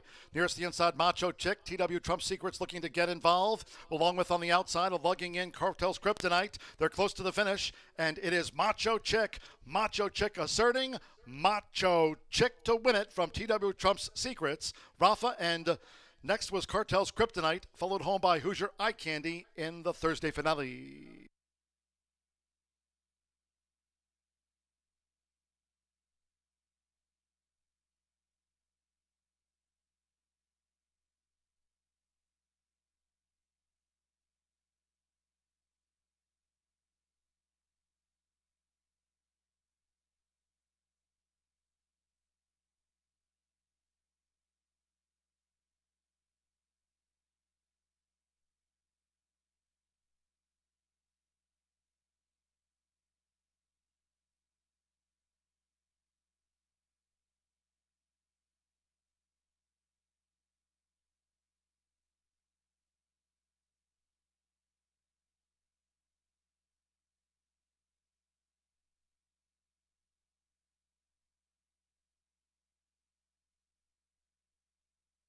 Number 2, Macho Chick.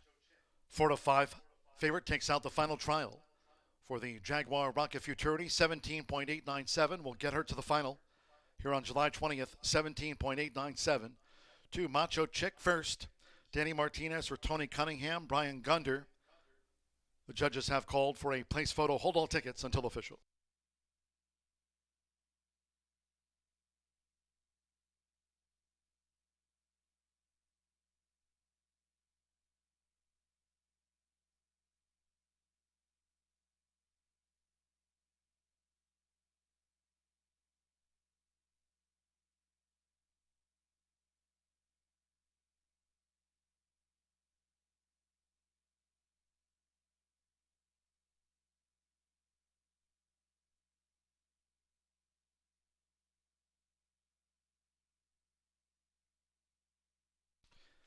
The judges have posted number 3, TW Trump's Secrets.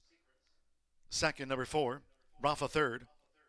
Number 9, Cartel's Kryptonite fourth. And 7, Hoosier Eye Candy for the quarter horse Pentafecta.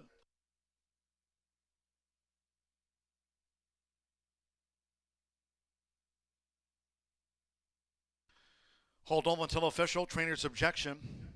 Tim Eggleston, the trainer of 7, Hoosier Eye Candy, has claimed foul against Saul Lopez on 9, Cartel's Kryptonite, alleging interference in the run. This is a trainer's objection. Trainer of the 5th place horse has claimed foul against the rider of the 4th. Hold all tickets.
Returning to the Murphy Trailer Sales Winner's Circle, to Macho Chick with Danny Martinez.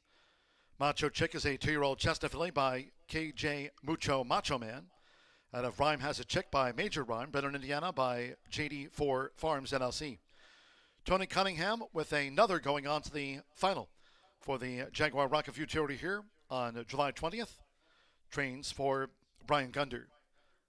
4 to 5, Horseshoe Indianapolis congratulates the winning connections of Macho Chick. We'll see her in the final for the $134,700 Jaguar Rocket Futurity on the 20th of July.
Your attention, please. The trainer's objection has been allowed. That objection upheld by the stewards. Number 9, Cartel's Kryptonite, has been disqualified from 4th and placed 5th for coming in, taking the path away from the 7, Hoosier Eye Candy, inside the final 220 yards, thus the disqualification. Trainer's objection upheld.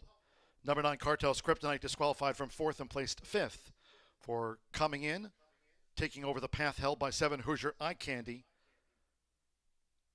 2, 3, 4, 7, the 9 placed 5th.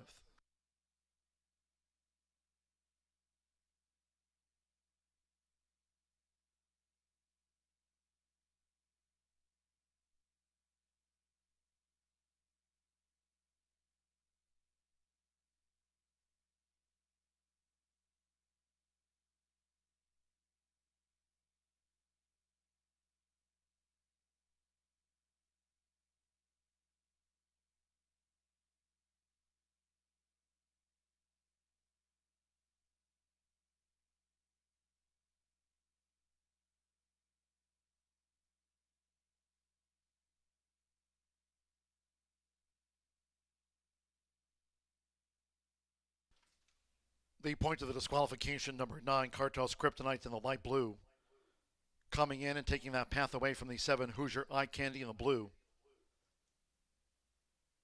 There's another look. 9, Cartel's Kryptonite, disqualified from 4th and placed 5th. And back of the 7, Hoosier Eye Candy.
Result official, 2-3 exacta, 10-20, 50-cent trifecta, 2-3-4, $5.75. 10-cent pentafecta, 2-3-4-7-9, $18.55. Final pick 3 of the day, 4-6-2, $345.40. 6-2 double, 175.80, with Hoosier Eye Candy placed fourth. The 10-cent superfecta, 2-3-4-7, returned $6 and change, 17.897. That concludes our live racing program for today. We thank all that joined us here at the races. Cheers to all who tuned in.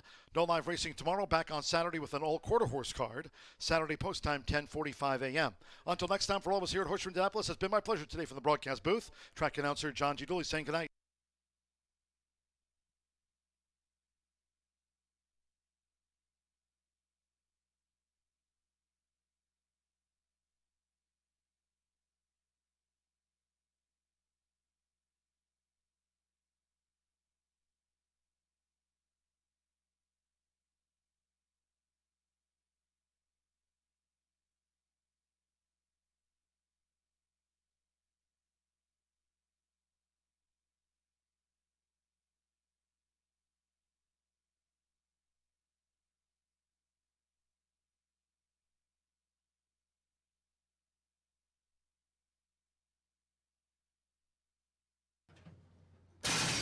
And they're off the final trial for the Jaguar Rocket Futurity, and Rafa rockets away. Nearest the inside, Macho Chick. TW Trump Secrets looking to get involved, along with on the outside, lugging in Cartel's Kryptonite. They're close to the finish, and it is Macho Chick. Macho Chick asserting, Macho Chick to win it from TW Trump's Secrets. Rafa, and next was Cartel's Kryptonite.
Starting gate is rolling for race 6.